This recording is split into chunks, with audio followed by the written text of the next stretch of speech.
Gentlemen, we're a little bit late. It's Flight Sports. We're getting into it right now. Flight Sports TV, man. That's my dude. I rolls with him. You heard what the man said. It's Flight Sports TV.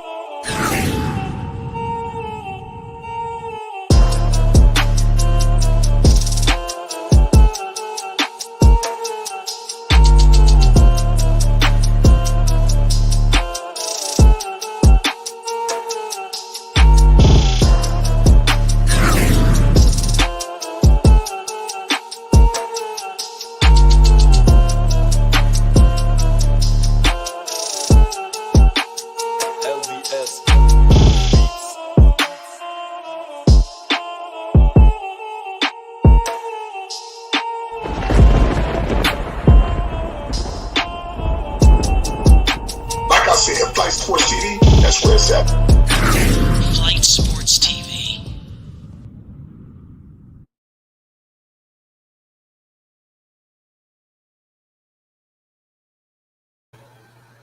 What's going on, people? It's Flight Sports. It's 9-4 right now. Boston fighting for their playoff lives right now. Milwaukee look like they're trying to go for the kill. You already know what it is. We got a star-studded panel, a star-studded chat.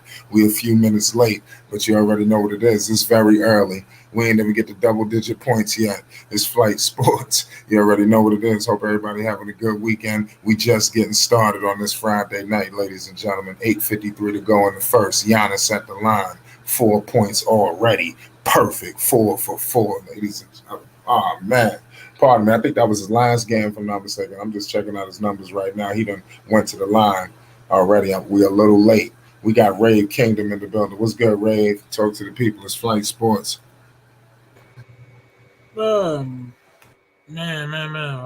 What's up to the chat? Glad to see everybody. You already know the hottest in the streets.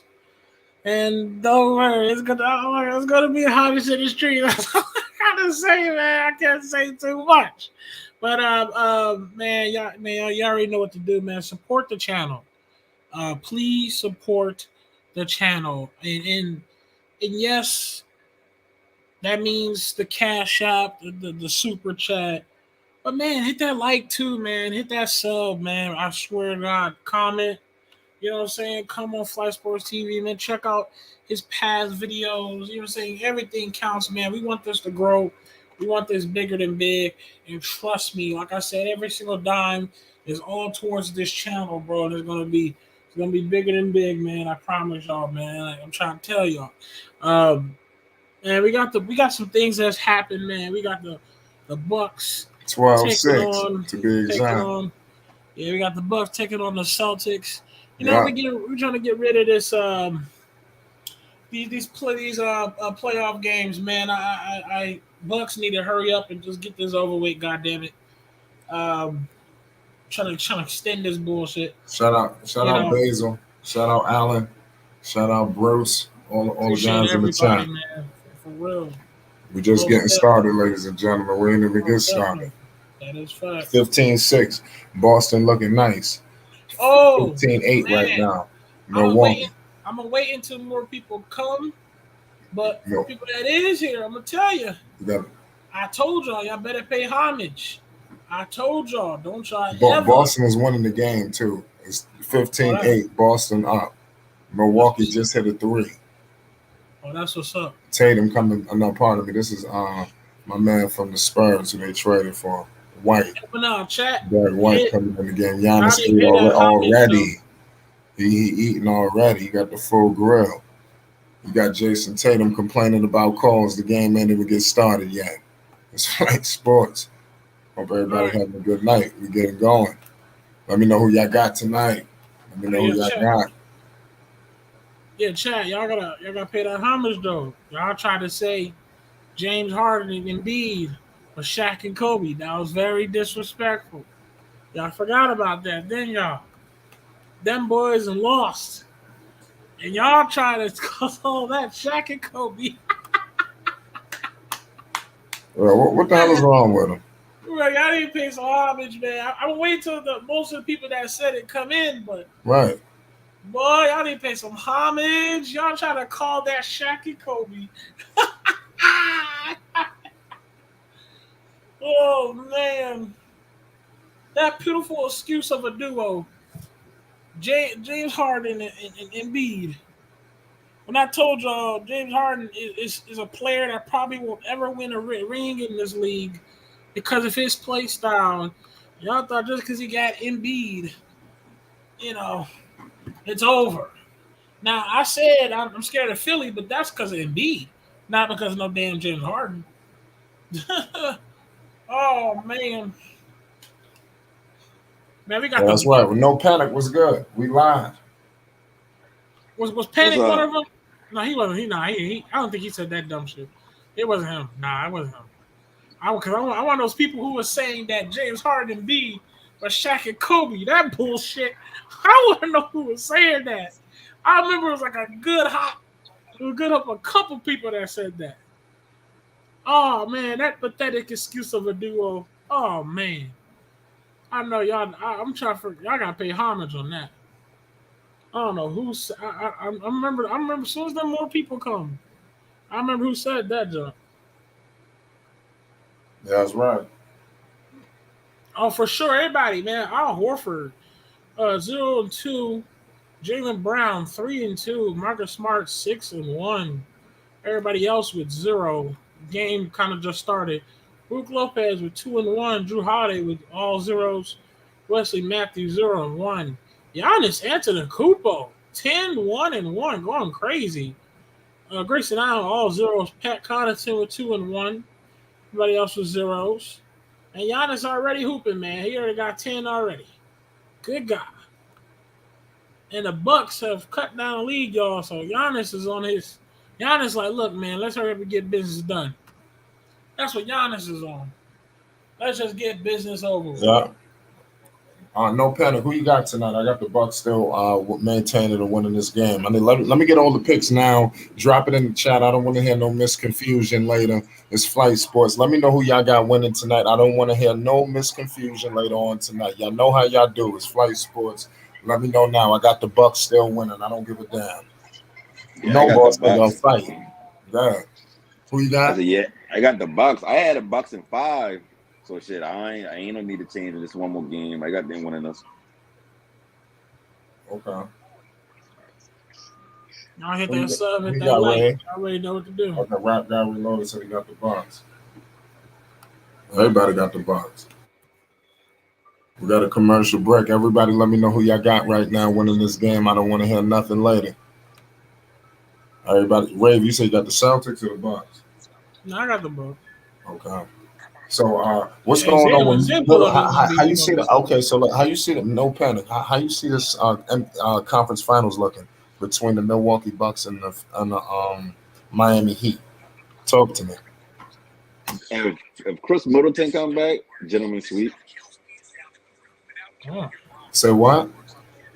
I see if Chris Middleton come back next round, I got a full one. Yeah, they did manhandle them last year. Miami, they ain't trying to have that. I think they They both got playing too at a much high level at size. the right time. I hope the Bucks win tonight, and we can get that series. See what That'd Jimmy be Butler crazy if said the Bucks yesterday. dispatch them. Oh, baby. Jimmy is good, but Giannis is better. Yeah. They ain't got no size. Like they biggest player in their starting lineup was Bam, and Bam what, only 6'6", 6'7". I think they don't figure Bam and them out. I Yeah, they don't know too what they did in small. the regular season. I don't know what was the regular season situation. They too small and they don't score enough points.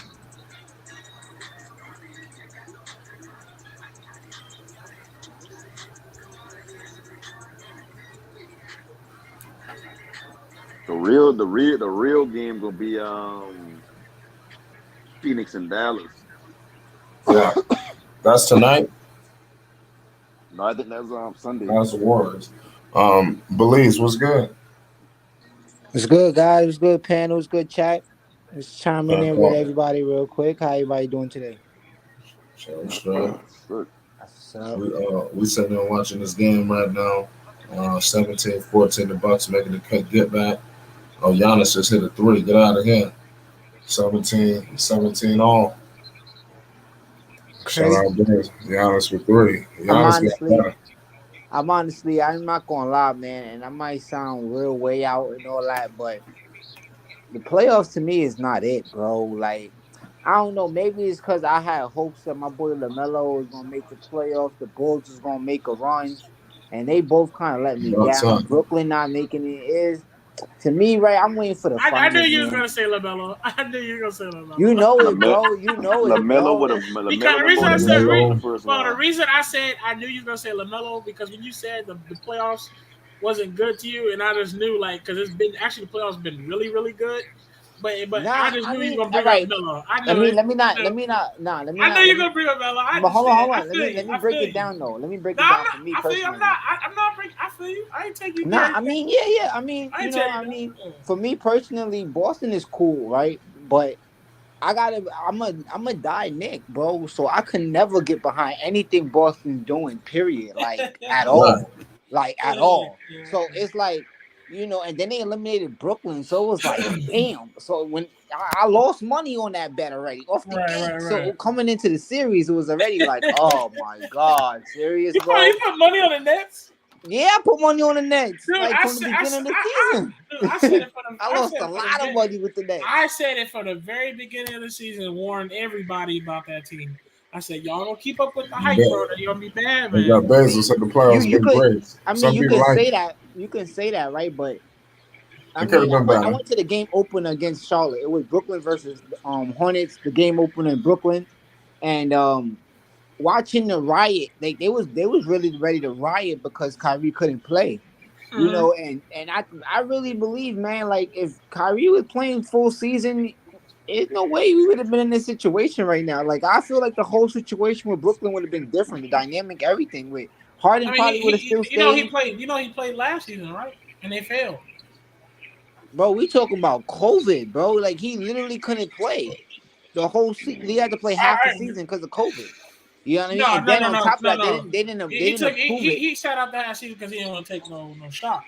Right. And then this season, right? It wasn't supposed to be it wasn't like a mandate rule. They changed that in the beginning of the season.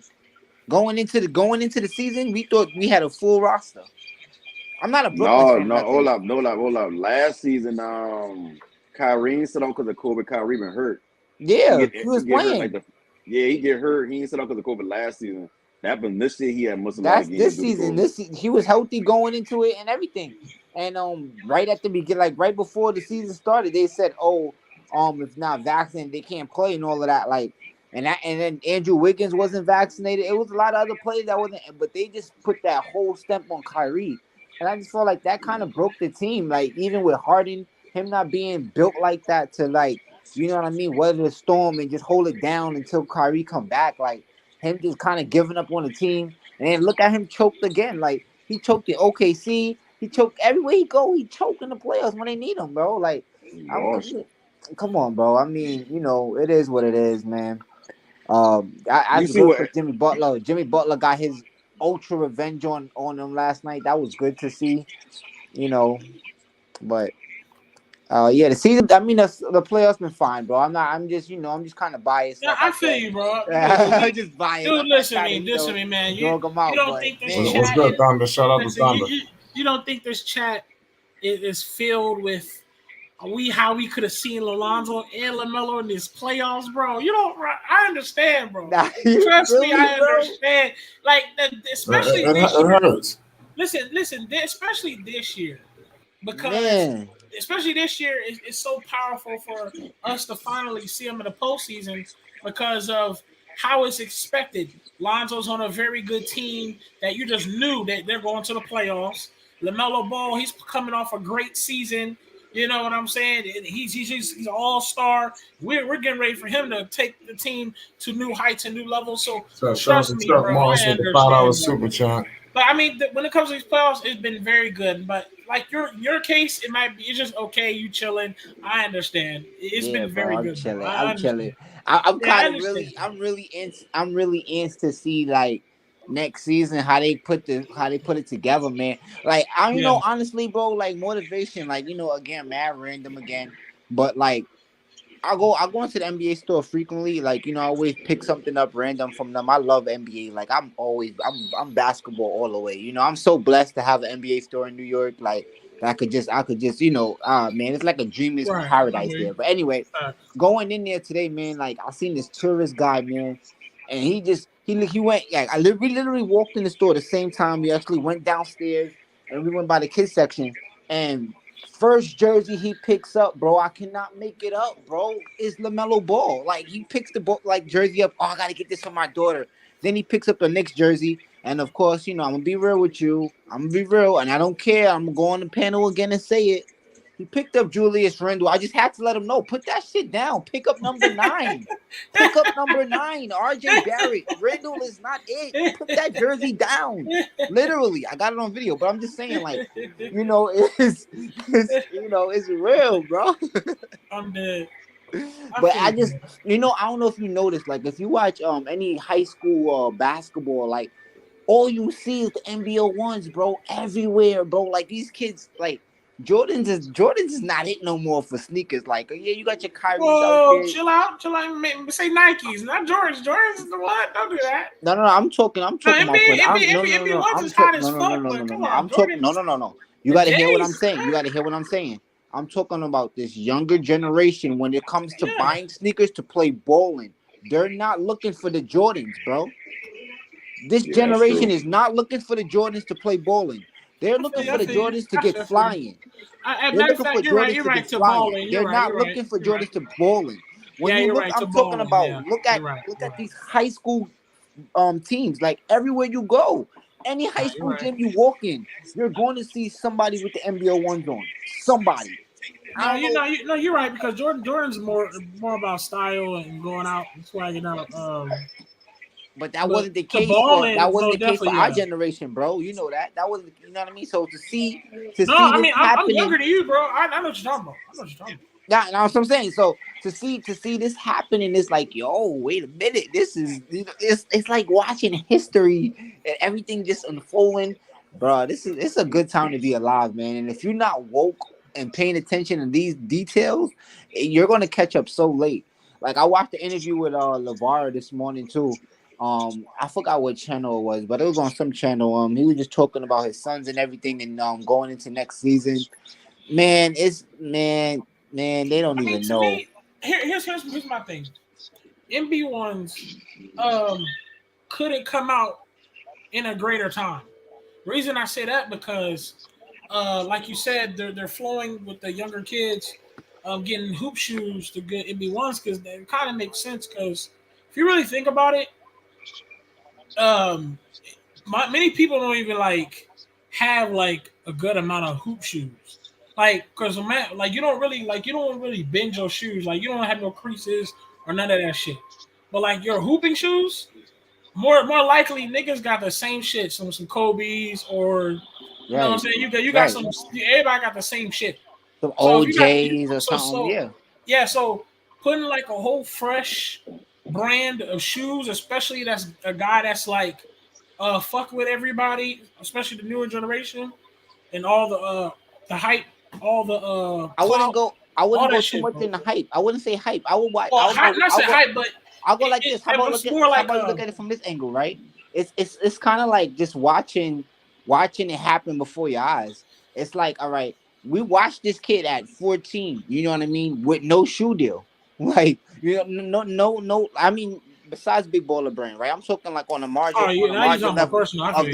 Of the Puma, Nike. I was talking about shoes. Yeah, none of those, right? So you watch that happen, and then like you said, it's not a shoe where it's like, oh, it's for basketball. Like, remember, people are buying these literally to play bowling. And remember, these sneakers is 125 adult size, right? So you're saying that people are really buying $100 sneakers to really hooping.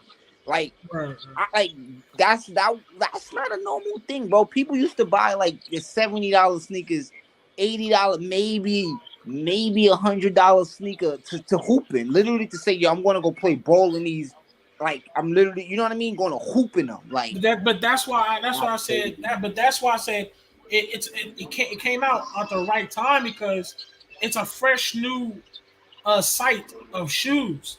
and especially but you gotta be a let's say- player that could pull up too. Like you gotta be a player that could say you have to be that good to sell it. Like it's so much factors into No, yo, right. Zion shoe I'm is saying, out. this. That's what I'm saying. You could go that's what I'm cop saying. Zion shoes. It's coming from a guy coming from a guy that's a superstar in the media world. You get what I'm saying? LaMelo Where Ball is is a star Zion out there. shoes? There's So Zion shoes out there. Like Dame right. Lillard, like shout out to Dame. I love Dame shoes. Dame sixes, those is nice. Dame got some nice sneakers on Adidas. Even Harden even got some nice sneakers on Adidas, right? But they're not touching the NBO ones. But they're not. But they're not. They're not touching the NBO ones. But they're not bro. in the new generation. That's what I'm saying. What do you mean? They are. They're No, right they're not. there. No, they're not. They're right there, But bro. they are not the They're new right there. generation. They are. James Harden is the newer generation. That boy about to retire in the next 3-4 years. All right, Yeah, but but a look, lot of these shirts still kind of grew up on Harden. that's what I'm trying to say. Oh no, like, I agree. I agree. that's but what I'm saying. Like, that's what I'm not like. LaMelo. Here, We talking LaMelo here's- just got here. Just got here like 2 years. KD, all of them been I'm here. gonna ask you a question. What's more newer generation? I'm gonna grab two groups. Because you just brought up James Harden. Who's more newer group? LaMelo, John Morant, and Kay Cunningham, or Damian Lillard, James Harden, and Carmelo Anthony. You get what I'm saying? Yeah, That's but you what I'm kind saying. of, but you brought up, but look, what you just did too. You kind of brought into so many different generations because, like, all right, The only person James, I may have went a little bit too old was probably Carmelo. yeah, all right, because all right, So if I take away Carmelo, I put in let me put it's hard to even do this because we're talking about sneakers and players, right? Okay, let me Because put John Morant don't have a shoe right now. Let me put Giannis. Yeah, all right, Giannis have a shoe, right? Giannis, have a James shoe. Harden, Damian Lillard, LaMelo, Kay Cunningham, and John Morant. You see All right, the and difference? out of LaMelo class, only LaMelo have the shoe. And out of the other three, all of them have a shoe, and LaMelo outselling all three of them. What I'm saying in the newer generation, bro, I'm saying these youngsters, these young cats, and especially LaMelo, who was a part of those younger cats. So all those young cats, Lonzo, who's all those young cats? Kyle Kuzma, all of them, yeah. But Kyle Kuzma, those are the younger cats, right? Yeah, all right. So look, and that's what I'm saying. When let me give you this era. Those younger cats bring a fresh new brand of basketball shoes, especially AKA LaMelo Ball. All the right, MB so ones, it's the and same. especially is stylish. If you go to a high school basketball game, most of them wearing either Paul George shoes or Kyrie shoes. Yeah, they wear the same. That's what I'm saying. Everybody wears this technically the same thing, but Yeah, that's MB1s this is like generation. Like high schoolers, like they don't look up to Melo as much as they look up to Kyrie and Harden. Exactly. We took. That's what I'm trying to tell you. I'm more so talking to more so not like it's the shoe itself, like the shoe Like anybody itself. younger than high school, their parents buying their shoes. Exactly. And if you got a high schooler saying that I want the LaMelos, you know what I'm trying to say? Like I want those because those is good to play ball in. That's what I'm saying. Like it's not a shoe where it's like all right, like it looks good, like you know what I mean. And I could really like it looks good on top of but okay. it's like, it's really the ball. I'll tell you the truth. I'll tell you the truth. When Melo dropped his MB1s and Ricky Morty's, I didn't look at those where I could take that to a restaurant or something. I don't care. I saw them as hooping shoes. You get what I'm saying?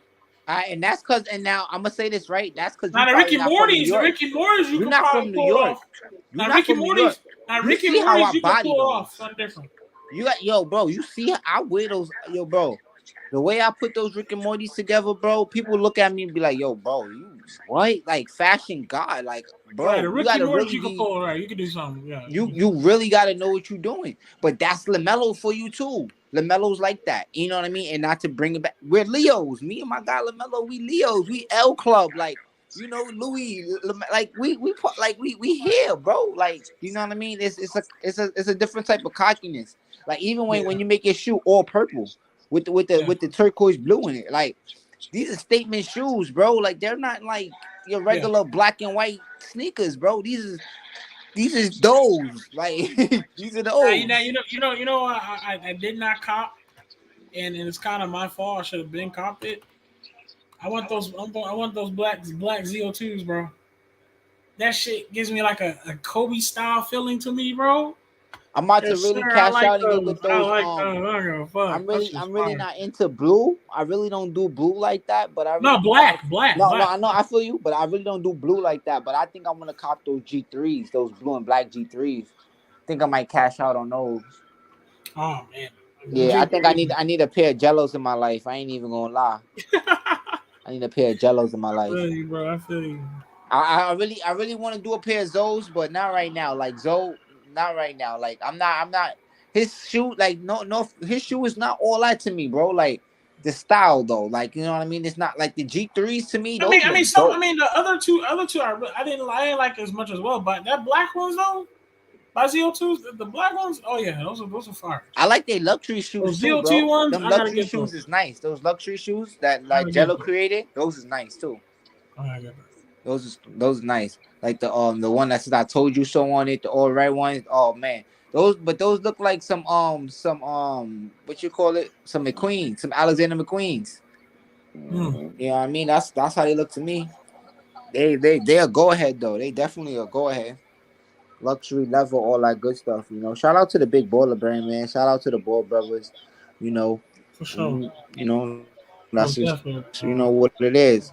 What's up with the game though? What's up with the game? Let's keep the people posted. You know, they trying to watch that game. And my shit keeps on Hold on, I just walked away from the TV, but the game is good though. It was a close game. Yeah. Let me go look at it again. I had it up. My computer's free now. And this is game Yeah. 6, We right? got a 28-26. Yeah, Boston. 28. And this is game 6, right? Bucks is leading 3-1. Oh my god, I mean Mark. 3-2. Yo, Giannis. God damn, Giannis. God, dude. Giannis already beginning of second quarter already with 17, 1 and 3, dude. This dude's a monster. God damn. Giannis is about to have a 40 piece tonight. Oh my god. Giannis with 17 already, dude. That dude. Oh my god. Giannis is a monster, bro. It's just that simple, bro. Oh man, no questions, ifs or buts, dude. And he's already getting ready for his next chip, dog. He's already on his way to a next chip, bro. Dude's a monster, man. It's a monster, dude. Oh my god. We got 30-28. 11 minutes to go. Jason Tatum dribbling, giving it up to Jason Brown. Brown back to Tatum. Tatum dribbling. Tatum That's a bang. gives it up. Pass it to Theus. Theus floater is gonna go good. We got 32-28. Drew Holiday bringing the ball up the court, crossing over, tween. Oh, top of the key three. Oh, that's a brick, and they're gonna call a turnover. It's gonna be great. so I ain't gonna lie, man. When you hit that and that's a bang. Yo, that's my shit. Yo, bro, I be like, that's my shit. And that's a bang. That's a bang. That's for God, bro. I'll be doing that on the court. Niggas don't understand, nigga. Nah, for real. Like when you say it, like I just make you want to put 3 to the dome real quick. Like, yo, that's bro, that too, bro. Hey, facts, bro. That niggas don't understand, bro. I be really like when I say bang, I'm really saying a gunshot, but at the same time, it's going in the hoop. You feel me? Like I feel you, bro. Yeah. Hoopers, man, they know. Let me tell you something, bro. I kid you not, bro. Like in my place in my squad, we playing basketball, bro. If I'm not on the court, you know what I'm saying? If I'm not, nigga, I'm on the commentary, nigga. I be roasting niggas. I'm the same way. I be loud as fuck, bro. I know Yeah, niggas be laughing. Niggas know I don't give a fuck, bro. Yo, bro. When I used to be at my college game, I be like, that nigga shoots. He's ass. Yo, I be at my college games coming at the other team. Like I used to be in their heads, bro. Right. They love me on the court, bro. They love me in the school, facts, bro. Team spirit all the way.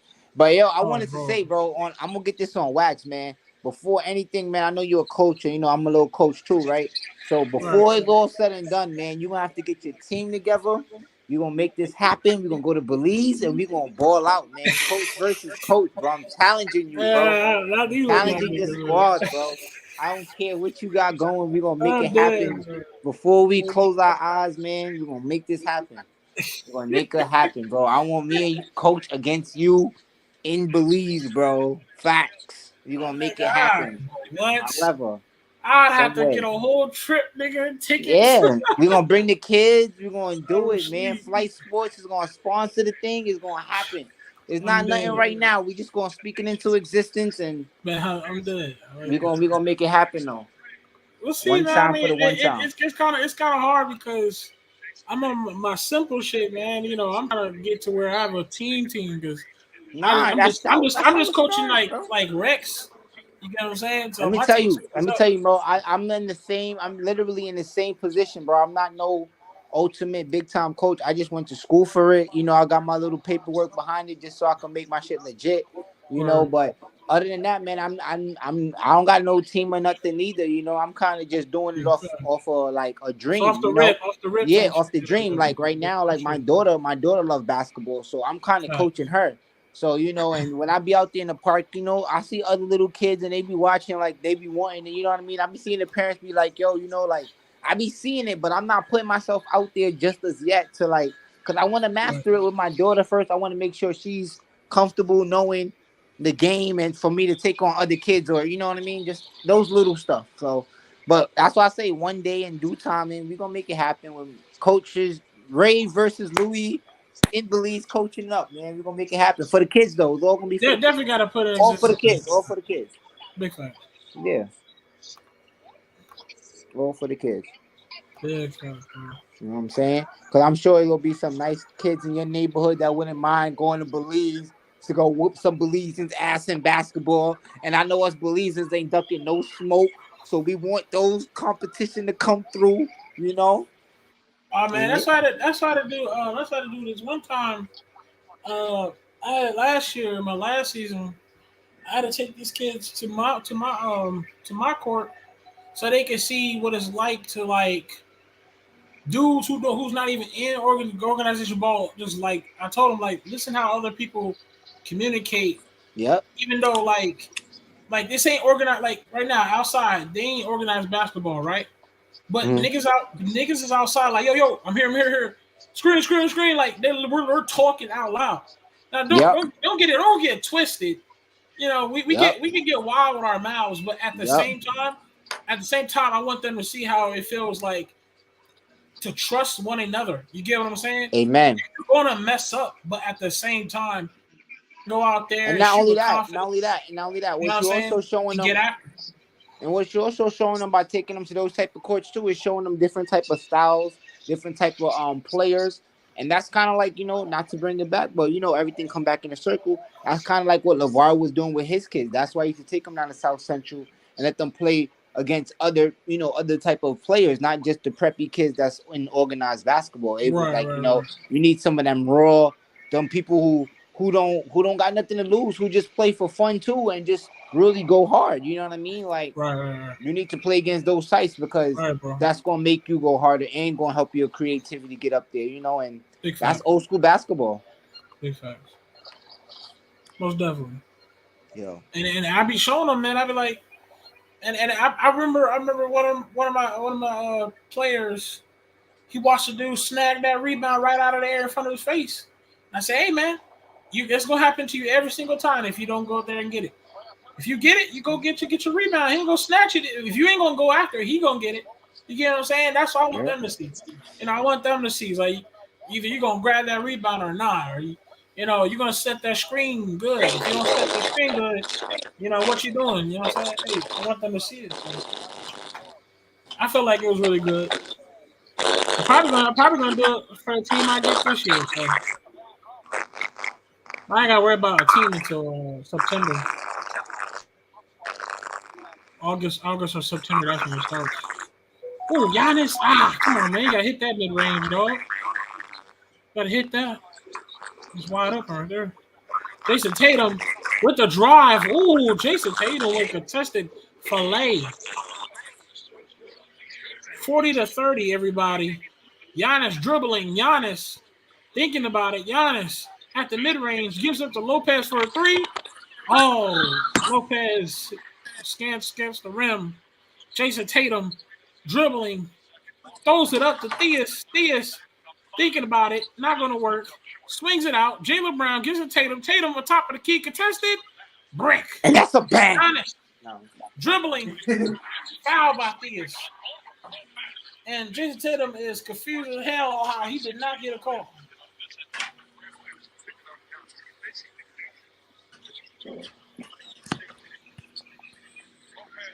I got my Buzz Cities on right now, man. My blue and black Buzz Cities What? on. Walking these New York streets. Buzz City's on. Shout out to the chat. We got After outside the the house game. again tonight. Oh, a steal by Grant Williams for lay. But the refs is not going to call a layup. It's going to be Celtics ball. And Giannis and the Bucks are a little frustrated. It's 7 minutes and a couple seconds to go. As a ref, they're going to review the play. Yo, Flight. Just What's curious good? on that cook up that we were talking about on the private hunt, right? How soon we gonna deal with that? soon. So Wait, he said what? What did you say? I was talking to Flight on some content. Yeah, bro, I got something I really wanted to cook up to. I'm gonna send it to you on off wax though. But I really got some real good ideas for that thing, man. I think that could go too. Yeah, man. I think that's gonna go. Yeah, we got ourselves a hell of a game right now. 40-30. All I'm gonna say is, after this week, yeah, Flight won't be available. He got some work to do. I can't wait, man. This is about to be amazing, bro. I can't. We got a shout out to Devastating for you. He says I'm watching this game with no Big facts, TV and man. Everybody, please, seriously, this is important. When I say every single time, this is for the growth of Flight Sports TV, and it is very important right now. Please hit that Cash App, hit that you like and comment. Hit that whatchamacallem, the super chat. And if you don't got that, man, even a like and comment, like my boy Belize just said, helps as well. Hit that like, hit that sub.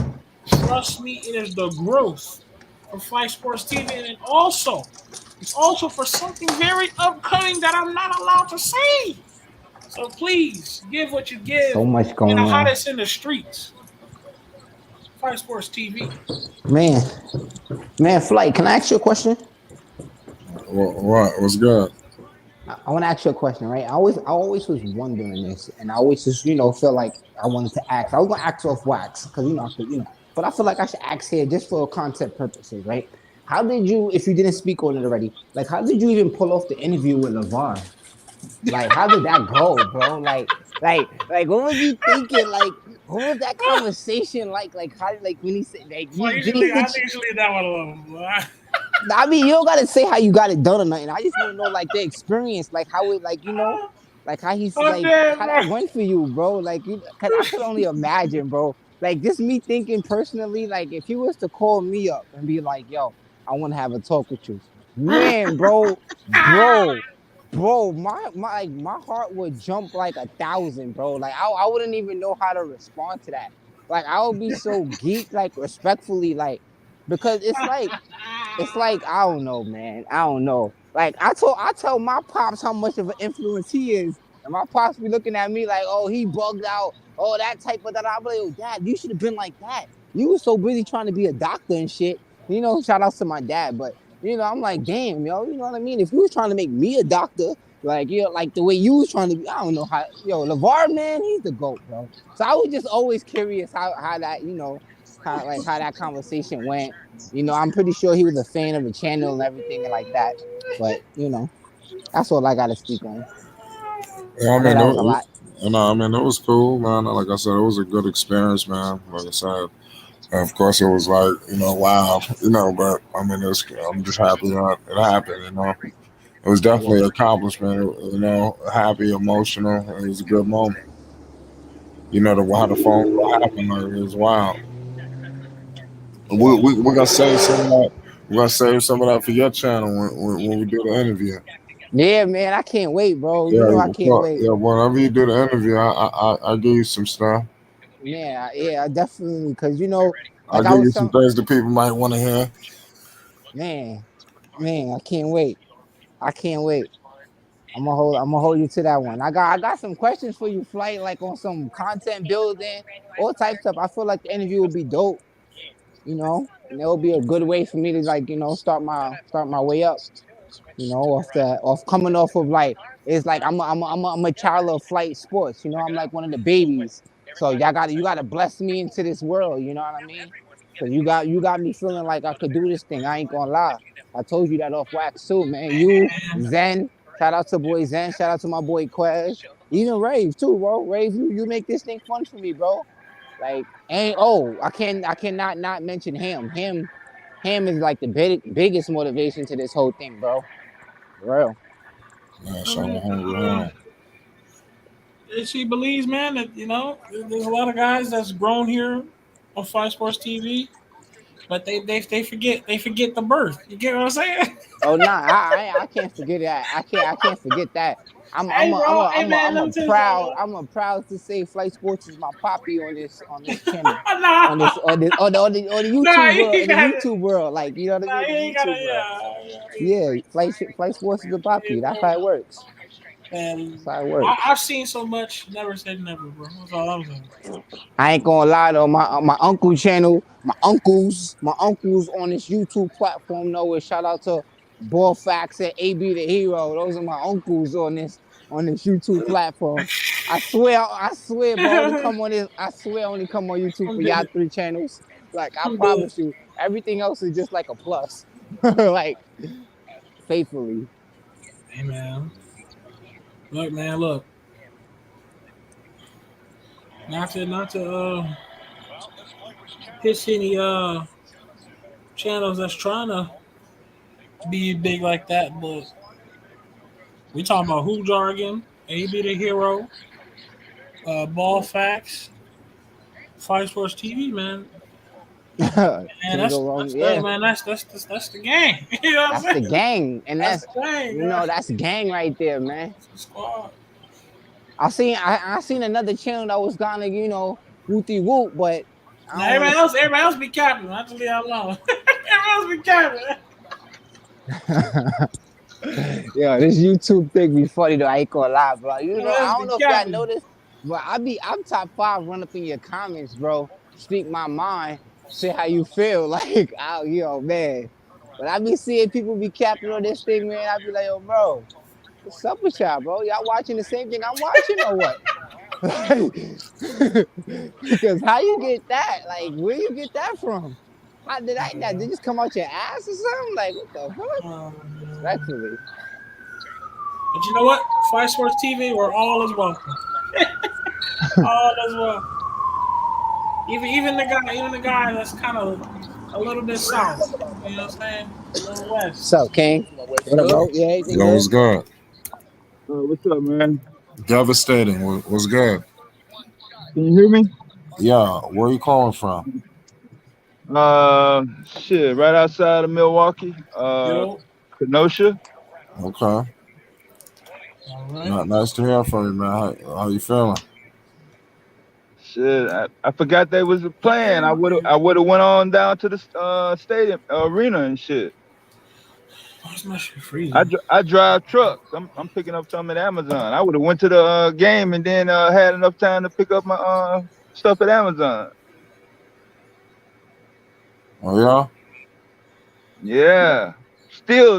I'm still to this minute thinking about heading down there at halftime. Catch the Man, my after shit party and freezing. shit. What's up, Ray? Ray, you there? You You're probably devastated. He'll be back. yeah. What's going on with you? Big ups to the channel though, man. Yeah, I was laughing on the LeVar Ball question, which actually I was wondering the same thing. I just ain't said shit. Right. Wait, this your first time on the channel, ain't it? The score No, is I've been in the tech 42-37 Boston. first round of the playoffs. Yeah, panel be full during that series. Right. You ain't lying about that.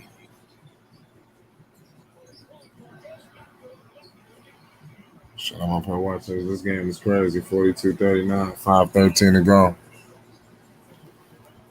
Yeah, one of my bootleg channels, they doing the game with no TV announcers. Well, how they doing that? Shit, this on here. It's ESPN got the Hold on. It's You see 42 it 39 on my right now. laptop? You see it on my laptop? Yeah.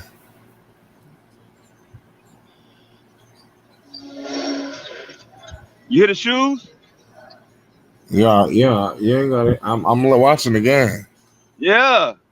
No TV announcers. Yeah. Oh, yeah. You can't do it like that. You'll fuck around. You'll fuck around. Well, it's wild. You can't really show the game like that. Yeah. 42-39. We'll keep you posted, though. Were you streaming the game? Oh no. No, I got a another feed that's got the regular feed on it. I think the NFL did that one time in the 80s on national TV though. It was like the whole game was no announcers. Right. You remember that? Nah. I think it was the Jets and the Dolphins in when Marino came out. Yeah. 42-39 Boston. It was pretty wild. Somebody hurt? No, them boys just on the ground fighting for the ball, basically. Well, I mean, you might be a little ahead than me. I had 4 minutes 31 seconds. Okay, that's where I'm at actually. Oh, right. Yeah, the microphone's pretty loud.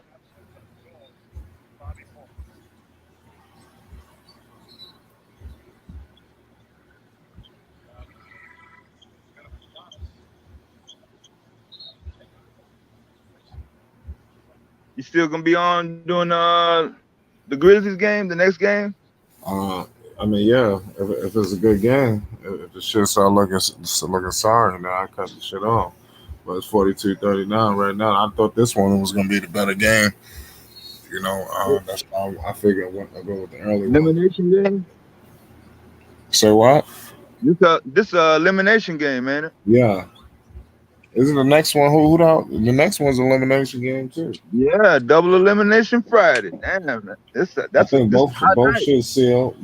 This game got the most potential of being the best because I think Memphis they're gonna lose. Yeah. That's no disrespect to Memphis. I just think Is it in Memphis? Is it in Memphis? I think it's not. I think it's in LA. Yeah, if it's Who had- at the Chase Stadium in San Francisco, it's over. They partying tonight.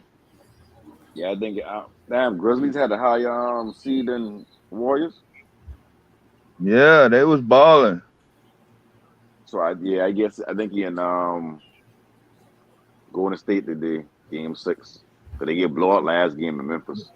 It's over. So it's over. Throw in the towel, man. Don't even. I mean, come they on, get 50 man. ball last game. Just I just want the Warriors to win this the night, wrap this up, because I don't want the Memphis Grizzlies to stick around and then drag it that on lucky game 7 win. Yeah, like John Morant, he out for the rest of the playoffs, so he like said, even if man, it's over, ain't got man. no chance. Yeah. Everybody was waiting on the next Morant poster, man. That's all. Everybody, they ain't give a shit if they win or not. They wanted to see one more good one. Yeah.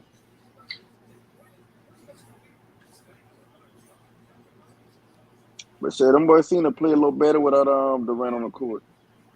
Yeah, they ran up the scoreboard the other night. They've been doing that in the regular season too. Morant Yeah, must a good bit of game. I seen them.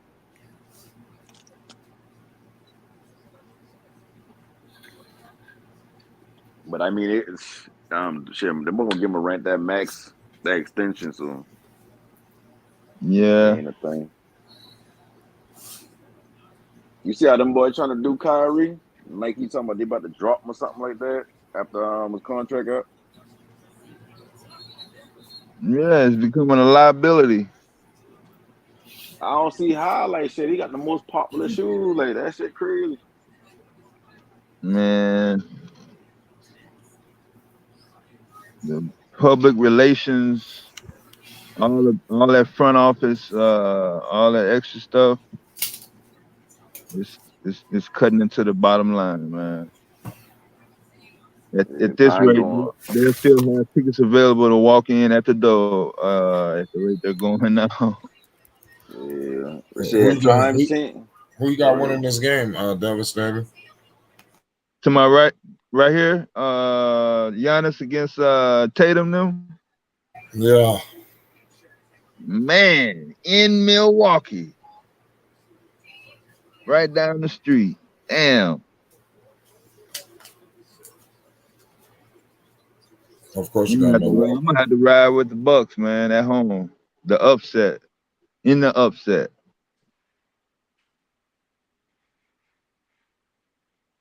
Going to the last second though.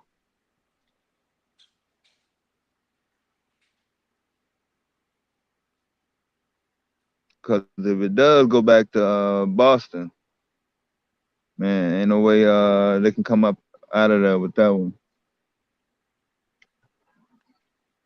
Yeah, it's facts. That's just as much as I ride for Giannis, man. Shit, I'm just being honest. Shit.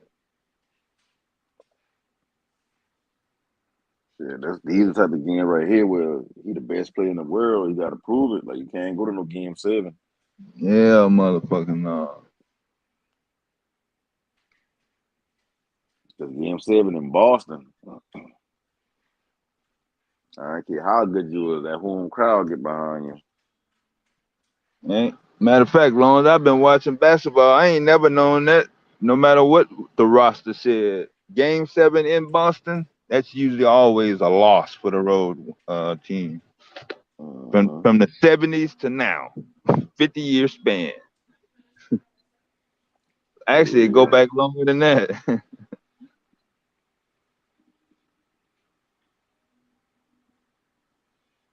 Yeah, if you're on the road, Game 7, uh, Boston is the last place you want to be if you're the other team.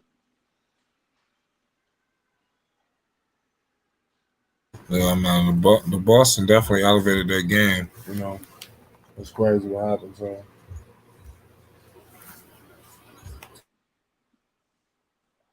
Boston will be tougher next year. Like I say all they need to get is a nice solid point guard. Cause Marcus Smart, like as good as he is defensively, like shit, he ain't no point guard.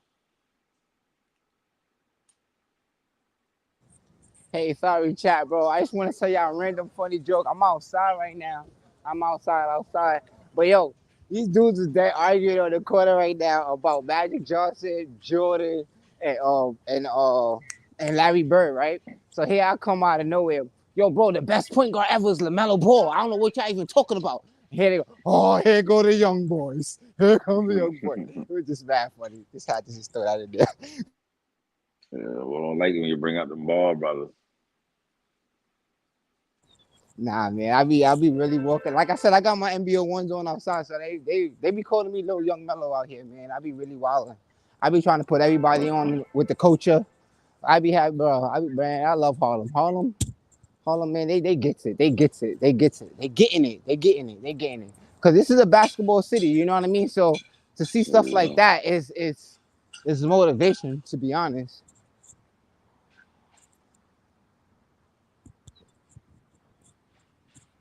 says motivation. Yeah, it's hella motivation out here, man. Cause like, if you go to the parks like during the day, like today was a nice day out, right? So weather was good. Parks was popping. Like everybody was out there in the park. Like you see, right now it's kind of drippy up, but it was outside. A lot of people was outside playing ball. Like basketball in New York is heavy. Like now that the season's over, everybody's kind of getting ready for Rucker Park, Dykeman. all of these big basketball tournaments that happens out here. So, that's it's fun times, man. Man, I would love to see LaMelo come out and give us a Dykeman game, or when Kobe, when I don't know if y'all know the story when Kobe came to New York to Rucker Park to play against Stephen Marbury, bro. That was so epic. Like Kevin Durant a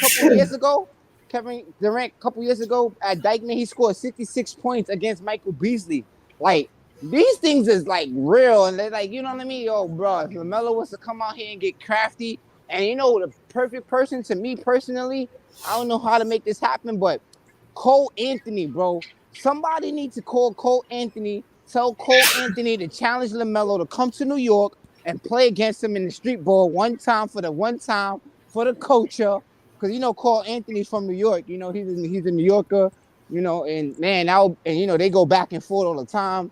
Man, finish that on a blacktop. Man, that would be nice. But type of stuff like that, I get interested for. Yeah, that's crazy. Shout out Chuck Morris. He's just smart, just flat.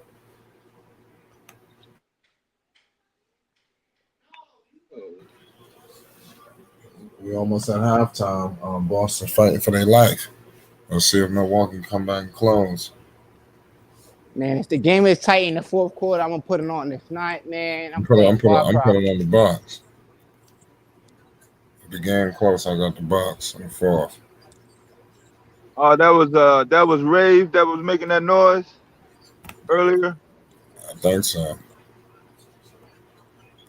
Sound like somebody had 49-41 right now. Horford, very set out of bounds. It's a travel. What's good, Dax? I don't get to see shout out to Flight Sports TV.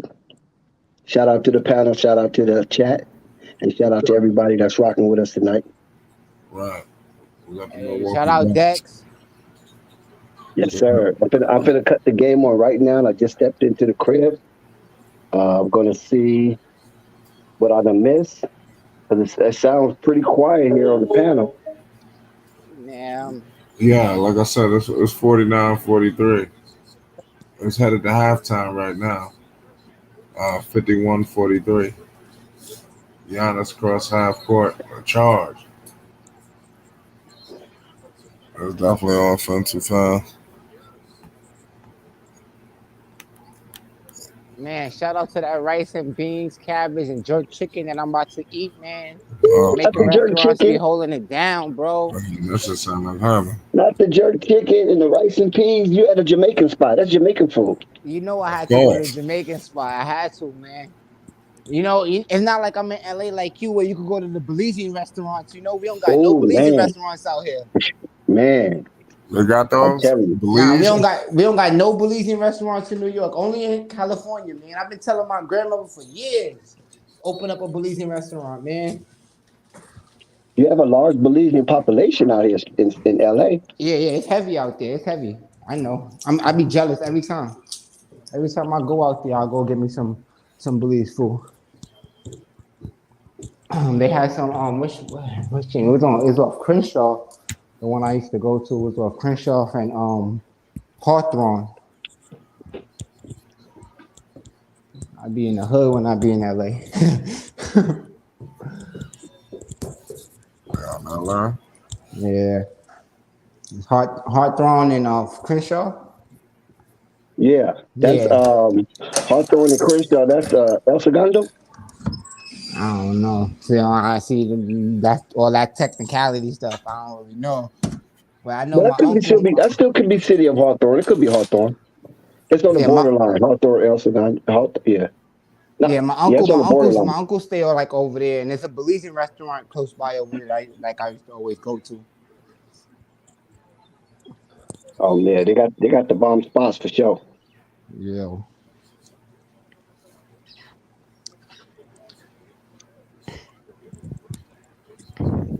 Yeah, we got Zen Master. What's good, Zen? I pull up at the club, VIP, gas tank, on even all drinks on me. What's up, y'all? What's good, Zen? White McDowell. Fresh cut, white tee, Now NFL. you know you're wrong for all this green. Now I'm playing. I'm saying Now you know. Yeah, I see y'all winning. it could be the Nah. last night of this. We was I'm winning. messing with you. We was winning the day before. It could be the last night. So I'm a represent tonight for Nah, sure. Yeah. nah. You know, Zen. You know I don't like that Boston stuff, man. Come I on, mean, I'm man. Why just you gotta saying. do us They like that, fighting. man? I'm trying to be objective because we treat guys who go to Boston like they're enemies, man. They playing ball just like everybody else. Nah, we hate Boston, respectfully. I'm not gonna go there.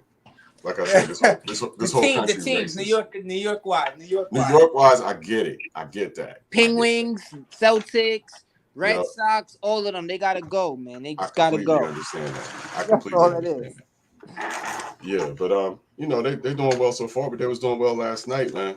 And we got to be honest. The ref spotted Giannis 6 points to start the game. It was like here's three bullshit fouls for you. Just go ahead, get a lead. I mean, ridiculous, man. He charges and or it's a no call, and they get called for the worst shit when their hands are straight up in the air and they're shuffling their feet. They get called for that. It's amazing. But I'm not going to complain any more about the refs than that. I think this is a consistent pattern with Giannis that a lot of teams are going to complain about, to be honest with you. Dude's allowed to bulldoze you, and it's not a charge 9 times out of 10. But if you happen to make contact with him when he's bulldozing you and your arms are straight up, you get called for a foul. Respectfully, LeBron was doing that same thing, bro. I'm just saying. You talking about that one on the last one on Smart where they had to review it? No, I'm talking about at the beginning of the game. The first one on Williams, and I think the second was on Horford. Those two in particular. It was just straight up. They were just playing defense. Nobody fouled him. But I'm not one to usually complain about the refs, but I couldn't help but notice that shit. Yo, Zen, I want your take. Do you think like Harden gave up on Philly last night? No, I think he's washed. Mm. I think he's washed. Now, could he have shot more? Yeah. Should he have shot more? Probably. But I don't think Harden has it in him to be a superstar anymore. He's not. And if they give him $200 million, they're crazy. Can you imagine Kobe doing that though? Like, 'cause you remember at one point they were saying like he's the second best shooting guard behind Kobe, or third with Jordan or Wade, fourth, whatever. Like, can you imagine any one of those 3 guards taking only 2 shots in the fourth? You had to shoot them in the leg to get them from shooting the basketball. Like, and you're losing an elimination game? 2 shots? 2 shots. And the crazy thing about it is they trade away somebody that did that exact same thing last year. Ben Simmons. That's the irony in it. That's the irony in the whole thing. Came back to bite him. Now Simmons is going to get healthy and be there for Brooklyn next year. Too? It's even more funny because the irony was also in the first series too, where one of the players couldn't play because I forget his name. I forget his name, but he wasn't vaccinated, so he couldn't go to Toronto and play. Right. And it was the irony in that, like, you know what I'm saying, like. That was the same thing he was complaining with Kyrie Irving, right? Like, and then he went and got the same thing. Yo, it's so funny how life works, man. It's been a lot of that lately. A whole lot, especially when it came to the vid, man, because they was blocking Kyrie out of arenas and people were still coming down with it and had to go on protocols. Like, why are you blocking him out of arenas?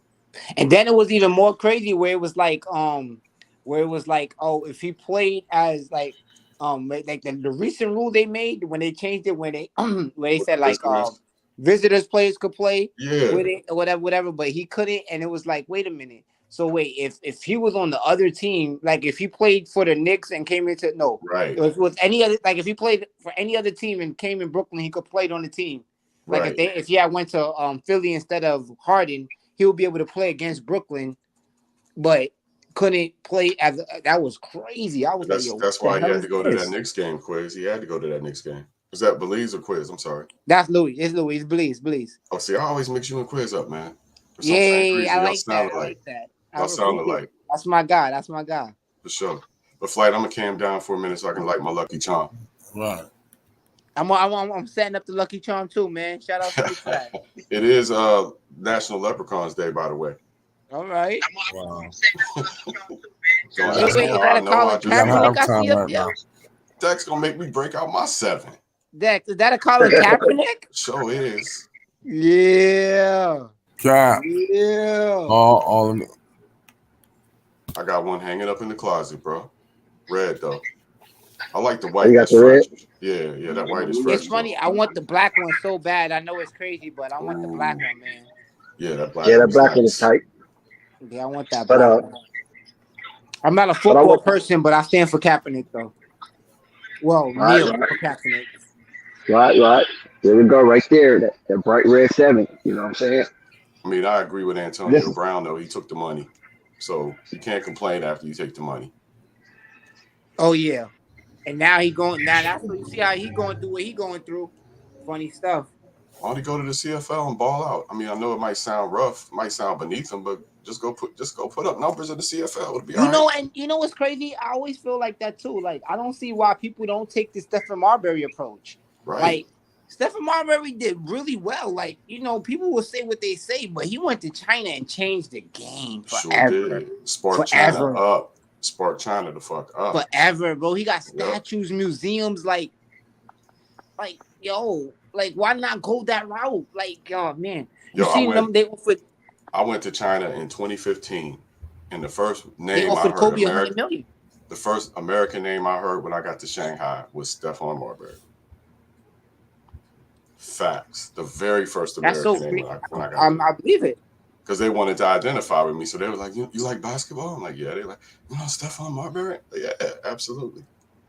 I spent 9 days in Shanghai. Bro. And even what he was trying to do with the Starbury shoe and everything, like even that was ahead of his time. That was ahead of the time, bro. Big time. That was $18, $15, and then like the way not to come at LeBron, but LeBron came and kind of shut it down, like because it was his competition. He didn't want, you know what I mean, for them to now say, "Oh, we selling $15 sneakers." That means wait a minute, you know what I mean? So LeBron had to try to like discredit his shoe so he could keep selling his shoes at $100 price. But that's for me was like, yo, that man. And people don't speak on that, but I'm a sneakerhead, right? So I was really in tune with sneakers. So even when he did that to me, was like, yo, that's some real shiesty stuff because he wanted to make sure his shoe was over $100. Now, if you know Kobe and Kevin Durant and Kyrie Irving, they also was with Nike. Yeah. All of their shoes was under $100. It was only $90. Now, if the shoe is only $90, that means you don't pay taxes on it. You know what I'm trying to say? Yeah. So it was like, yo, we were like, me personally, again, I was quick to buy the Kobe's and the KDs over the LeBron. I mean, I would never buy a pair of LeBrons anyway. LeBron is like Michael Jordan to me, and like, I'm good on them. I'm just good on them.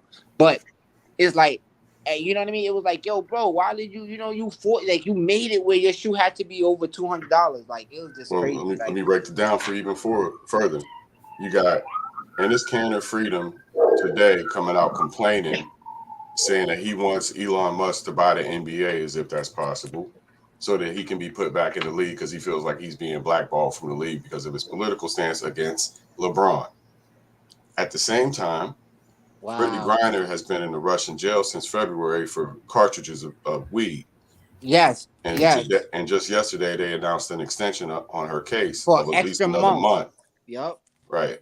Now, she's been over there for, going on 4 months now for next to nothing, and they're using her as a political chip because of this war. I just shot a video. I'm going to upload it here in a little while after I get it formatted. But we got to start talking about what's happening with Brittany Griner. And you know what else too? You know what's crazy? And I'm sorry. I don't mean flight. I'm sorry if I'm gonna get you in trouble for this. Well, don't say this shit. Now hold on. Nah, just put the shit in the private chat, man. Y'all be trying to risk too much, just trying to say some wild shit. Nah. But you need to tone it down. Whatever you about to say, man. If it's that serious, we say that shit offline, man. It's a Jello reference though. If you just tone it down.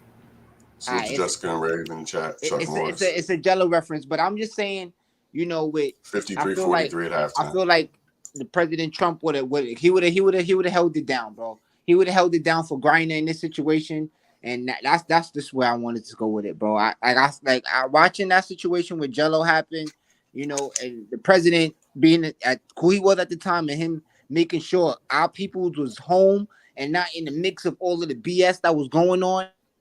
But then another thing, we got to understand something. It's not getting political, but there's other things going on in the world than Brittany Griner out there and overseas, stuck out somewhere I'm not discrediting her situation, but we got a lot of other issues going on in the inner city communities. You understand? I'm from Long Island. I'm from Hempstead. You understand? It's bigger business than somebody detained that's gonna come home to to a nice well life for themselves. You got people coming home, to cities like Los Angeles. You from New York, so it's bigger things going on in the grinder. So no disrespect, with prayers to Brittany Grinder. She'll be home soon, but there's bigger things going on in the world. It's flight sports. I don't know if like she's facing 10 years. She'll get off. Let's hope. Let's hope. She'll get off. But with this war, It's a lot of push on her now. Trust me, they're gonna. Yeah, and it's like The she No, president doing declared I it. think there's something I to think it getting finally caught attention. So attention. But sometimes when if this was an NBA player, it would have been all hands Oh on deck. man, yeah. Right now, and I'm not saying that's good or bad, but I think right now, Brittany Griner done got the attention of the world. I didn't think she had attention of the world not too long ago. I think now she got it. The So president, I I said wouldn't be surprised if things start rolling. the you president can't go to declared it these a other wrongful people's country detention and just today. do whatever. I said the president declared it a wrongful detention today. And the president's no, I can say nothing, but you can't go to them people's country, man, to be doing certain things you ain't got no right doing. That's all I'm gonna say. Shit, they over there getting high too, man. You think Russians don't smoke I weed and mean, get that's drunk? true, but Go I watch mean, you a American. Russian rap video on YouTube and tell me what you see. No, I understand that it's crime all over, but I mean, when I They're go out the fucking with her. country, I don't be doing no extra shit. And Nah, then she out there playing basketball too, right? So like, yeah, it's Yeah, kind of like, tough. yeah. and I'm like, she ain't the only detainee. They got people in the military, the Navy, and all that detained out there too. So, But they I mean, recently brought someone home from Russia the other day too, on some political stuff. But again, not to try to make this all political and anything like that. I mean, I'm not no expert to talk on it, but I Nah, do like it's a to speak. basketball story though. Yeah, if she ain't not get arrested, it wouldn't be a detained situation. So we gotta just let that shit play out. you know what I mean? Because weed is legal now too, so it's tough, man. It's tough, and it's a cartridge, like you know what I mean. It's for a vape pen. It's I don't know. And remember, this is the same Grinder, the girl who they was trying to say could be the first woman to play in the NBA. Like, I'm just saying, like, Man, it's stop that. She ain't fucking with Candace. I was no, she I was was talking not. that She with some was people not. at But I work mean, today. She ain't fucking with Candace. she's not. She's definitely not. But I'm just saying, Mark Cuban was on that train, like he was trying to draft her with Dirk Nowitzki at one point when she Who you was talking coming. about? Huh? Who you said could have been the first woman in the NBA? No, I said Dirk was trying to draft Brittany Griner when she was getting drafted. He wanted to draft her to the Dallas Mavericks to play with Wow. Dirk Nowitzki, and that was a fact. He was literally trying to get her. She ain't that good, man. I watched Brittany Griner. I watched WNBA. But I do think Candace Parker is better though. So Candace you're Parker is the my one. wife. Yeah, I That's don't my think girl. she is. That's my girl right there, man. So you're the one, huh? But hold on, man. Let's shout out to the Rangers too, man. We got to keep eye on that game because we need the Rangers to beat the Bruins tonight. I know we basketball, but we got to talk a little bit of hockey because man. I fuck with the Islanders, man. Fuck the Rangers. Whoa. He She is from got Long beef, Island. Flight. Don't do that, Flight. Don't do that. No, I'm playing. I fuck with the my father like the Rangers. Rangers is my squad. All right? I'm an Chill. Islander. Adam Fox is from Long Island. All right, chill. Who's got the better gear? Nigga, the Adam Nassau Fox from Long Coliseum. Island. The Chill. Nassau Coliseum. That's Madison Square Garden. Yo, I literally went to school like right around the corner from the Nassau Coliseum. You ever been there before? Yeah, I was just there at the Jello game. I told you when Jello came there to play the Long Island. Oh Nets. yeah, Long Island. Yeah. It was at the Coliseum. I know some of the biggest hip hop concerts in history happened there. I know that. Yeah, that's a fact. Cause Long Island was a little out the city. Well, not it like it was. It still is. It's out the city, so people go there to like get low. And then the Coliseum is not too far from the hotel. The hotel is literally right across the street.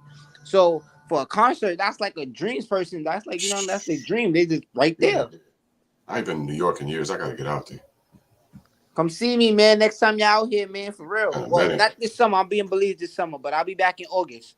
If y'all into tennis, though, I work the U.S. Open, the U.S. Open too. So if y'all want to come check me out at a tennis game, you know what I mean? Come holler at me.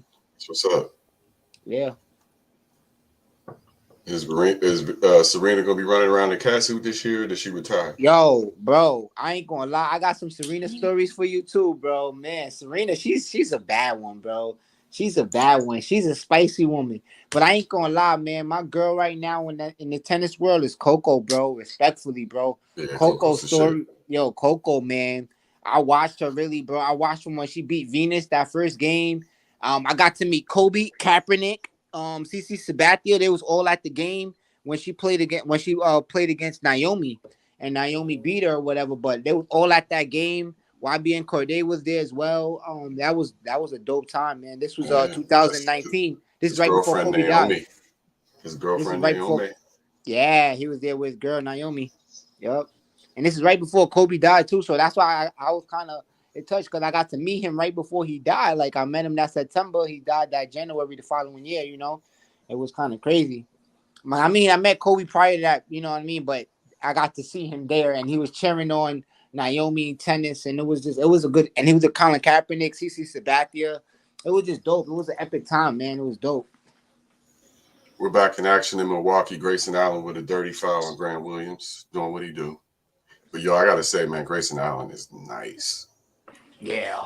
He's nice on that perimeter, bro. I seen him do some shit earlier in the game. He like did a fake without moving his feet once or twice, and then faked again, and boom, he was gone, man. That boy athletic.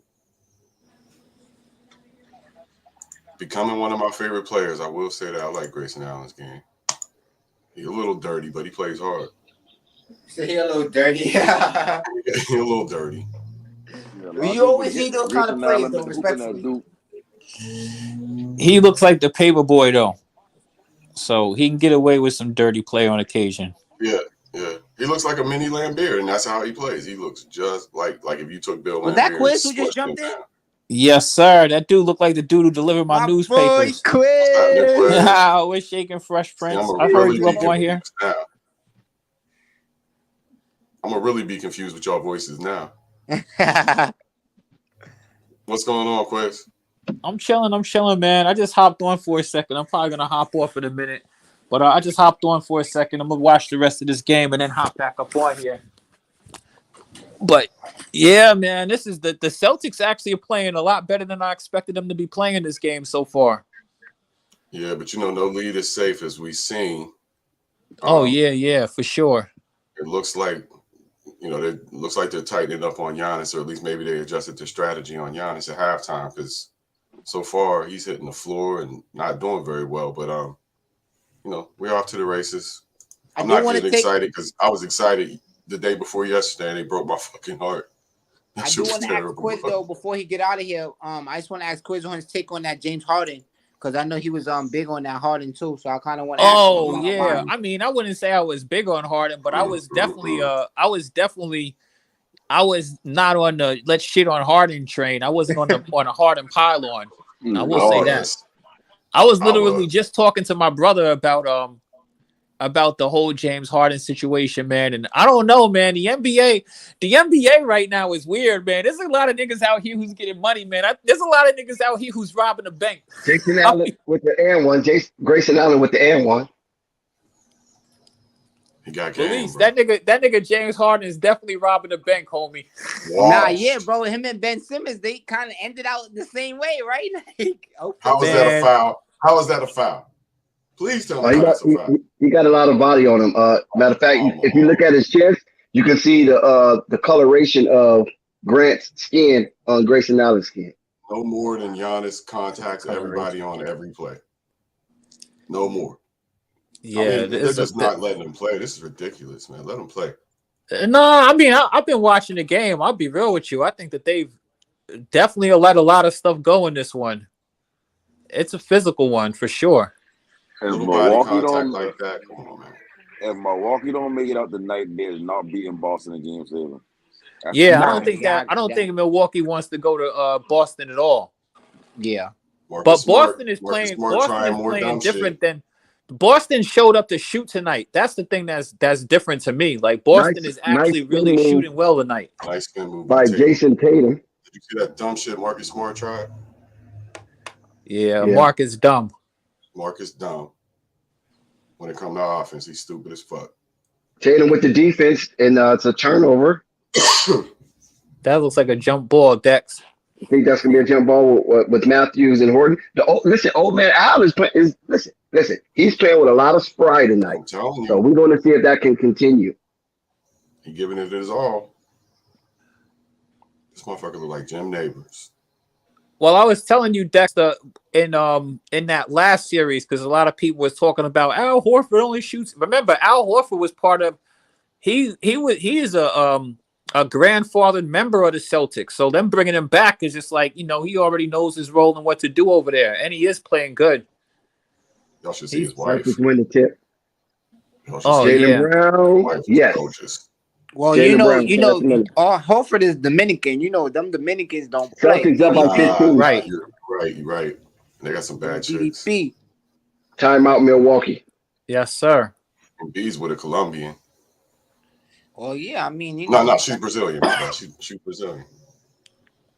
What's good with your Serena story, Fresh Prince? You was about to tell it, then you kind of fell back. Man, I ain't gonna lie, man. Serena, she's the GOAT, bro. She's the GOAT. But personally, man, like watching her and like her, so let me just give a little context, right? I've been working with US Open for 5 years, right? This year we'll make 6. So I got to see a lot of things, right? Like on the back end, right? Serena's the boss, bro. Like, bro, she runs that show, bro. Like, she runs that shit, bro. And I'm not trying to, but she lost her title, and I think like she sees it and she knows it, and she don't want to give it up. And the person she lost it to is clear, right? Is Naomi, but because now they treat Naomi very different over there, bro. They treat her very different, and Serena don't like it. Not to be on no gossip or no, you know what I mean? But it is what it is, bro. Serena needs that title, though. She needs that title. She's not ready to relinquish. She's not ready to relinquish that position, and she's an old dog in this shit now too. So yeah, exactly. She don't want to admit that she's washed. Let's just say Yo, bro, this woman played pregnant, bro. She played pregnant, bro. Can you? Like that's some GOAT stuff right there, man. I don't think Serena is washed. Yeah, I don't think she's washed. She's just not. She just has other interests, and she's old. Like, come on, man. Like, the world is moving forward. She's been doing this shit for like 2 decades.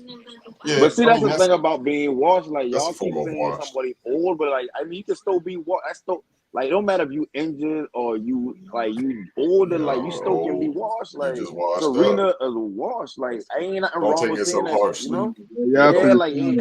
Everybody get to that point at some point. What was the word of the day on the media this morning, y'all? You heard washed about 1,000 times on the media this morning. I know I'm not the only one that heard it. After that night when we been calling it hard and washed, after that night, the next day on up to the day, like all you hearing, wash. MD said out his mouth what I was saying last night. He sure did, didn't he? James Harden is not going to be Houston. He didn't even say he said he was washed, basically. He's going to Houston. Yeah, that's a fact. Man, and he got to be a better teammate. That was fucked up. Yeah. Yo, bro, that's what I be saying. They be throwing niggas under the bus over there in Philly. They don't care. Shout out to Marvin Perspective. What's up, Marvin? What's cracking, bro? Marvin, I think he has his mic muted. He'll pop up. But Serena's not really chasing anybody. Right. I mean, her legacy is etched in stone. It will not change. It will not alter. She's one of the greatest of all time. I think the only thing that's one of the goals that's on her bucket list is to pass Chrissy Everett, I believe, for the most women titles of all time. And I think she might be one behind her. She won. She's tied right now. Right, she's tied. Exactly. She needs one more to take it over the top. That's what I'm saying, though. Like, I mean, y'all can say she's washed. I mean, like, she's older. Like, I'm not trying to say, like, old people are washed, but when you get older, you lose a step. She don't have the same fire as what she does. There's new people coming on, like, you know what I mean? But she's still competitive. And my fault, not to cut you off, because let's see how you say that, right? She's only missing one champ, right? And the one champ when she could have got it, respectfully, was against that Naomi, right? Where they made that bad call with the referee. I don't know if you remember that match, but it was the whole controversy there, right? And that's where she felt like she would have got the title, and she would have You know what I mean? But Naomi ended up beating her on that stage where it was tough, bro. And she haven't won since. Naomi won again after that too. Right. It's tough for Serena. Serena needed this year, bro. She needed 17-point lead ain't safe. This 17-point lead ain't safe. Well, it's looking pretty good so far. They better not rest. Oh, the Celtics brought the energy today. They better not rest. That's all I know. So let me ask you a question, Fresh Prince. So it's not like Serena's out there getting her ass mollywopped every match, right? Of course not. Nah. Hell no. People still have fear of her, playing her. Like, that's what I'm saying. Like, you can't say she's washed. See, that's the thing now. That's the thing now too, right? So tennis is a young sport, right? So a lot of these players that's coming, a lot of the players that's playing now, right? They're younger. So and they ain't as good as the players that she been dominating.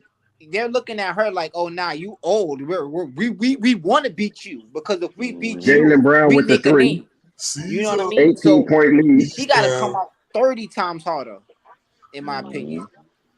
Yeah, because you got to think about it. The players that she been playing against when she been dominating, even they been better than today's players. Right. They just like today's players younger, so they got fresher legs, but they still don't hit us. They don't serve as hard as the players before. They ain't as technically savvy as them boy. Like they don't like. It's just a lot of shit that they is not as good as who she been dominating. So she going from that to she playing against people less skilled and less talented or whatnot, and you struggling to get there. You struggling to do things like you get to the finals round. Yeah, like until you get to the finals round. Yeah, think about it, Serena Williams. Then you got somebody on your level though. Somebody gonna send her a copy of this live right here. I mean, I think Giannis trying to do too much. He's not trusting his team. He's trying to take it on by himself. But to close it out with Serena though, I hope she get it this year, man. I really do, man. They're gonna try to get them. I feel like she should get it. And if she don't get it this year, I'm going on a rant. I want my girl Coco to win it this year, man. If she don't get it, Coco needs to get it this year. Coco turned 18 this year. She needs to get it this year, man. And Celtics doing the same dumb shit they did last game, y'all. To the average fan, nobody knows nobody outside of Naomi and Serena. So like they gonna make sure she in there. Jaylen Brown is selling it for the 3. So missed again. That's back to back. Bobby Porter from the corner. Yes, Bobby Porter's from the corner. Ime Udoka had enough. He is frustrated. He's looking at him like, what are you doing? This is not Celtics basketball. Come on, we're on the road. We need this one. Please do not lose your grip. Stay focused because you're playing like you insane right now. This is exactly what they did last game at the exact same time of the game. Marvin, are you ready? Yeah, I'm here. Well, how you doing, bro? Shout out to the chat, to the panel. What's going on, guys? What's up, Marv? Good hearing you, Marv. I haven't been on a panel with you in a minute, man. Yeah, I'm just laying back in the cut. You know, I like to listen. In the bathrobe. Yeah, it's all good. We was talking a little bit of Serena. You think Serena's washed, Marvin? I haven't been paying much attention to any tennis. Last time I seen her, I mean, I hadn't paid any attention. Was she lost her last match? Well, nah. She's on. I haven't been watching the Open recently. I usually tap in like before they come to the US. I haven't been watching it recently with the matches, but I just know like she's on this title run where she's trying to get this last title so she could retire, in my opinion, so she could go down as the ultimate GOAT and not be tied with nobody. So that's why I think she has another title in her. She got another title in her, and this year it'll be September where the US Open, late August, early September when the US Open come to win her last. Well, her shot will be if she even make it, So we just kind of just talking for ahead of time. Yeah, how did she do her last match? In the finals, I think she's ranked. She's still ranked top 10 though. She's still ranked top 10. All of that, you know what I mean. Like nothing ain't really changed on those accolades. It's just younger. She's gonna be 41 in September, mind you. Right, that's what I mean. Like she's it's tough to win them joints. And then think about it. Serena has a lot of extracurricular stuff going on too. Like she's clearly had more extracurricular stuff than any other tennis player I've ever seen. Fair. Well, she's Great rich. point. No doubt about that. She filthy stinking rich. Not Good only on that, her. she set the bar. Do you know Venus Serena is the reason why women get so much money in tennis, get paid so much? Venus is the Right. Venus was the start of that. She's the most dominant tennis player I've ever seen. Men or women. And here's a fact. Like with most sports, the men are better to watch, but with tennis, it's not like that. I think the women are just the women better is different. matches. It's not because the men are. It's not because they can compete with men, but women tennis is since the Williams sisters came in, man. I mean, they made that shit worth watching. It's just not that different from the women to the men's. It's not. It's not like basketball where you got a 10-foot rim. You know what I mean? And the WNBA really ought to lower that damn rim. Side note. Yeah, they need to do something. You think they would actually do that though? You need to stop being so prideful because they can play above the rim if they do that. Maybe the game would be a little more exciting. They consider that sexist. They can consider it sexist all they want. Imagine you seeing girls dunk on girls. Oh man, that would be great. That might have waited too late to do it. They should have did it in the first couple of years or 5 years. I agree. But now they didn't want at that time. They had Lisa Leslie. They didn't want her to dominate everybody. They were trying to make it fair. She did that anyway, for the most part. I mean, yeah, but imagine she'd really been wild. She did that anyway. But Got a question for you, Dex. Is this rumors about Phil Jackson wanting to let LeBron James go? Everything is rumor right now. He's the consultant. Like I said, but it's everything is rumor right now because one thing what's going on is a lot of people are still, like I said, on vacation. When we get into June and we're getting closer to like towards the middle June, late June, when you get into July with the summer league approaching, the draft have ended, the playoffs has ended. You would basically get more concrete notice and information, but the telemetry of the information that we're getting now, you can take it with a grain of salt. Quick question. He's always been a consultant on the Lakers. How long he's been a consultant with you guys? Yeah, he's been dealing with Jeannie Buss forever. That's Jeannie Right. Buss. Yeah, that's his little girlfriend. That was his girlfriend or his wife or something, or whatever the hell they had going on. He was smashing. Jeannie But was see, a the bad thing one about back in it- the day.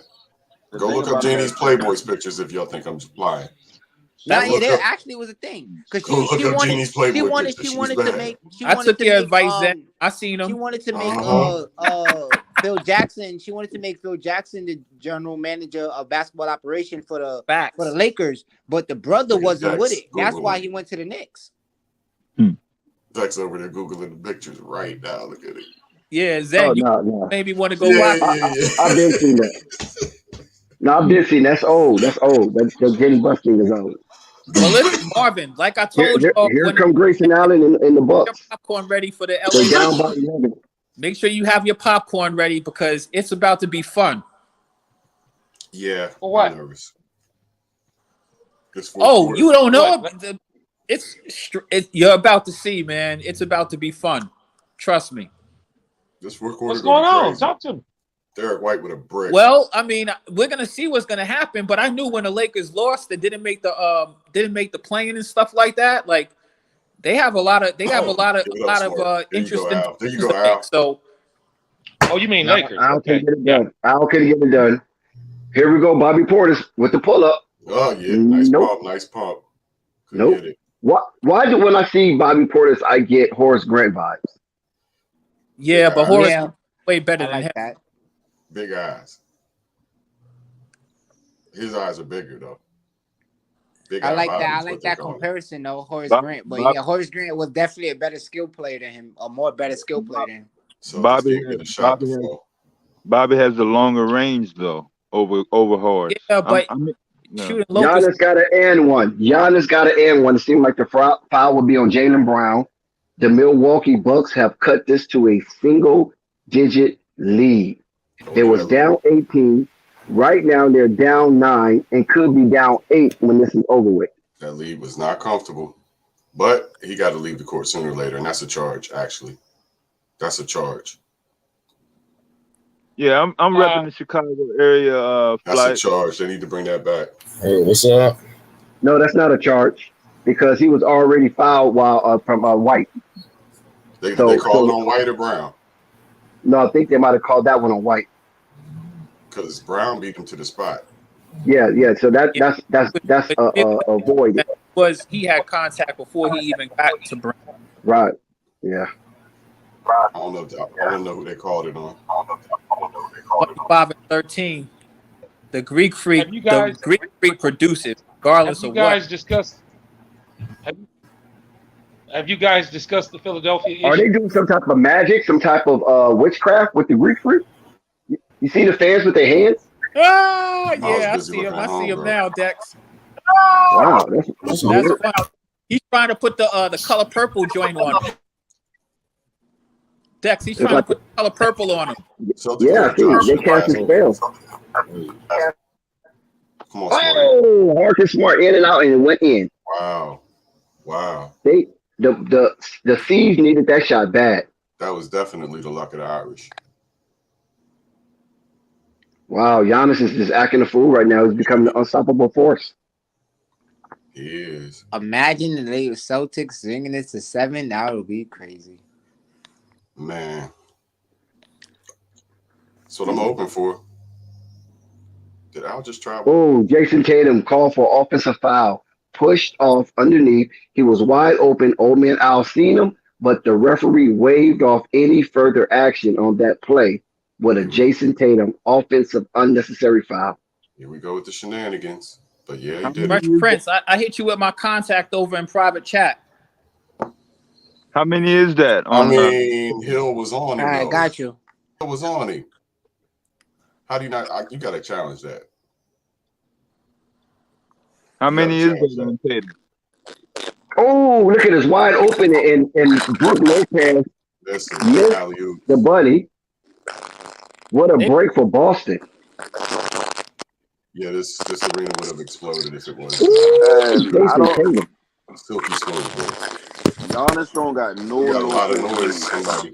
All he got is I'm gonna bang into you and I'm gonna throw the ball in the rim. Somebody's mic is back in the fool. Yeah.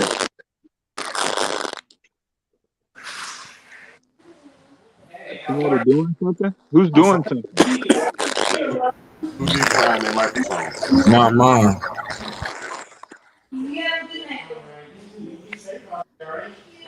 Check 1, 2. Oh, somebody's in the kitchen, I guess. It was Fresh Belize. Oh. Salute that brother Jason Tatum with a nice floater. 2 men on him. Celtics have the Rock up by 11. 2 minutes left in the third. I got one. Did I hear you guys discuss the Philadelphia issue earlier? Jason Tatum turned it over. Oh, pull up, no good. Yeah, Jrue Holiday pulled up the 3, but that was no good. Here comes Marcus Smart. Yeah, Harden and Doc Rivers. Okay. I think the Do you think Doc Rivers getting fired? Doc Rivers is gonna be. No, they both. He already said they both are staying. Who said that? The owner. He reported it earlier today. Who was staying? Harden and Doc Rivers. Harden and Doc Rivers. You staying? Yeah, I heard the Doc was staying. Yeah, I heard the Doc was staying. I didn't know about Harden though. Harden too. Give up too much. I also heard that Mike D'Antoni is the candidate in Charlotte. Breaking LaMelo Ball news. I heard Mike D'Antoni is the lead candidate in Charlotte. Oh my God, an N1. Jason Tatum with an N1. Wow, he charged. But the question I have was, should they re-sign? I mean, should they keep Harden, guys? They ain't got no choice. You don't give up too much for him. 200. Oh no, that's blocking. That's blocking. Yeah, that's not a charge. That's blocking. Yeah. You give up your future cornerstone and Ben Simmons and some key players just for him, like you getting rid of him after the season, not signing him back, or not even doing like a signing trade. Like The GM need to be fired for that at the end of the day. Facts. You got to bring him back. I don't know what kind of contract they're going to give him, but they got to bring him back. Give it up for number 0 stepping up big tonight, y'all. Celtics have extended the lead up to 14 when it was all the way down to 8. So Celtics on a 6-0 run right now. Drew Holiday with the ball as he bringing it up the court. He gives it to Giannis at the arc. Giannis looks. He's testing the defense. Derek White overplays him, and Giannis makes him eat that. And Giannis goes in for a spin and a layup. It looks like child's play. Beautiful move. What Philly should do is if D'Antonio don't get no head coaching job this summer, bring him in as an assistant or a consultant for offense or whatnot to try to get James Harden back in the groove of things, which we know ain't gonna happen, but still worth a try. You think that's what Brooklyn did last season. I mean, Doc ain't really got a choice. Brooklyn had him as an assistant coach. Okay. Who's that? No Panic? Yeah. That's my. Oh, right. Me and No Panic was the only two that said he was washed, and we was right. Is Tobias Harris gone, guys?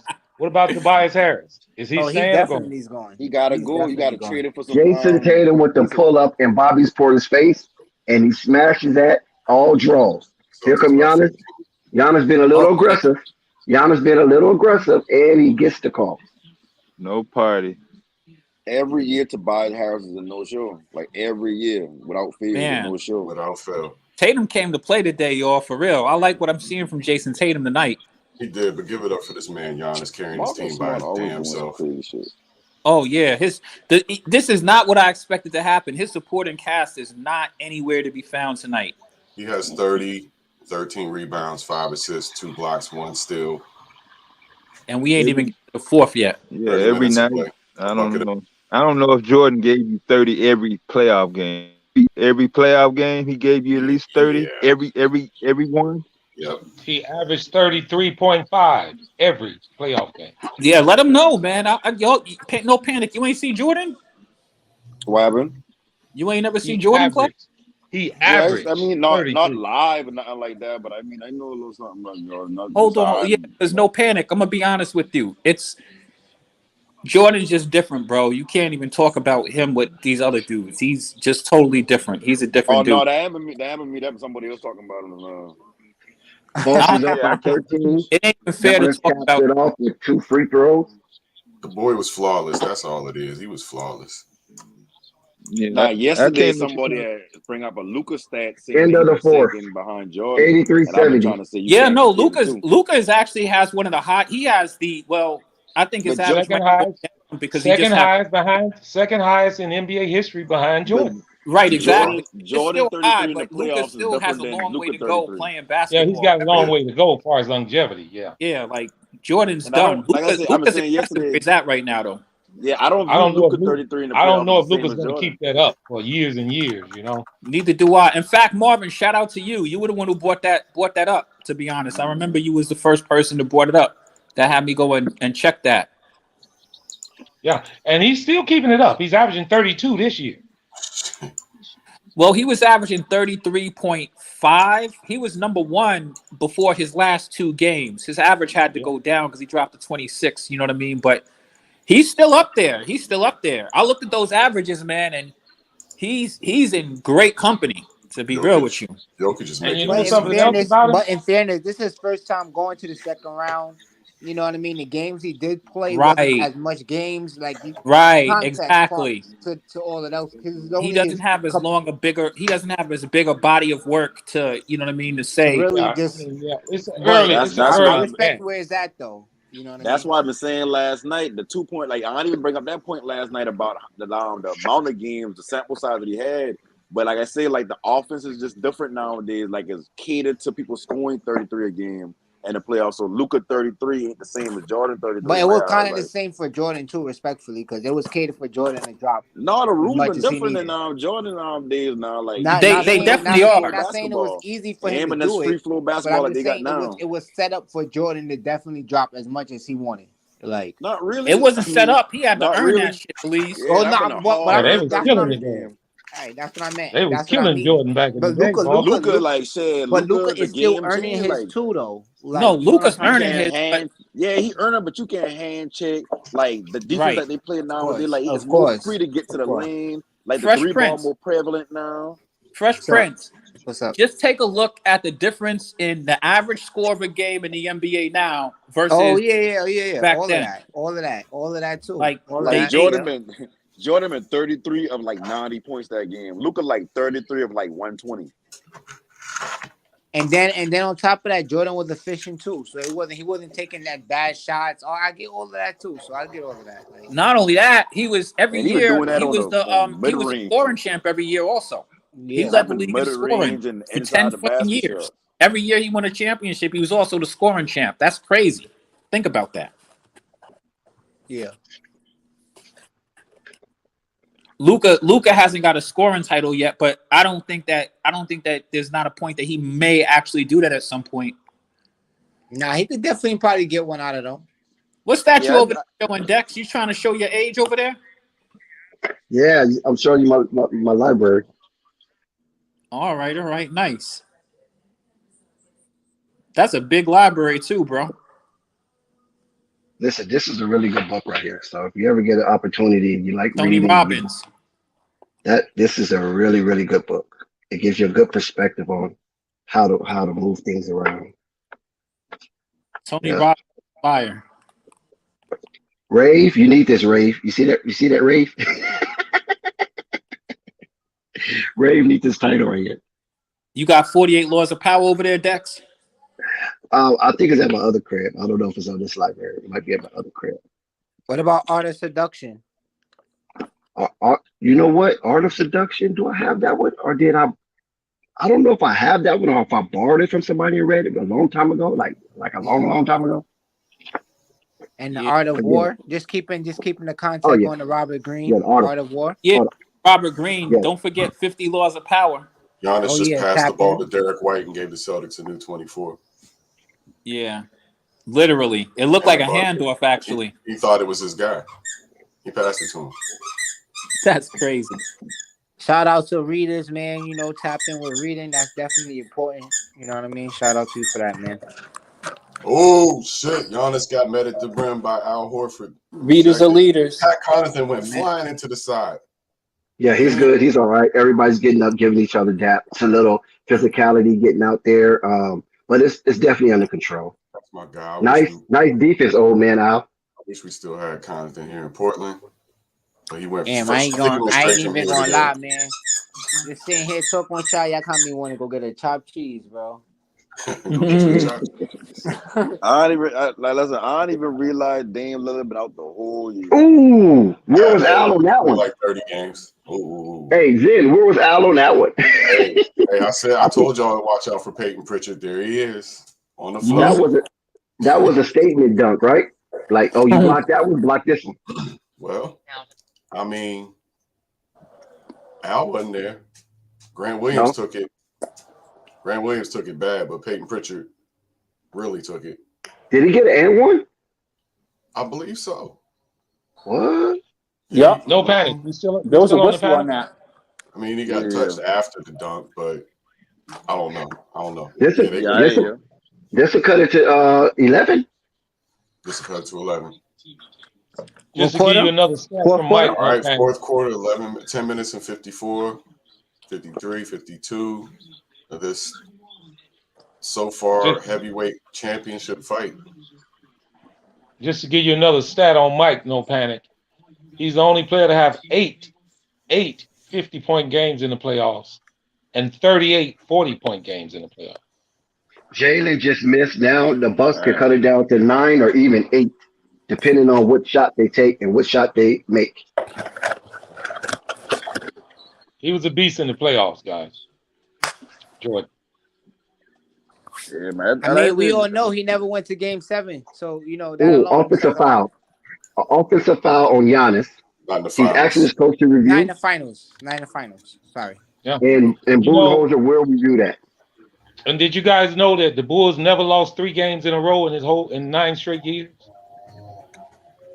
His playoff record is unbelievable. Oh yeah. No, that call will be reversed. that will be reversed, and there'll be a foul on Grant Williams because he moved while Giannis was making his move towards the ball. Yeah, see that? Yeah, that's definitely a blocking foul. He sold that to the refs. The refs And initially called it I'm in gonna his check in favor, with y'all a little but later after the game or right Yeah, before I'm the gonna game. pop back I'm on about here to too, put. man. Yeah, I'm Good about to catching go up put with that you, order. believe. Make sure you catch up with me, homie. Yeah, likewise, bro. I got you. Yo, All Panda, right, I'm gonna voice. check in with y'all a little later, guys. All right, All right, voice. all bro. right, Select. salute, brothers. Salute, guys. Marv, Salute. I'll be real. I believe. All Marv, right. I'll let you. those numbers that you bring up, man. I mean, like that dude is just a whole totally different dude, man. I miss him. I wish that these dudes could see him play right now. Like Kobe was amazing. Think about how good Kobe was. Think about what Kobe would be doing if he's playing out there right now. Remember that Jordan was the prototype. You're talking about a dude who three-peated, retired, came back, three-peated again. Yeah. And I'm not talking about And you just know, three-peated. Came back, led the And league then in came scoring. back, and then came back. The league in scoring. Like he proved it wasn't like it was no dispute. He proved that he was the best. There was no right or wrong, Dex. There was no dispute in it. Right, but you gotta attach also the Washington Wizards journey into Right. Michael oh, Jordan's man. No, legacy as we well. could attach that. We could attach that because he went to the Wizards. Remember, Dex, he went there to be the president of operations and blessed us by getting on the court. And he wasn't terrible as a Wizard. Let's be No, he real. wasn't. No, he wasn't. He definitely been He made an washed, but All-Star I mean, team. shit. But he was I've washed. been impressed for him to be Yeah, that age and I still agree, doing Zen. something. He was definitely not the Jordan that we seen, but he wasn't terrible. He Yeah. has 30. Well, He I'll has tell you. 30+ point games and 40-point games on the Wizards too. He did have a Well, let me 43 say point this, game guys. at age 38. Some of his best numbers I hadn't even read off. 10 straight scoring champions. 7 consecutive 10. Well, he won the scoring champ title 10 times. 7 times in a row. He led the playoffs 10 times. 6 times in a row. Now them some hellified numbers. Finals Well, MVP 6 times. don't forget his last year with the Washington Wizards, he played all 82 games. Right. Yeah. And how old was he? I don't know. I think maybe like 40. 39 and 40. You gotta Yep. listen. Here's the thing that you really have to put into context. Because I mean, we could throw on the Wizards stuff, which is fine, but the Wizards don't take away nothing from what Jordan did at all. Because this man, that's not to knock him, but don't dismiss that as well. no, I will Not never do dismiss dismiss that. I it. mean, I loved all of Jordan, but check it out though. It's not just that this man it's what he did, the way he did it, and why he's an icon. This man three-peated and retired, walked away. Came back, did the shit again, and retired again. Like he proved what he had to prove. He left. It's not like he was sitting around like I'm gonna play for forever and ever and ever. He walked away, man, and we missed him. We missed him. We missed that tongue out. You know what I mean? His second retirement, he left on a pat on the ass, game winner on Byron Russell. Man, I mean, like this dude just showed he always stepped up to the plate and showed his greatness over and over and over again on the greatest stages. I was actually thinking about something today. You know, Jordan, you had a 0% chance. The call was overturned. 10-point game. You had a 0% chance of Which is beating Jordan correct. in the finals. A 0% chance of beating him in the finals. Because he never lost in the finals. Well, I know one sport that beat him, and that was baseball. Because damn sure couldn't play that. Yeah, he was. Well, that's why he came back, I think. You know what I mean? Pops was Hold in the up. rap. And here's something I want to share with the panel. Did you guys know that baseball is the hardest sport of them all? Mm-hmm. I mean, depending on who you was. Yeah, it truly is. The hand-eye coordination has got to be damn near impeccable. Yeah, that's You true. gotta That's think true. about who you was You have because, to like, you have to play baseball to know that. Like my favorite sport to play always been basketball and football, but I've been naturally good at baseball, but I just found it real boring. Right. Unless I've been pitching or batting, even boring as hell to me. Oh But I've been wow, naturally wow! good. Milwaukee just hit a 3, and Baseball. it's a 6-point game. And not only that, guys, can Folks you in picture Milwaukee getting hit? around Can you picture getting hit by that damn baseball at Ooh, 100 miles an turnover. hour? Yeah, baseball. I'm out there with Milwaukee that will damn get the ball baseball back. bat too. I They got can hit by take it that. down to 4 or even 3, depending on the shot they take and the shot they make. Here we To hit go a perfect again. pitcher is a totally different level. I agree with that, Marvin. Man, listen, You know, and not only that, do you guys realize when a pitcher releases the ball, Yeah, no if they foul line that that ball back to him, you know how many seconds that is, guys? How quick his reflexes has to be as a pitcher to get so he won't get knocked the fuck out or killed. It comes back faster than comes in. That's all I'm gonna tell you. yeah. Good defense, old man. Good defense, old man. Al. Hey, they It's need to watch Giannis for exit traveling because he velocity. seems to be taking a couple extra steps all the time. If they never Exit watch velocity. Patrick Ewing for traveling, they're not going to watch 120 Giannis miles for an hour. traveling. Dex, you Now, fucking. it's about time for Marcus Smart to do something incredibly stupid, so keep your eyes open for that. What's the scores, guys? Jason Tatum gets 84, fouled by 78, George Hill. 78. 6-point ball game. Yeah, 6 points. And came back. Yeah. And it came back. You know the Same Bucks they ain't. could- as last game. They at home and they're very poised. Same story as last game. How many Giannis Jason got Tatum now? with an incredible play. I don't know. Giannis has Fellas, 30, I'm gonna hop off. I'm gonna hop back on after this game is over. 37 on 12 for 27 shooting. Damn. He's hit Now you 12 see out why I of said 13 I free can't. throws. Then now you see why I said I can't stand that song. That song you can't stop that song, bitch, man.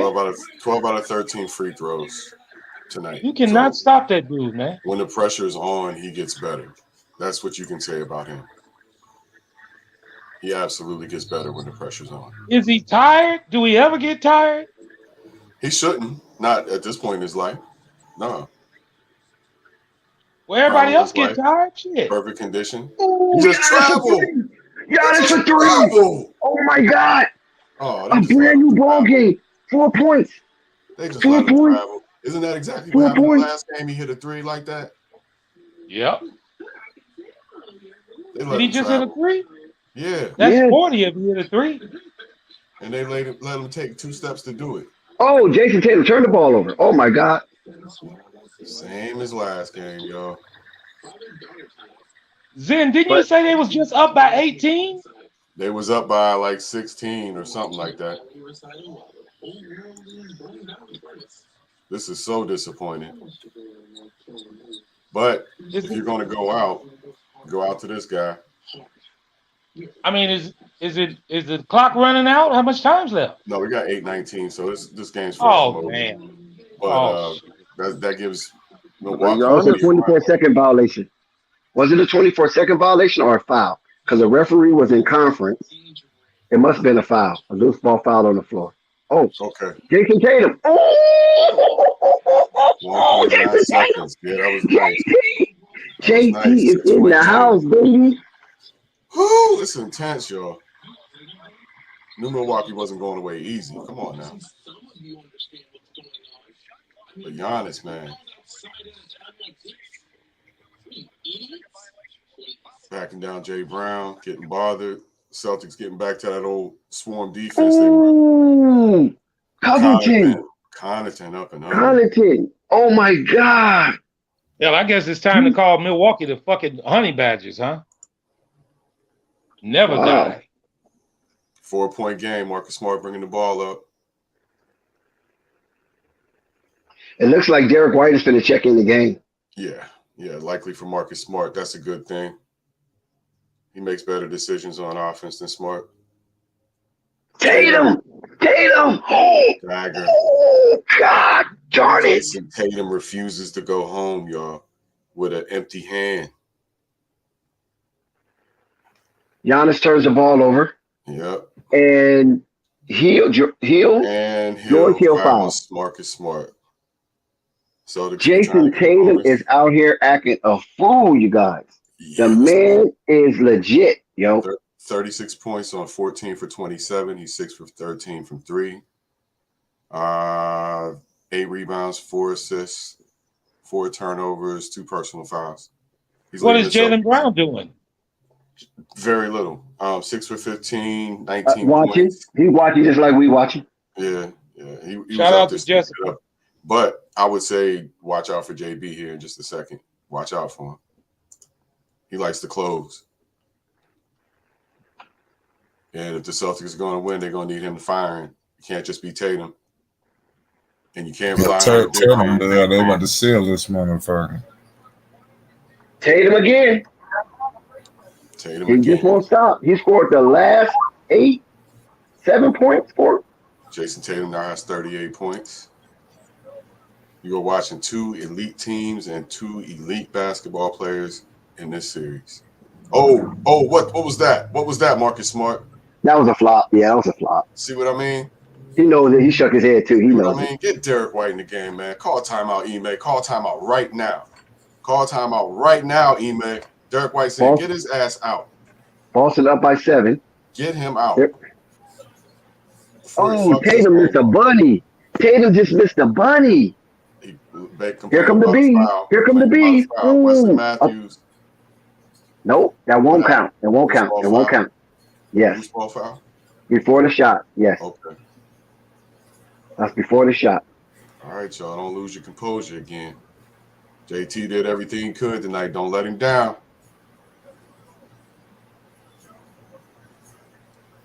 Yep, Jaylen Brown is the only Celtic starter in the negative box plus minus. Hey, listen, man. We got a new sighting of a new Larry Bird. And he's in a Milwaukee Bucks uniform. Connaughton. Smart, about to do something stupid. Gives it to Horford. Back to Smart, drives to the rim. Oh, Jason Tatum! Another one. Listen, this is incredible. You guys, listen, this is wild. This is wild. Boston gets the ball back. Listen, Boston is trying to close this game out. Their fortitude is just off the chain right now. Jason Tatum is an elite NBA player, y'all. Budenholzer is frustrated. He calls a timeout. He's trying to get these boys back in configuration. There's a lot of time. There's a lot of time left. You want Jason Tatum to do this now? No, you want to save this for the ending of the game. Maybe Jaylen Brown might come on next. It's time for Brown to come on, man. These guys Tatum's put up 30 shots now. Giannis has put up 29 shots. Their arms are going to start getting a little weak. It's time for number 2. Budenholzer calls a timeout. It's Peel call in Milwaukee, Wisconsin. That he have to rally the truth because it's only seemed like 2 players on the Milwaukee Bucks is ready for this type of smoke, and that is Covington and Giannis. Everybody else seems like they ducking the smoke, man.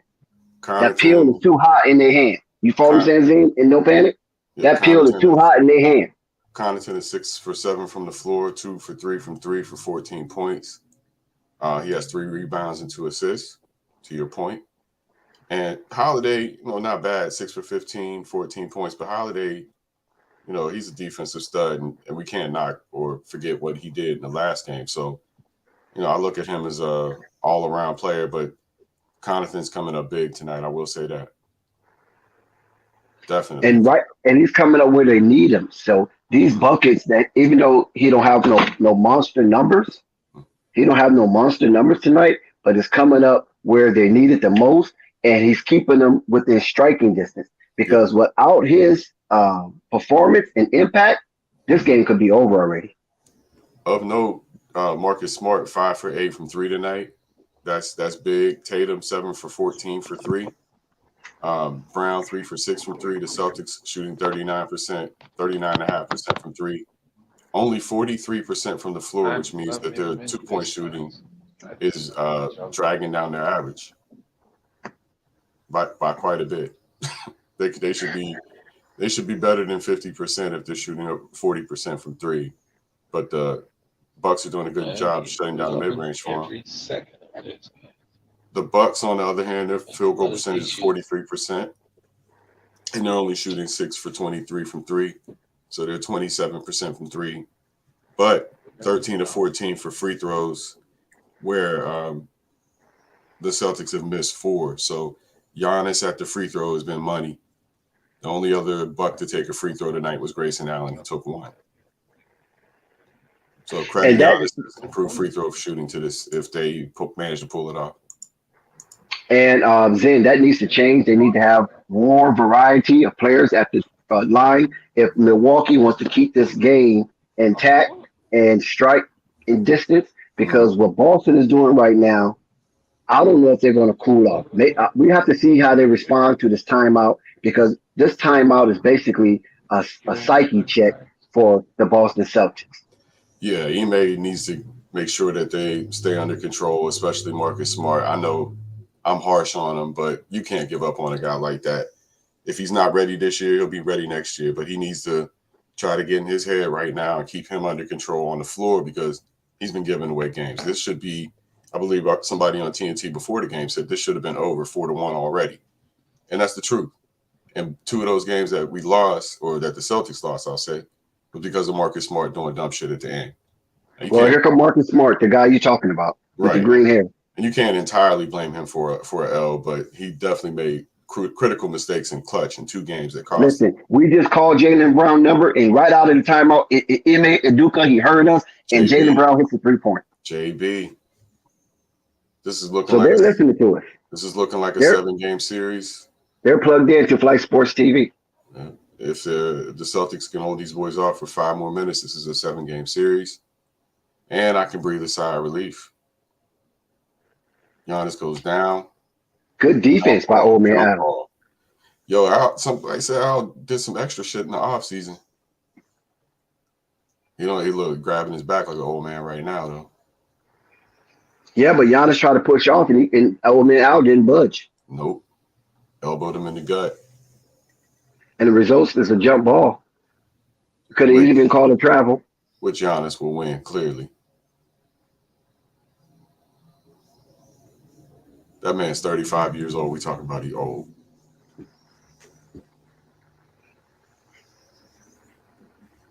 Connaughton for 3. Air ball. Rare ball for Connaughton. Celtics ball after the inbounds. Or after the jump ball, excuse me. Smart advance ball. Go ahead, Dex. You can see the difference between the shot that Pat took and the shot that Jason took with the clock winding down. Jason looked way more composed because he is familiar being in that type of intensity in the shot clock, where Pat didn't know what the hell to do. Marcus Smart with the green hair. Wow. He's money tonight, y'all. He's definitely money tonight. It's definitely National Leprechaun Day. The Bobby Portis misses a putback, called a dead offensive foul. Offensive foul. The Celtics appear to be winning this game. We have 4 minutes left, but anything can happen. Giannis can go nuclear, as he so often does. This boy, I'll tell you, man, y'all got me thinking, and I've been looking around the league. I'm still having a hard time. There's only a few that can measure up to him. That was a big shot by Marcus Smart, by the way. I think that's Oklahoma State finest. Yeah, by way of Texas. My homeboy knows his family. He knew Marcus as a baby. We had to talk about that last time I was in PA. Missed that one. Giannis gets the rebound. Ugh. Giannis gets called for traveling, finally. Yeah, Giannis is a little out of control right now. He seems to be frustrated. He's not putting any trust in his teammate, which is a very ugly situation for him. I think the psyche of the Milwaukee Bucks is faltering and caving into the strength and the fortitude of the Boston Celtics. So the C's are winning both basketball-wise and mentally-wise. Now, if you're Milwaukee and you lose this game at home tonight and you got to go to Boston, are you at a disadvantage now, or do you think because 80% of the teams who won Game 5 won the series, you should win? Well, the same play just occurred, and this time the call goes into Giannis' favor. Like I said, Giannis is definitely playing out of control. He needs to regain his composure. He's letting his anger get to the best of him, and he's just running into people like a freight train. And most definitely, Zen, I believe that the favor goes into Boston, because Boston is very tenacious. They seem like they're not afraid of Giannis, no matter if Giannis get these blistering numbers. But as long as they keep the outer people in check, then they're good. It's almost like Unstoppable. So shout out to Unstoppable for laying down the blueprint on how to beat the Milwaukee Bucks. Let Giannis get his, or stop everybody else. Quick poll of the panel. Do we think we're looking at the two best teams in the NBA tonight?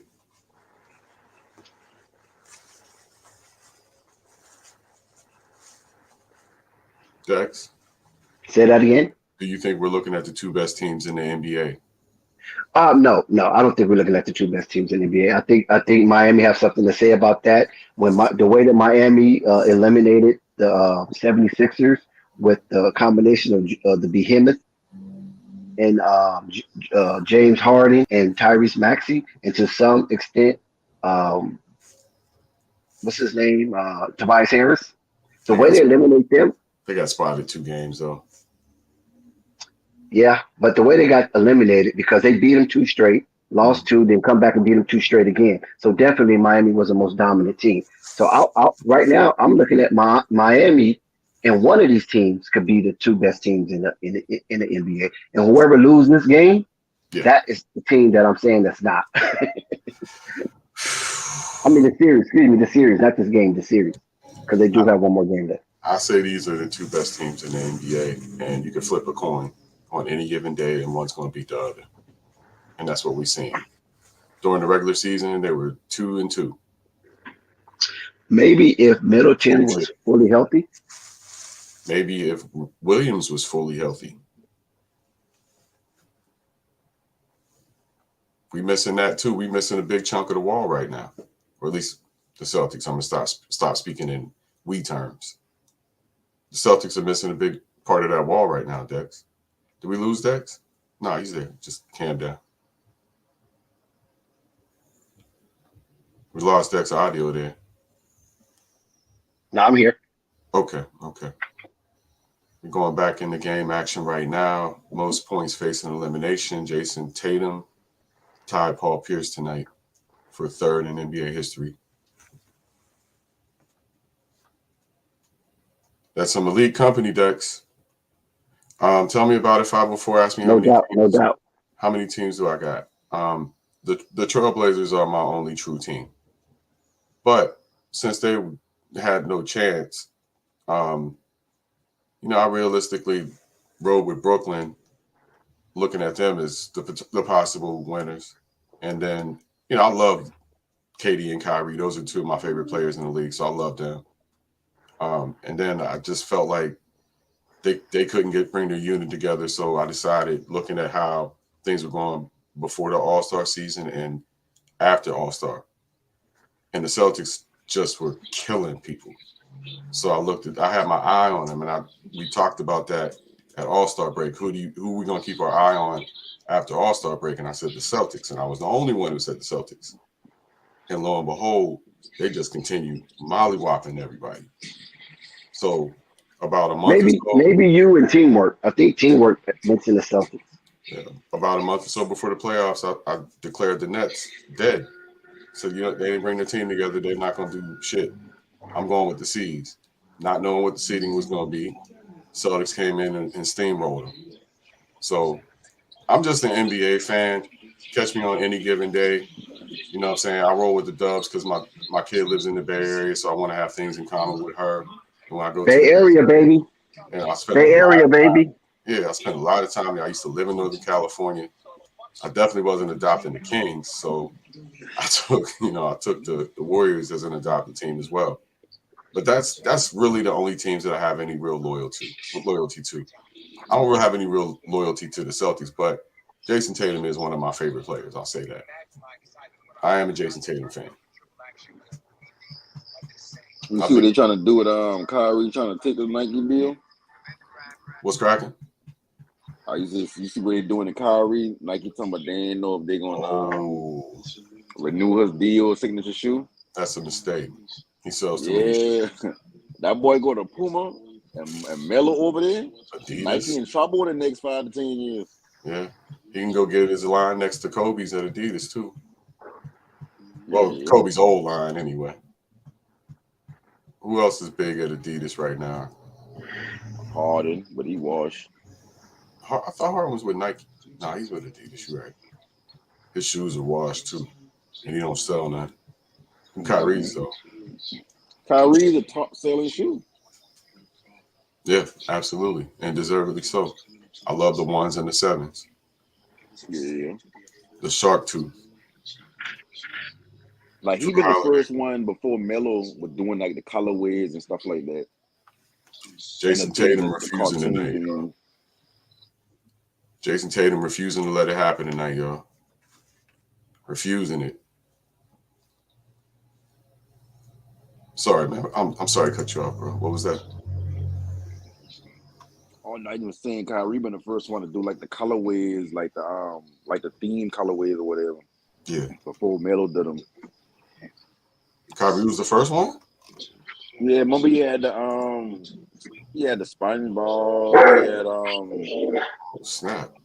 I gotta look him up, but he had a couple of different like cartoon themed shoes. Okay. 103.92 Boston. I didn't know he was He first. had like the different colored shoe, like one shoe, one color, whatever, like that. But I just mean like bringing out a certain like partnering with a cartoon. I can't remember what he been though. I want to say SpongeBob. I got you. Yeah, that's ill. First collab. We got a 11-point game. Celtics with the Brock. Tatum driving. Portis fouling. Looks like the team got this one. Tonight. Yeah, looks like the luck of the Irish prevails on National Leprechaun Day. But this man right here, this number 34, is starting to remind me of one LeBron James quite a bit, in that you can't pronounce him dead until the funeral's over.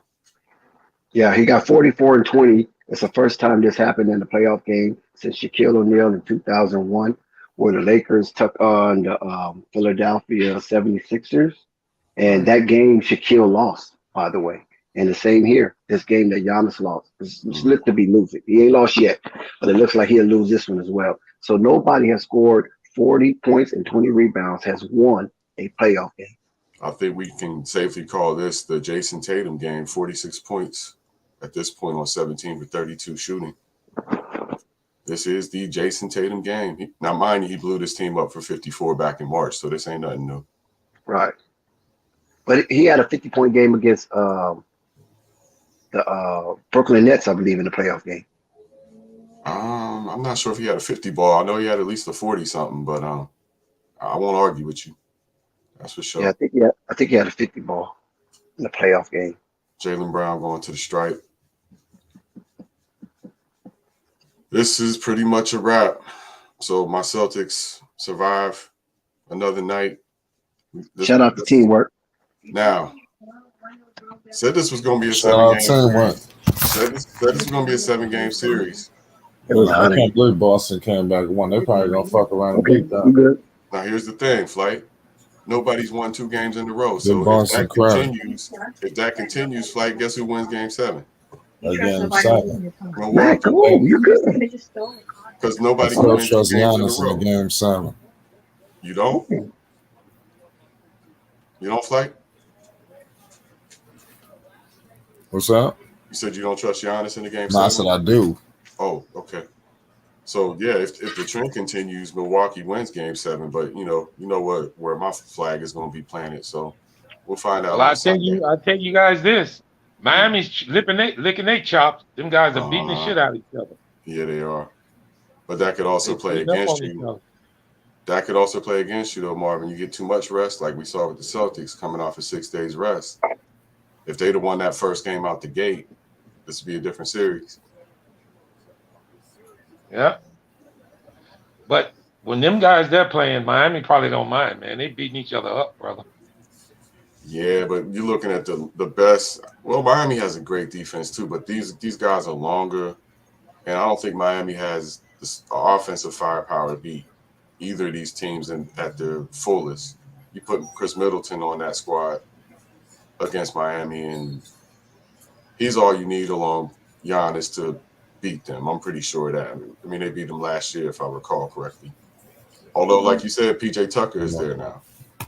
And PJ Tucker is a problem. The Milwaukee Bucks have pulled the plug. They put in the reserves. They surrendered this game. Boston acknowledged it by doing the same. So right now we're looking at players that we normally don't see, and they're just enjoying themselves. Yeah, we got number 5, Carter. It's now a 10-point game with 50 seconds. We got a foul. I think that's a tech, right? On Tice. A foul on Tice. Leave it up to Boston to figure out how to give away a 10-point lead in 50 seconds. We're going to watch this.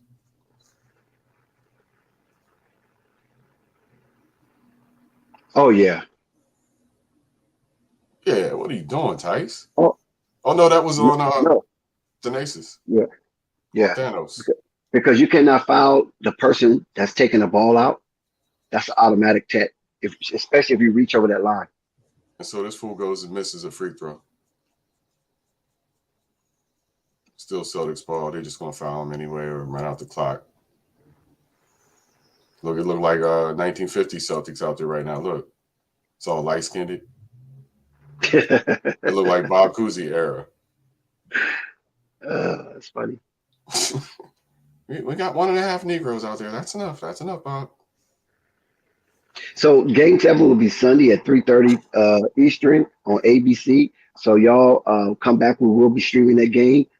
Milwaukee Bucks will travel up to Boston in the TD Center, and they will take on Boston in Game 7 Sunday, 3:30 Eastern on ABC. Yep. Gang Green survives another day. Another day. More the merrier. Boy, Kendrick Perkins is biting his tongue right now. That fucker. He's the worst, man. Out of all of them. You know what? No, I take that back. Nick Wright will always be the worst. Next to Nick Wright, though, sit Kendrick Perkins' ass right beside him. He's the fucking worst. But guess what? It's more because we got the number 2 seeded team, the Grizzlies, versus the number 4 seeded team, the Warriors, coming up next. And that's an elimination game, but it's a game 6. The Memphis Grizzlies have to win this game to stay alive. If not, the Warriors will advance to the Western Conference Finals and await the winner of Phoenix Suns and the Dallas Mavericks. Warriors close it out tonight, sir. I'm predicting Steph's going to have a big game right alongside C Captain Klay Thompson. Big game for both of them tonight. They better. And as this game winds down to 6.5 seconds, I would like to make this announcement. We here at Flight Sports TV, the panel, the chat, and everybody that's rocking with us tonight, and those who will see the stream as it on the rerun, we got some things that's moving forward, and we would love for you guys to help Flight and donate to his Cash App. We're trying to miss the super chat because we want the funds to go directly to Flight, and we have something going. It'll be a special treat for the panel. And it'll be a special treat for those who participate and check in with Flight Sports TV. So if your pockets are not too light and you can help, donate to Flight Sports Cash App. And we have something big on the horizon. We were told not to announce it just yet, but it is. We do have a goal and we can promote it, but we just can't promote the full detail. But as the date approaches, when we get closer and closer, we will announce it. We do not, listen, pray that Flight makes this trip safely, and pray that everybody that travels with him get there safely and things of that nature, and everything will be great. But we have something coming on. We want to help donate to Flight's Cash App so we can get this adventure and these endeavors to be finished. And trust me, you guys is going to be delighted when you see what we got coming down the pipeline. But like we say, it's just not. Things are not cheap. Things are not free. So if you can, please help donate to Flight Cash App. I don't know if you have it tagged up anywhere. Flight, if you don't have your Cash App tag, please put it up there so they can tag it so people can see it. And those who are willing and able, please, help donate to the Cash App. And listen, when I ask for something, I ain't just asking, okay? Because I don't need that. But I'm asking for those who wants to participate in seeing the channel evolve, seeing the channel elevate, and seeing the channel get things done that we promised y'all that we would do. This is not no Disneyland. This is not no Boys Club, no YMCA, no Elks, no Mason, no Shriners.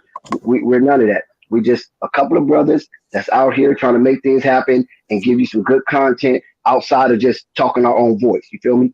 We want to connect with the celebrities. We want to get them on here. We want to get the basketball minds on here. So we're going to have to take this trip, and we're going to have to meet with some important people and get some things coming down the pipeline, because they are elated in what's going on with Flight Sports TV, especially if we kind of tone down that N word. That's the only thing feedback that we're getting to some of the people that we're inviting for interviews on this live stream, is that a lot of them do not rock with that N word, especially when it goes out to the universe the way it does, and it goes out blindly. You follow what I'm saying? So if we can kind of tone that down a little bit, that would be great. But check this out: we do not censor here. We're not about censorship, and we let them know. Listen, the people that come on Flight Sports TV, it's an average Joe like you and me that come on here, and all of us not eloquent.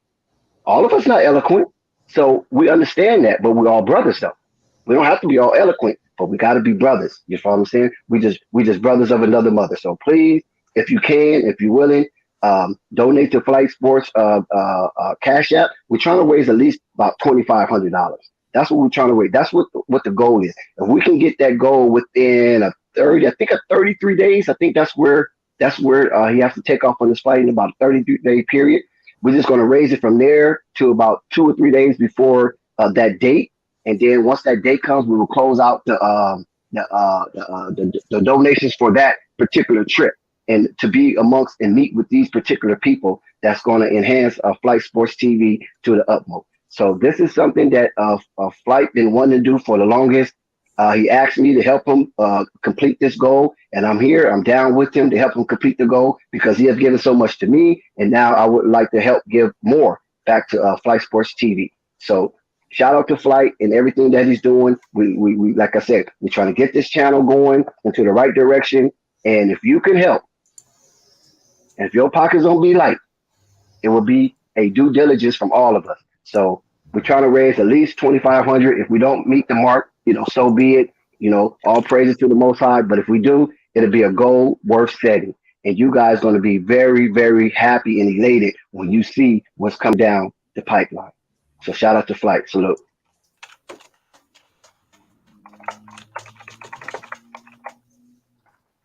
Yeah. I'm gonna be right back, man. I gotta make a quick bio break. I'll be right back. Yes, sir. Panic, you have anything to say about this game? Marvy, you have anything to say about this game? Give us a shout out to the Celtics. Great win. They playing well, man.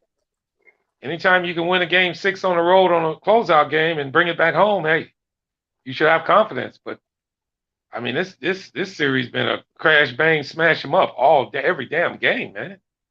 They are really going at it. They are going at it. Yeah, that was a very physical contest.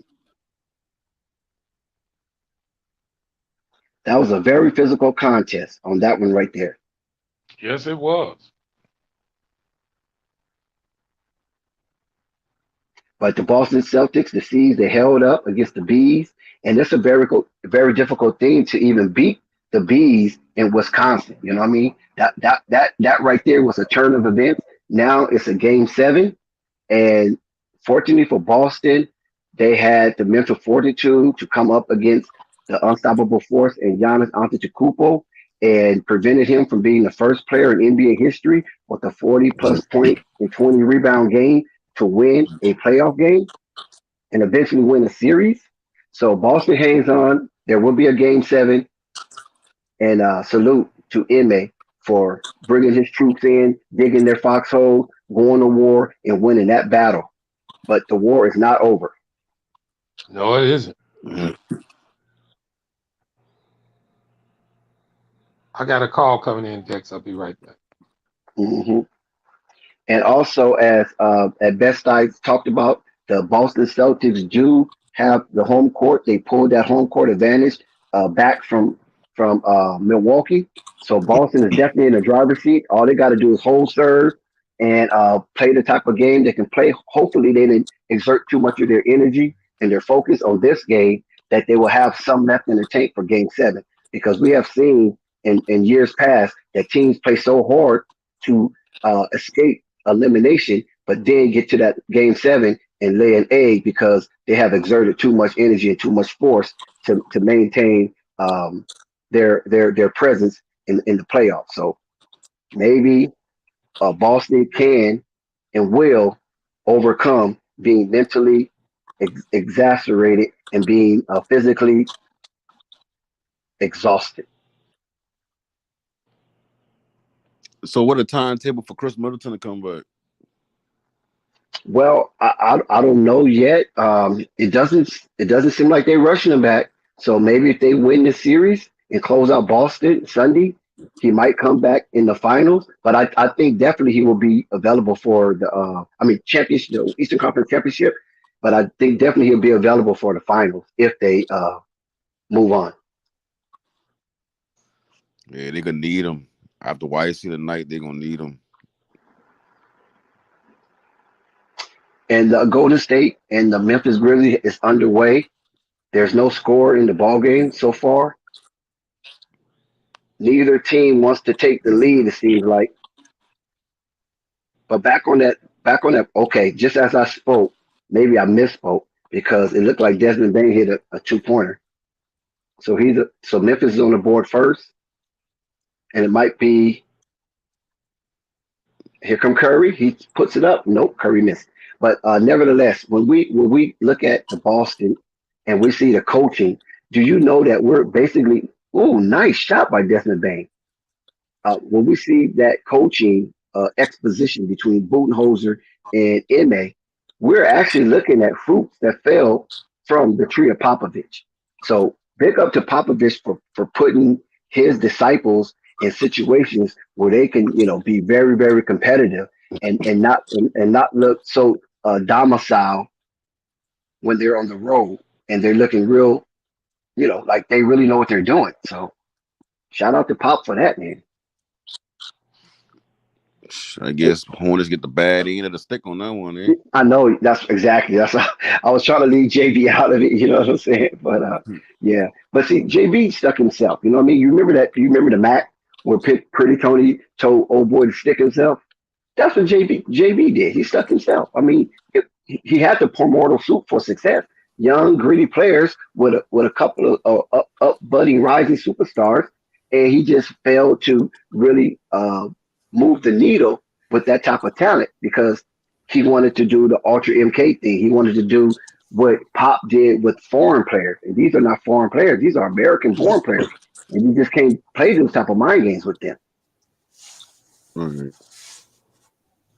See, the difference between Phil Jackson with his Zen Master tactics, those players bought into that. You know what I'm saying? He didn't like forcefully put it to him, and Curry missed again. He didn't forcefully put it to him. He suggested it. They bought into it. Some players didn't buy into the fullness of it because he did try to implement yoga, and a lot of players kind of thought that was soft, and they was using their certain injuries and things of that nature that they couldn't really partake in the yoga. But that's what yoga is really for, to help you be more limber and get you control of your mind and your body. But nevertheless, breathing. Yes, and breathing. So keep you calm. So nevertheless, Phil Jackson did. He was successful with partial of his Zen teaching, having players reading books and laying down and not even touching basketballs during practice, just visualizing games without even dribbling the basketball, and it wore in on them. And also you have to look at Phil. The difference between Phil and Pop is that Pop was more so going out scouting talent. So you can imagine when he sends out his scouting team to these foreign countries, that's maybe their first initial contact with American basketball acceptance. You feel me?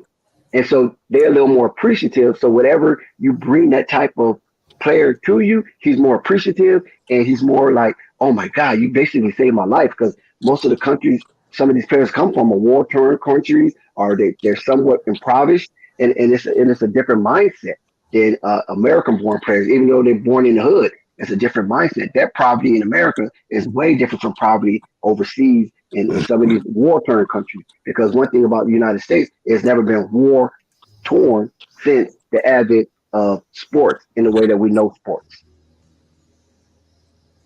I think when it comes to coaches, I think you need to give coaches. I mean, I understand like some coaches be young, so you don't want to give them too much control. But I find it's hard for me to fire a coach when the coach don't have no real That control background over is the killer. roster. Thanks, man. Go ahead, no panic. I'm sorry. I just got wooed by the I just background. saying, like, I just find it hard to fire a coach without giving him like control of his own roster. Because like sometimes, I mean, you can have a setup where you got the GM and you got the coach, and they kind of do their job where the coach kind of relay to the GM, okay, I run in this Teamwork offense, is I run in this crazy. defense, I Teamwork need is this type of crazy. players. But it's like I find it's like you got to give a coach all the control, like especially when it comes to his roster, because he like. Well, Popovich, like I feel like part of his success comes from the fact that he can control his roster. Just like with Belichick, I feel like a lot of success comes from being able to control who you want to put inside there. And you know what? But Hold like I on, say, Jay, at the before same you time, go. I The understand. coach and the GM got to have a real good relationship in order for it to Right. work. But also I want to touch on this Pan. You listen, you're right. But see, I'm gonna tell you one thing about Pop, right? He happened to win a championship that way. And when he won that championship in '99, I mean it was no looking back from there. But when you see Phil Jackson, he's coming from coaching Michael freaking Jeffrey Jordan. That's all inspiring in itself to be able to hear some of the things that he said to Michael, to be able to hear some of the things how Michael reacted to the things he said and how they resonated throughout the team to win these multiple titles multiple times. And then when he comes to the Lakers, he's already accepted as a champ. It was a match made in heaven because everybody knew Phil Jackson should be coaching to Kobe and Shaq, Rick Fox, Horry, those Lakers. Phil Jackson should be that coach of that extremely talented team. But with JB, he ain't come with no championship to be trying to bark at nobody. You feel me? Right. Tyronn Lue come with a championship. Doc Rivers come with a championship. You see what I'm saying? Now Budenholzer comes with a championship. Rick Carlisle comes with a championship. So Eric Spoelstra comes with a championship. So when they spew their basketball acumen at some of these players, it's all inspiring to hear how he coached LeBron James. It's all inspiring to hear how he coached Flash, aka Dwayne Wade. But JB, like really? And you want to be so stern? Let me ask you this: like, I don't like. I know about like Phil Jackson as far as coaching. Shout out to Ray. Like hearing about him coaching the Bulls, but Phil Jackson ever coached like a team outside of having Jordan and Kobe, like to go back to say, okay, well, this is why he a good coach. Without the great players, he did this. I feel you on that. How do we know you a great coach? How do we know? Because this is why we know. But this is why we know. This is why we know. Because when Phil Jackson coached the Bulls, right? The Bulls only went so far with Doug Collins, right? Yeah, that's Phil Jackson. Michael was still maturing too, so you got to get that up too. But it's all a primordial soup for success. Phil Jackson, the maturing of Michael Jordan, then the advent of Scottie Pippen. You follow what I'm saying? The rise of Horace Grant, or you could say Cliff Livingston. He started to play better. You know what I'm saying? He got in shape. Not Cliff Livingston. Hey, look, Cliff Livingston got in shape, boy. You know what I'm saying? Cliff Livingston was a blob out there, man. Oh man. Yeah. So it was a lot of things that was so congruent for that time for success for Michael Jordan and Phil Jackson to go ahead and take the NBA by storm. So that's why you could say that. And then to qualify and quantify, okay? To qualify and quantify, Phil Jackson is when he took over the Lakers as they was on the brink of becoming in shambles. Because the way that what's his name? What's the professor name again? Dr. Buss? No, not the professor. The professor from the I mean not the professor, the dude from Airplane. Remember the movie Airplane with Kareem Abdul-Jabbar, the captain? Yeah, the captain. Remember he was coaching the Los Angeles Lakers. You talking about Dale Harris, man. You trying to be funny. You talking about Dale Harris. That's hilarious. That's hilarious, Dex. Hilarious and true. the pilot from Airplane coaching the Lakers, you know what I'm saying, had Kobe shooting air balls against Karl Malone and John Stockton and Jeff Hornacek and all them people, you know what I'm saying? And then Kurt Rambis come in and try to piece it back together, bringing in Rodman and things of that nature, you know what I'm saying? And that was a debacle. And so Phil Jackson had to come. And did that quantify him as a good coach because he took that mindset of that team, that party scene. Only person that really wasn't partying in LA was Kobe.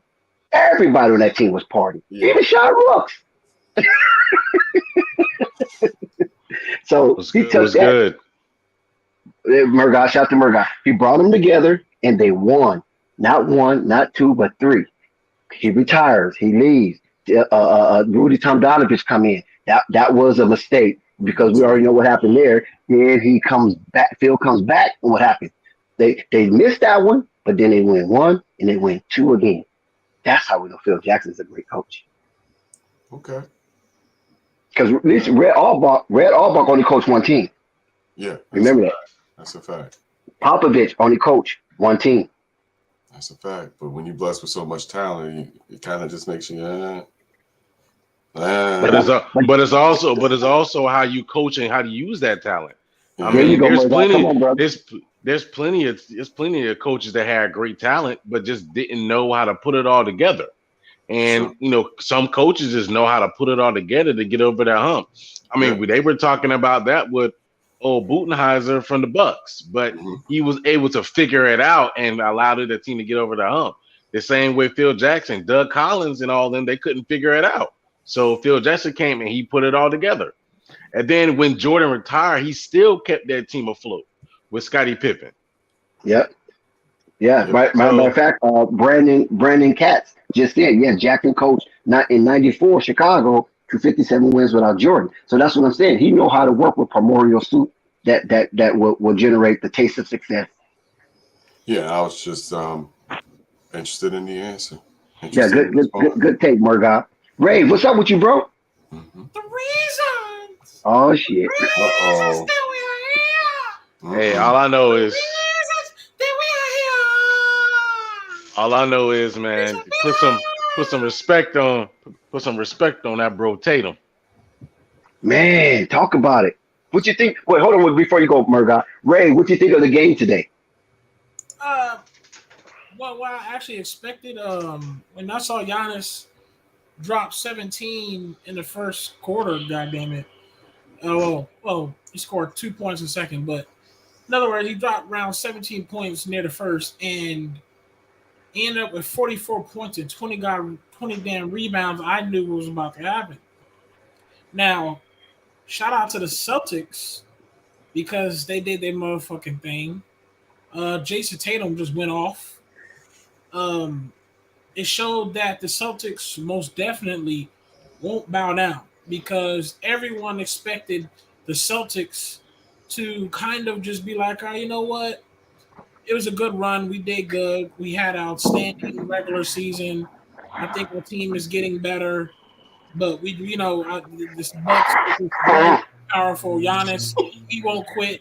I think it's time to just settle down. And the fact that the Boston Celtics are pushing the game to a game 7 just lets us know that the real focus of this team and their willingness to go out there and continue to play. Now, I was here earlier, but I was having huge technical difficulties. Now, I want a little bit of homage. I'm going to tell you why. Because I wasn't here yesterday's stream, and James Harden and Embiid lost. And hold up. I'm not saying everybody here said it, but some of you was disrespectfully trying to compare this fraudulent duo of a James Harden and Embiid and try to compare it to a Kobe and Shaq. You disrespectful mother. Say that shit. You try to compare this fraudulent duo, and you try to compare James Harden and Embiid to Kobe and Shaq, a 3-time back-to-back champions. You disrespectful. Oh my God. And I want homage to be paid because I remember it wasn't everybody, but it was some people that was trying to entertain it. And there was a lot of people trying to flow out of nowhere talking about this is the greatest duo together since Shaq and Kobe. Are you serious? Oh, don't you ever disrespect Cat. That is simple. Don't you ever disrespect Kobe and Shaq ever again. Don't do it no more. And that goes for everybody. No more disrespecting Kobe and Shaq. Those are true champions. Please don't. Yeah, man. Harden disappointed me. 2 shots in the second half. 2 shots. Yeah, man, I'm disappointed in him, man. You know, I mean, I'm just upset that Embiid keeps getting teamed up with players that don't want to fight and don't want to play, man. How are you disappointed in James Harden when this is his MO? He does this soft and shit every year. How are you disappointed? Kobe said he'll never win a championship the way he plays. He's going to have to change something. He will never. Well, I mean, the thing is, Rave, he changed his game, you know, but that still doesn't. He has changed his game. He's becoming a lot. He changed his game. He's becoming a lot more passive now. But the thing is, though, is that he still needs to be assertive and aggressive. You know, that right. Embiid needs him to be that way at times because it takes pressure off of him, including it keeps the defense honest. And it is a disappointment because it's a disappointment to the type of player he is. Even though he has a history of doing it, it's still a disappointment because he should be better than that. He should have learned from his mistakes and he should have got better. And it just basically fell out. And personally, if I was Daryl Murray, I damn sure would not give him the max. Hell no, bro. Like you got to bring him. You got to bring they have to bring in a player that can score because obviously James Harden ain't it. James Harden. Well, you know they re-signed him. You know they're going to keep him, don't you? Daryl Morey say keeping him and Doc. I believe it. Yeah, I mean that doesn't surprise me. You know, James Harden is his guy. If it's anybody that's going to go to bat for James Harden, is him. I mean, he was with him through his days with Houston. They have a great relationship and history together. So I wouldn't be surprised if James Harden get his money. It's just that they need to bring in somebody else. They need to bring in buddies or something. They need to probably. I don't know. You got to ask them. That's between them and their business. So they need to trade Tobias. I'm Morey. I'm cold. I mean, they're gonna have to trade Tobias. I mean, because he's supposed to be the technical third option. He ain't worth a damn. So they probably they can flip him and get more players, to help him out because they bench weak too. Who's gonna take him?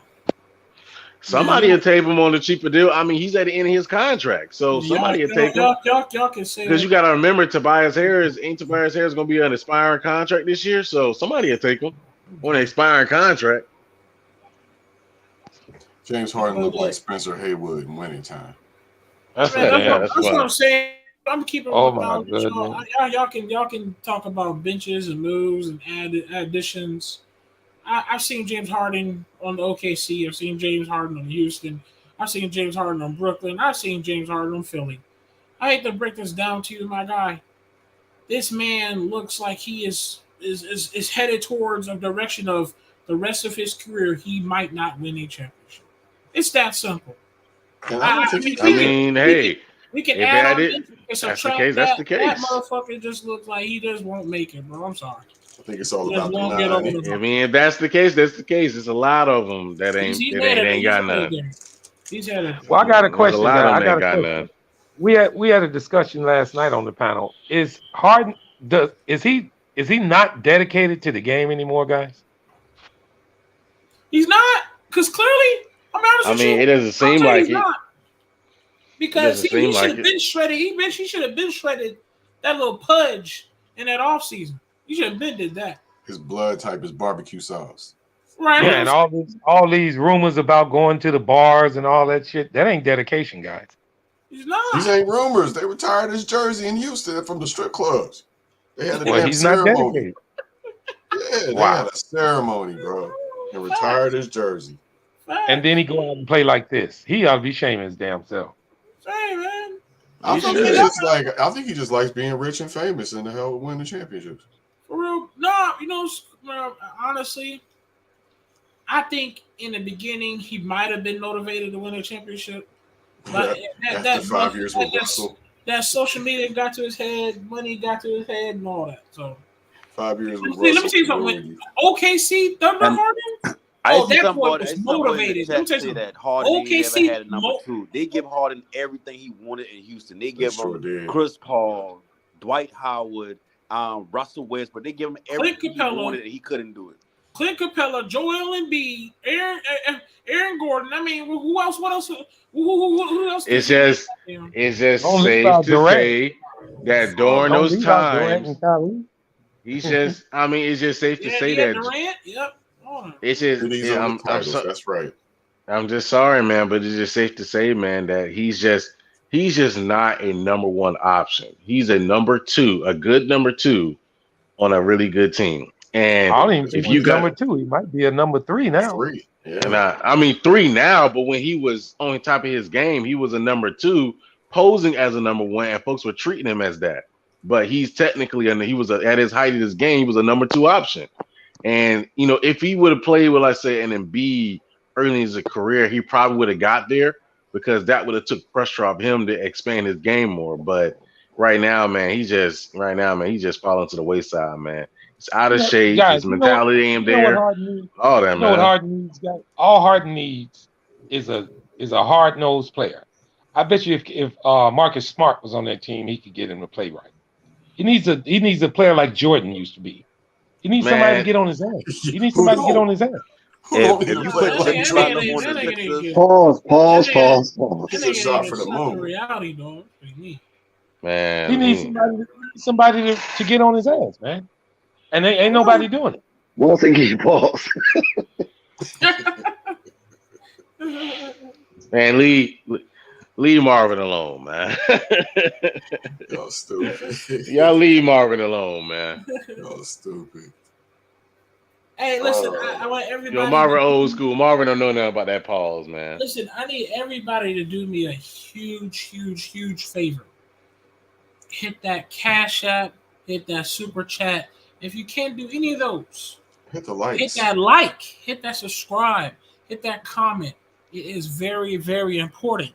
And I promise you. Hit that Cash App. I promise you. Yeah, I can't say much, but just know that I know when you support the channel, you best believe it's being used for something good, and you will see, man. I'm trying to tell you. Hit that Cash Apps, man. Dex, you want to go on the panel? What's that, Marvin? I just wanted to make sure you was on the panel. I just tried. I don't know if it went through. You see what's on the screen. Y'all cooking, man. Do your thing, man. You know what I'm saying?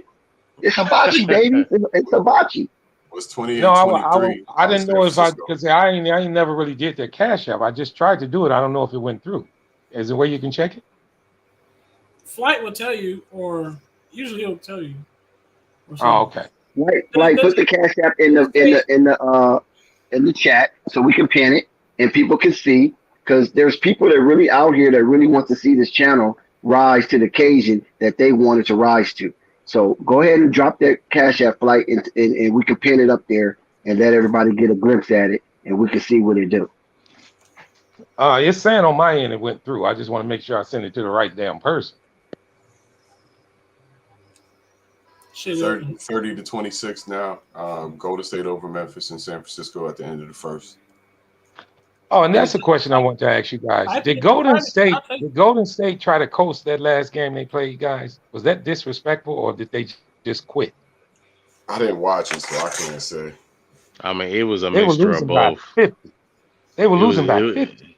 Man, it's a mixture of both, man. They just quit, and it's really a disservice to themselves, man. Like, that was an embarrassment. Yeah, I heard a lot of people talking about that. I was because me and Dex was talking about that. No, me and Flight.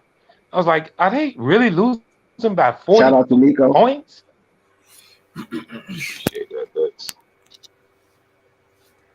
Nico was one of the ones also that talked about James Harden falling off a cliff And we just thought that was one of Nico's hilarious takes as usual. And a lot of us didn't take it serious. And guess what? I'm a part of I it. A actually lot of agree us on that that didn't one. I take actually agree it on that. Yeah, Nico be known. I ain't gonna front. I'm Nico. actually very basketball intelligent. By the way, Klay Thompson is fucking cooking right now. He's going for 40 tonight and sending the Grizzlies home. See, Captain. It's gonna be an ass whooping. But I mean, I've been telling people, look, the thing is, the players I speak about, I was fans of. You know what I'm saying? When I speak about Steph Curry, I was a fan of Steph Curry. Then I realized he wasn't cut from that fucking cloth of fucking killers when you need him. Same with James Harden. He cool in the regular season. We better not rely on him in a game 7, though. Big facts. Big facts. Or game 6. Oh my God. That part I never disagreed on. Even with DeMar DeRozan, I'm like, he wasn't losing to LeBron because LeBron was just beating his ass. He was trash. It's different. Now I didn't disagree on that, go ahead, but Ray, I also agreed. 11 points in a game you need to win. Shit. I just put up with DeMar DeRozan because he's on the team. Question. How do you guys think Philly feel? They have to bring him back. They got to see that a whole nother year. That's the same thing. What's going to be worse is when they'll have an Brooklyn amazing comes to regular town with season. Ben Simmons. When Ben Simmons is in Brooklyn uniform and they come to Philly, it's going to be awful for them. It's going to be real awful for them. Look, the thing Can is, James Harden will can James Harden right the ship? Can James Harden right the ship, guys? Can he try to do? He can try to do better. Can he? Everybody got to go hard on his He's going to ass do right better now. Yeah. He's going to do better. go James hard. Harden is. Look, the thing is, James Harden will deliver you a great regular season, and that's what you're going to get. Yep. I got you. It should be pinned already. Prepare to see James Harden average about 27 a game next year. If he can do the impossible and actually until the get in playoffs shape in the off season, then yeah. But he doesn't. I've seen him exactly one time work out hard in the off season, exactly once. Yeah, he's you know what? From my going to older the team gentlemen, bar. which one of you guys have been to Philadelphia? I've been to Philly. Which of you guys have been to Philadelphia? I've been to Philadelphia. Okay. So it's just Zen. Okay. Yeah. I was just going to ask. I've been to So what are the Philadelphia. strip I've clubs been to like? Philadelphia. I've been to Philly a long So time what are the ago. strip clubs like there? Puerto Rico. Okay, Marvin, what are the strip clubs like? All three of y'all. I don't do. I ain't never did strip club. I go to strip club. I was a year. in strip club. There's a bunch of Puerto Ricans at the door. The strip clubs. The strip clubs are James Harden regimen. I mean, the strip This is clubs James are Harden inside information when y'all answering this. Huh? I said this is James Harden inside information with y'all expressing what it's like at a strip club in Philadelphia. So that's why I'm trying to get these answers. Oh yeah. Oh, he's already indulging in such things in Philly already, huh? Yeah, they welcome him to Philly with it. As soon as he touched down. I even have stories of him personally because he's run my. Hey, Zaddy. James Harden he's not focusing football in NBA anymore, bro. Honestly, he about to retire. To be honest with you. He ain't gonna let this. He ain't gonna retire. He ain't gonna let this money come off the table. He's gonna take his last little contract before he retire. We're gonna milk the cow for all its work. Yep. And about 2 years, I James have Harden been will be live James or dropped a video. John Wall, the same position Whoa, John Wall in right somebody now. echoing. James Harden in too. Potentially me. I do want to apologize real quick. I have not went live or uploaded a video because I am blocked from doing so. Some video I uploaded in the past got flagged, so I have a community guideline strike and I have to wait like an extra week or two. So it's all good. Wow. I've been there. That's why I have been MIA. I've been there. They set you right out the gate, and then they give you warnings. Yeah. Oh, give me a but second. The game James back Harden on. will take that money before he I'll see y'all retires. when Clay got 40. The same position John Wall in right now, where he Hey, just Nico. set name in him. It could be Sorry. James Harden in a couple of years. Hey, Nico, what did you think of the first game tonight? I think he left. No, he's still on panel. Nico. Appreciate you, Tatum. Marvin. I see the cash app. We appreciate you. Tatum. Oh, okay. I just wanted to make sure that Dex, you gave him the rundown already? Yeah. Right. No, not really. I did a slight solicitation while the stream was going on at the end of the Boston game. Right. So I didn't really give no details out because we're not getting any details out just yet. Right. So it's a little blind faith going on right now. Right. Shout out Isaiah Curry. What's good, Nico? Yeah, I see you in the building. I just wanted to make sure it did flight because I had never sent it. You wasn't in my contact, so I wanted to make sure I didn't send it to the wrong damn place. But drop it down in the chat, flight. It is. Yeah, I got it off of the bone. I got it. Hey, Klay Thompson's going off. He's 5 for 7, 4 for 4 from 3 for 14 points. What's the scores? Golden State 36, Memphis 28. That commercial break. 10 minutes and 38 seconds in the second. Yeah, we're on a commercial break right now. And like I said before, shout out to Flight and his family. Shout out to Flight Sports TV. That includes us as a community, as a family, as friends, as brothers, as sisters to one another. We are our brother's keeper. We will try to get Flight on travels to a goal of his, a destination that will be beneficial to the channel. Yeah. And we try to meet Klay up Thompson, with three-pointer, baby, 4-4 from the field. Go ahead, Dave. Who the hell said that? Go ahead. He was late as fuck. He got a delay. Go ahead, Dave. Oh, and we trying to meet our goal. Right? We want to have a goal up. No, I was just telling him to hold on. You trying to give an announcement? Yeah, we want to have a goal. Try to get our goal up to 2,500 if possible. So if you got any loose change and things of that nature, that you can help donate to Flight Sports TV with the Cash App, not the Super Chat. We want to keep this away from the Super Chat. We need this to go directly because the time is of the essence, and we do not have time for YouTube to try to cut a check. We need to get right to the point. We need to get this thing going. We got a crucial meet and greets with very important people that we're trying to get here on Flight Sports TV. But Flight has to leave his abode. He has to. You understand what I'm saying? He has to. Once again, he has to leave his abode. And if we believe in the channel like he does, and if we want to take a part of the channel and partake of the channel like he does, and he's willing to give us, then we need to try to help him get to these destinations and meet the people that he needs to meet so we can bring these people on our channel because they need to see Flight face to face. Okay? This is not no bullshit. They want to meet Flight and they want to talk to him face to face. We know Flight don't have a budget. We know he don't have a budget, but if all of us can extend a little bit here, 5, 10, 15, 20, or whatever you can spare to help build up to that goal, trust me, you will be benefited. This is not no club. This is not no tier membership. We do tier membership. Is whatever you have to give, we accept it. Shout out to Flight Sports TV, and we're going to get this done, but we want everybody to partake in it because when we get it done, we're bringing it to you constantly. We're going to bring this type of things to you. Nobody else but you. You get exclusive. You get the opportunity to speak, but you're going to have to be on camera. It ain't no blind speaking because these cats ain't going for that. We ain't going to do that. We're going to run a respectful interview, and those days of being blind on the camera is behind us. No matter how long we've been here, if you can't turn on your cam, just communicate from the chat. If you want to get on the panel, you have to communicate from the cam because these important people would like to see who the hell they are talking to. Yes, sir. I told y'all, man, it's bigger than big, and we trying to grow it. Every dime counts. Every dime counts. Nothing's trying to be shorted, contract shorted, bro. It's for y'all, it's for the people.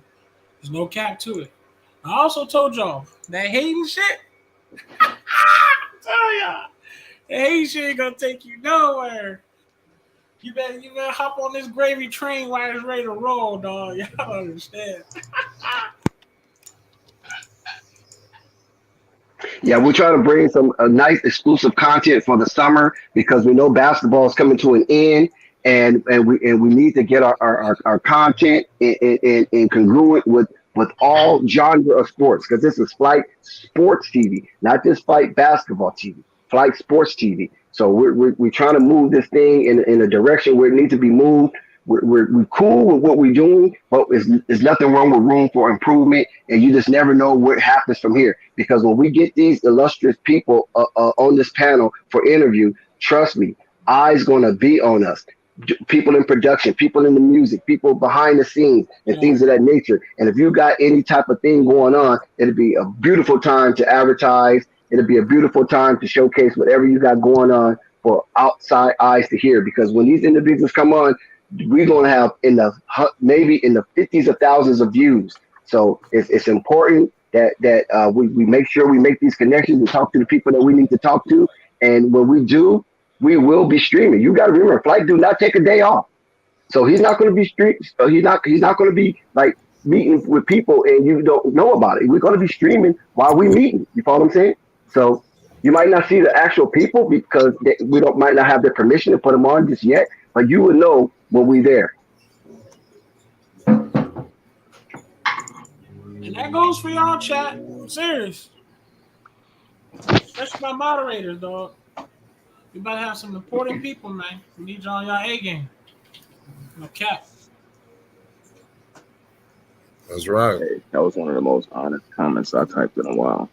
But hey, yeah, for sure. Hey, man, y'all gotta really appreciate what Flight doing, man. Come out here. He let us a group of highly trained individuals come here and share our opinions. And we do this consistently as possible. Klay Thompson with a pull-up three, knockdown. This nigga is 6 for 6. He's gonna fucking. All right, I'm sorry. I'll be back. I'm finna start yelling. I'm sorry. Nah, they're gonna blow this one. Nah, I'm playing. Golden State better take this. Shout out Zach Curry. You're the $5 super chat.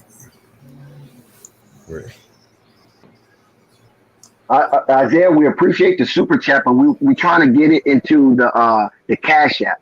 We appreciate the super chat, but we're trying to get into the Cash App because every dollar that's sent to the Cash App, Flight will receive it. He will not have to share it with YouTube, and YouTube take forever to cut the check, and our time is of the essence. So if anybody is willing to donate, put it through the Cash App. That's why I want Flight to drop the Cash App so they can see it. A lot of people don't come out the stream and go back and try to look at what's been pinned at the title. So if you can, yeah. Anybody that do it, please do not send it to the super chat. We need we have a direct fundraising. Everything needs to go to the Cash App directly. So therefore, we can reach our goal in a timely manner and get to these people in a timely manner. And we do not want any more hiccups, okay? Because we had some hiccups in the past where we couldn't do the travel. They couldn't travel. It was more like if you want us to talk, please come to us. You feel me? And we need to let these people know that we're serious, that we're official sports channel. We do have content creators on us that we can help spread their image and their product and their brand throughout the YouTube landscape with various content creators. So that's why it's important for you guys to keep your videos dropping. Let these people know, because when we mention your names that been supporting Flight Sports TV, if they go to your channel, because this has happened before. I mentioned somebody's name that I thought was a cool friend of mine, but when they saw the trash about Lonzo video, they're like, Des, why would you send me here? This dude talking about a young man that's 24-year-old, that's a millionaire. How can he be trash? How can he be garbage? Why would you send me here? And I felt embarrassed.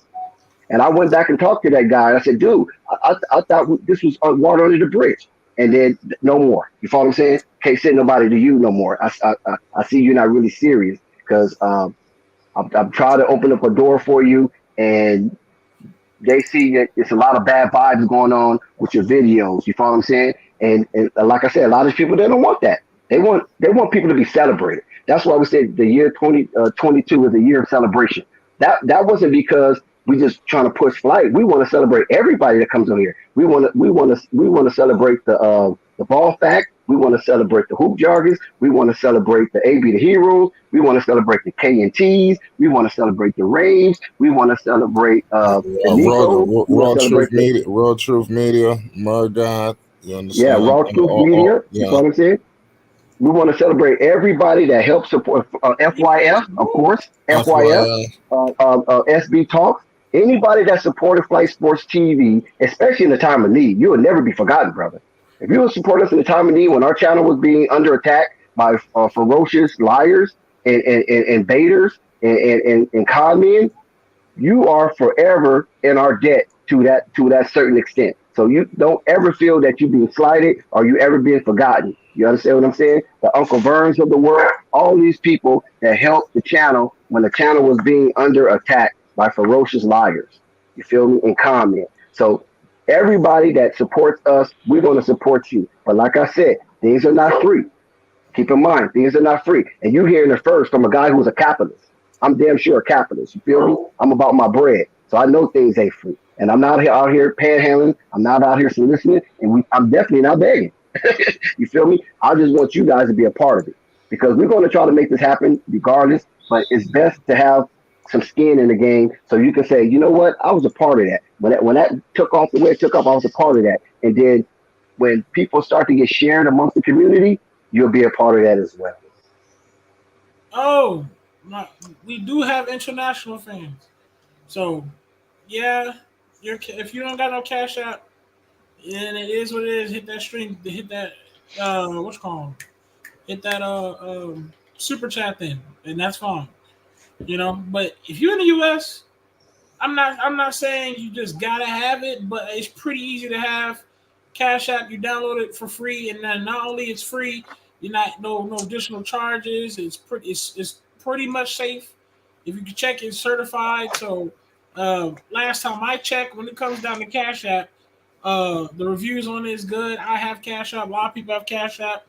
Nowadays, technically, a lot of people have Cash App. And it's been certified and safe. So pretty much, if you're in the U.S., you should pretty already have Cash App. So really no excuse there. But I mean, if you're international, because I heard international, they don't allow Cash App, or that's not a thing in international. And we do have international fans. Because I remember we did have a guy from Nigeria or Philippines or whatever. Then that's fine. Just hit the super chat or support any type of way. But there's a reason, because this is a big goal and it's very, very important. And once again, I don't want to beat a dead horse, and I don't want to beat you into guilt. But like I said, you know, giving is something that's special and it's from the heart. And a lot of us in situations that we're in, we might not be in the spirit of giving. But I'm telling you, when you can give just a little bit of something and you watching your gift being contributed towards building and improving, it has more weight than you can ever imagine. Big facts. It's investing, everybody. When you invest in something, you know, you expect it to stuff to happen, man. You know, just like you invest into your job that you do, or invest in your company or whatever you do. You know what I'm saying? All those jump shots Steph Curry took in practice, that was invested in this game. Steph Curry's Steph Curry is trash. Yeah, and look, I'll put this out here as far as contributions, and be thankful, because if it wasn't for Flight, man, I wouldn't have been able to come here, and I wouldn't have met niggas that felt comfortable giving me any contributions. Like me starting YouTube, nobody was like, even though my shit is in my bio, right? Nobody hitting my Cash App, my PayPal. Only when I came here did I find some niggas that would give some type of fuck to do that. Right. And with that, I'm gonna try, you know, save up, you know, give me a vehicle, and go from there. Big facts. No, do some real life changing things for myself. Yeah, big facts, bro. So I could really get the ball rolling. You know what I'm saying? It's all good, bro. It's not about how you start; it's about how you finish, dog. Gotta keep grinding. Memphis is really hanging tight in this ball game. Yeah, they're not punking. Them niggas trying hard, but they going home. And I just want to say, you know, I'm not trying to, even though I come off sometimes unprofessional, I still want to take the part in this space, having a voice and an opinion. And, you know, man, y'all getting the ball. Even with BBB, right? I'm not trying to be a nigga watching BBB through the window. I want to help out in some way. Even if I got to speak on it. I want to do some type of important work in this world and for other people. So I appreciate y'all for that. No problem, boss. But you know your reputation precedes you. You know that, right? So all you got to do is just keep your reputation up to par, and I think you can have a lot of followers. I've learned that in my journeys. Pretty sure Dex can tell you the same. Your reputation precedes you. It really does. By the way, All everything right, Dex is saying, I did I want to can't say clarify real shit. quick. I'm telling you, it's true. All I'm saying is I can't say shit. But what Dex is telling y'all tonight, ladies and gentlemen, is very, very true. I can't say anything. I'll tell you, it's very true. Look, I did want to Reckon clarify. Dylan Brooks got Just 18 because points already. black men. Oh, Clay motherfucking Thompson. Hold on. I did want to clarify and just put it out here because we got a stigma around our culture. It's not even that I'm unprofessional. Sometimes, I just talk like a nigga from South Central LA, and it's very unfiltered. So, I do try to tame that at some point, but y'all fuck with me for my opinions and what I say, and shout out Nico, man. I'm working on it.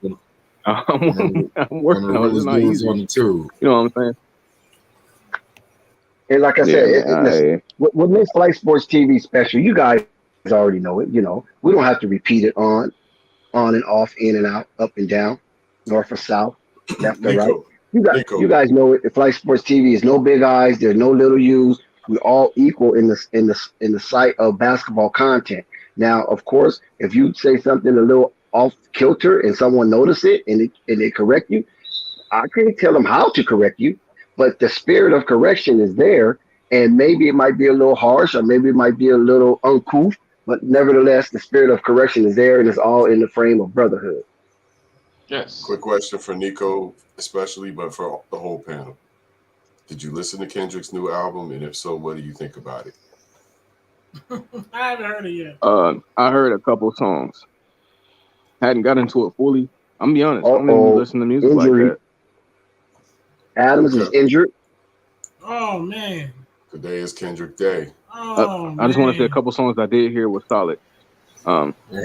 He on his spiritual black power Who talking about Kendrick? and love vibe. Yeah. That album was trash. Speak on it, Floyd. We're gonna ride around to that shit. I give that shit listen to. That shit was garbage. I don't like rappers that try to. Let me not say that. Listen, I just hate rappers that act like they want to be so lyrical. Give it some time.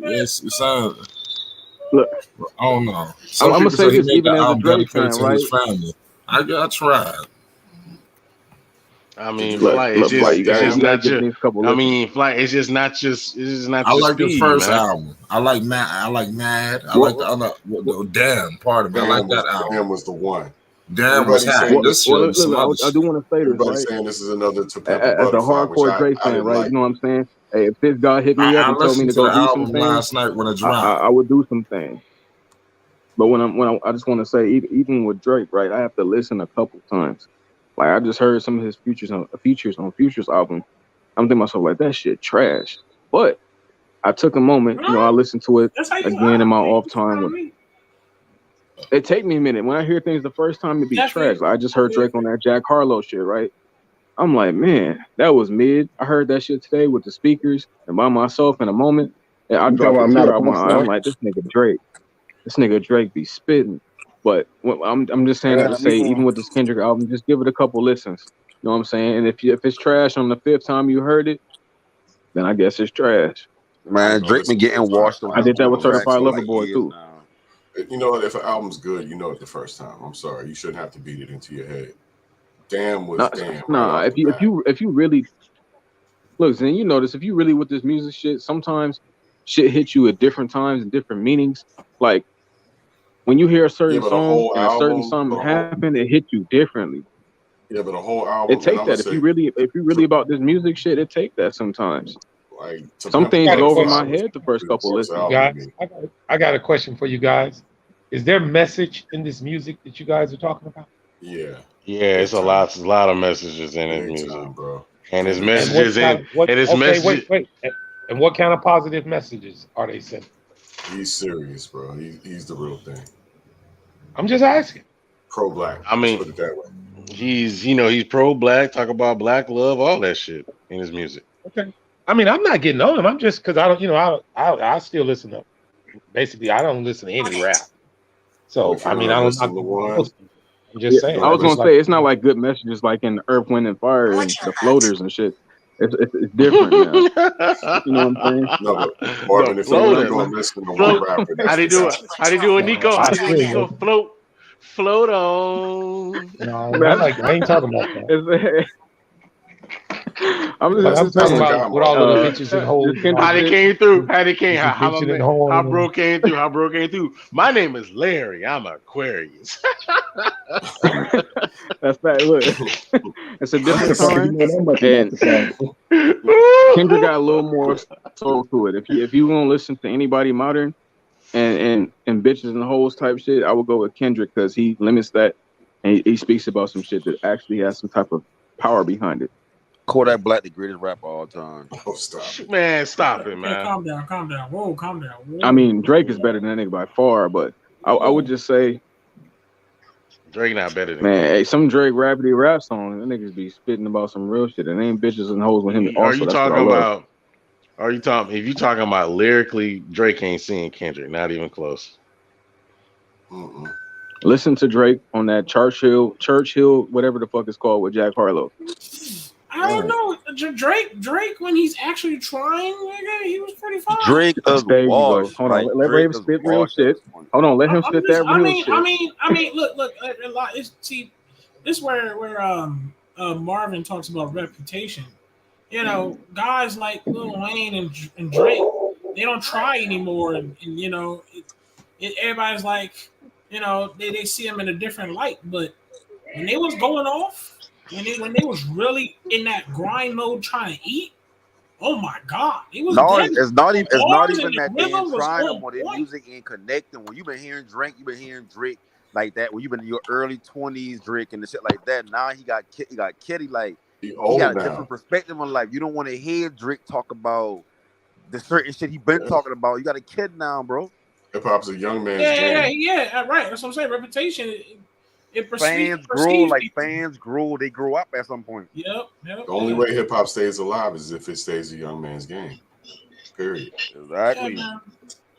That's why I say right now, a lot of people might not agree with this, but the rappers that's like they're gonna be the next 5 to 10 years run, gonna be rappers like Kodak, whether you like his music or not. But he the most versatile rapper right now.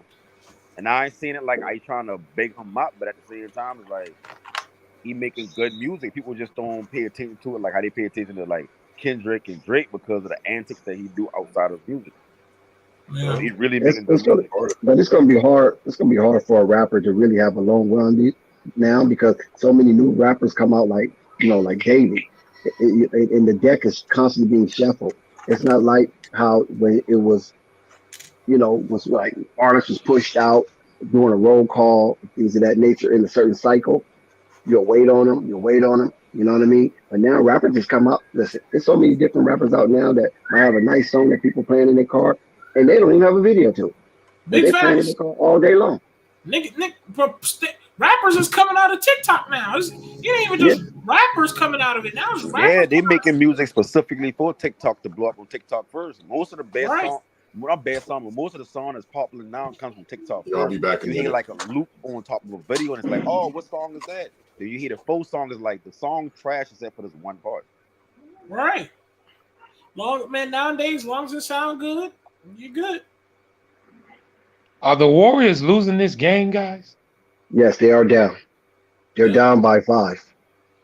But they're down. I told Dex earlier about the take about Memphis. Memphis got a sneaky win the other game, and I'm not saying the possibilities are high because it's very, very low because it is a 3-1 lead. But if Memphis finds a way to catch another win, hey man, we talking about Adams have been removed from the game. He is hobbled. He's walking on his own power, but he's limping severely. Adams is out of the game. He's hurt his ankle. He's going through the tunnel. The referee is reviewing the play. I see the Beats by Dre headphones. Shout out to Beats by Dre. And Adam might not return. He looked like he severely twisted his ankle in a tangle up with Draymond Green. Oh yeah, and Ray, it's 3-2. If they lose tonight, it's 3-3 going back to Memphis. Oh, yeah. I know. I feel you. Yeah, you're right. I disagree on that. You're right. That's huge. Yeah, a lot of people was trying to count the Grizzlies out, and I said, Grizzlies still in the game. And Are they playing better without Ja Morant? It looked like they are. They've been playing better without Ja Morant all season, Marvin. Yeah, I mean, yeah. As a matter of fact, if you actually go look up statistically, they're actually a better defense. They're actually during the playoffs when Ja Morant's not playing, their defensive rating is actually the number one defense in the playoffs, and it was top 5 in the NBA without Ja Morant on the basketball court. Damn. Sometimes coaches try to run a scheme, but when you got a star player that's like Ja Morant, you can't run what you want to run. You got to kind of run to your star players like a sprint. But when he out, you can kind of play what you want to implement. So like they do play better. I feel you on that. You know what? Because I'm a Jalen Brooks hit with a flagrant, so that's the technical. That is partially true, but the main truth is that Ja Morant is just not a good defender. And I'm sorry, but if you pay attention to the film, watch the film. No, watch the film. Ja Morant be getting lost on defense. I agree. I'm not disagreeing on that.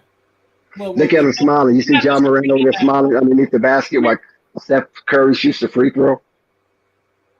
All right. Well, big facts. Thank you, Dex. You see Ja Morant? Oh, Steph Curry missed a free throw.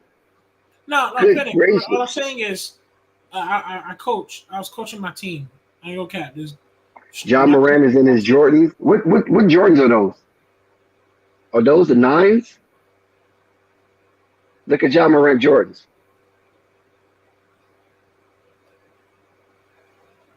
Well, anyways, I was coaching my team.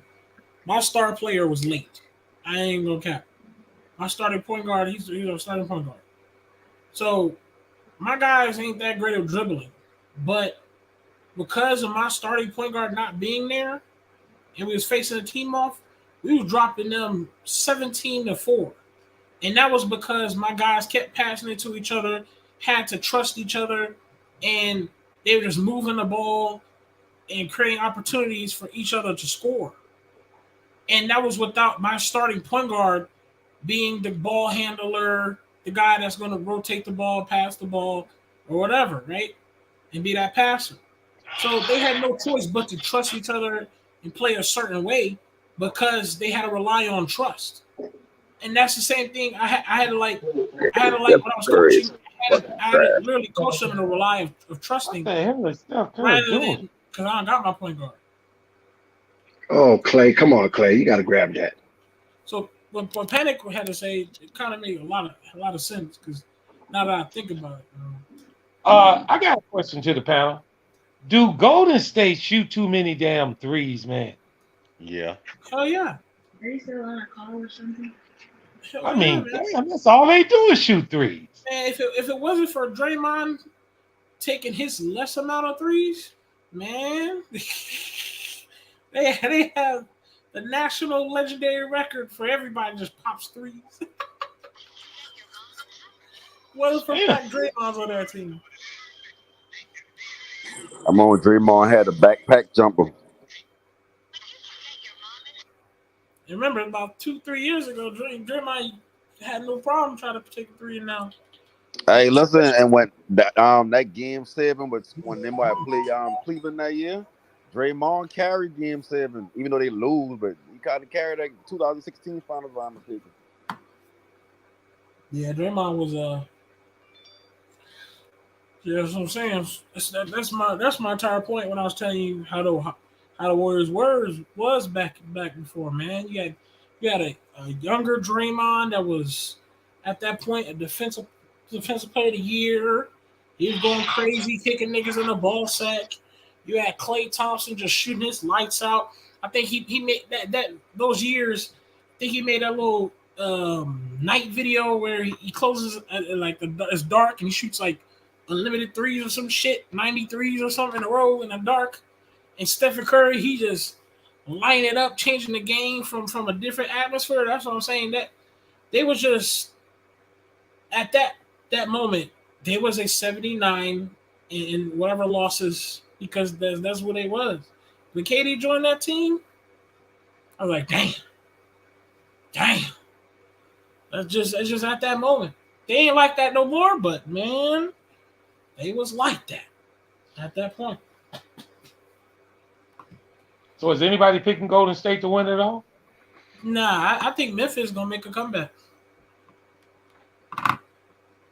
Now it's possible. Hey, y'all seen that dude that told Draymond he loved him? That was sus. That man got in Draymond's face while he was on the ground and told him he loved him. Why do Nemanja? Hey, why do Nemanja give me Chris Dudley vibes? Who? Nemanja from Golden State. Yeah, I almost forgot who Chris Dudley is. Yeah, I know who Chris Dudley is. Which one is it? You go ahead and Google Chris Dudley real quick. They just took him out and put in Andrew Wiggins in for him. But he's 57. But when he's out there, he give me Chris Dudley vibes. Oh, he's definitely right. Hey, is that a Colin Kaepernick jersey? Oh yes, most definitely. You see that? Shout out to Jessica in the chat. Oh, I know I know he's for the black struggle, but the LA Rams are champions. You know what I'm saying? but this jersey don't really represent the aspect of his football career. Who? Who from LA? He's from LA, and the Rams are champions, by the way. I don't think Kaepernick's from LA. Go ahead and get you an Aaron Donald jersey. He out in Nevada, right? Isn't he from Nevada? Somewhere out in Nevada? Actually, I have no clue. Yeah. I just know he's mulatto. That's all I remembered.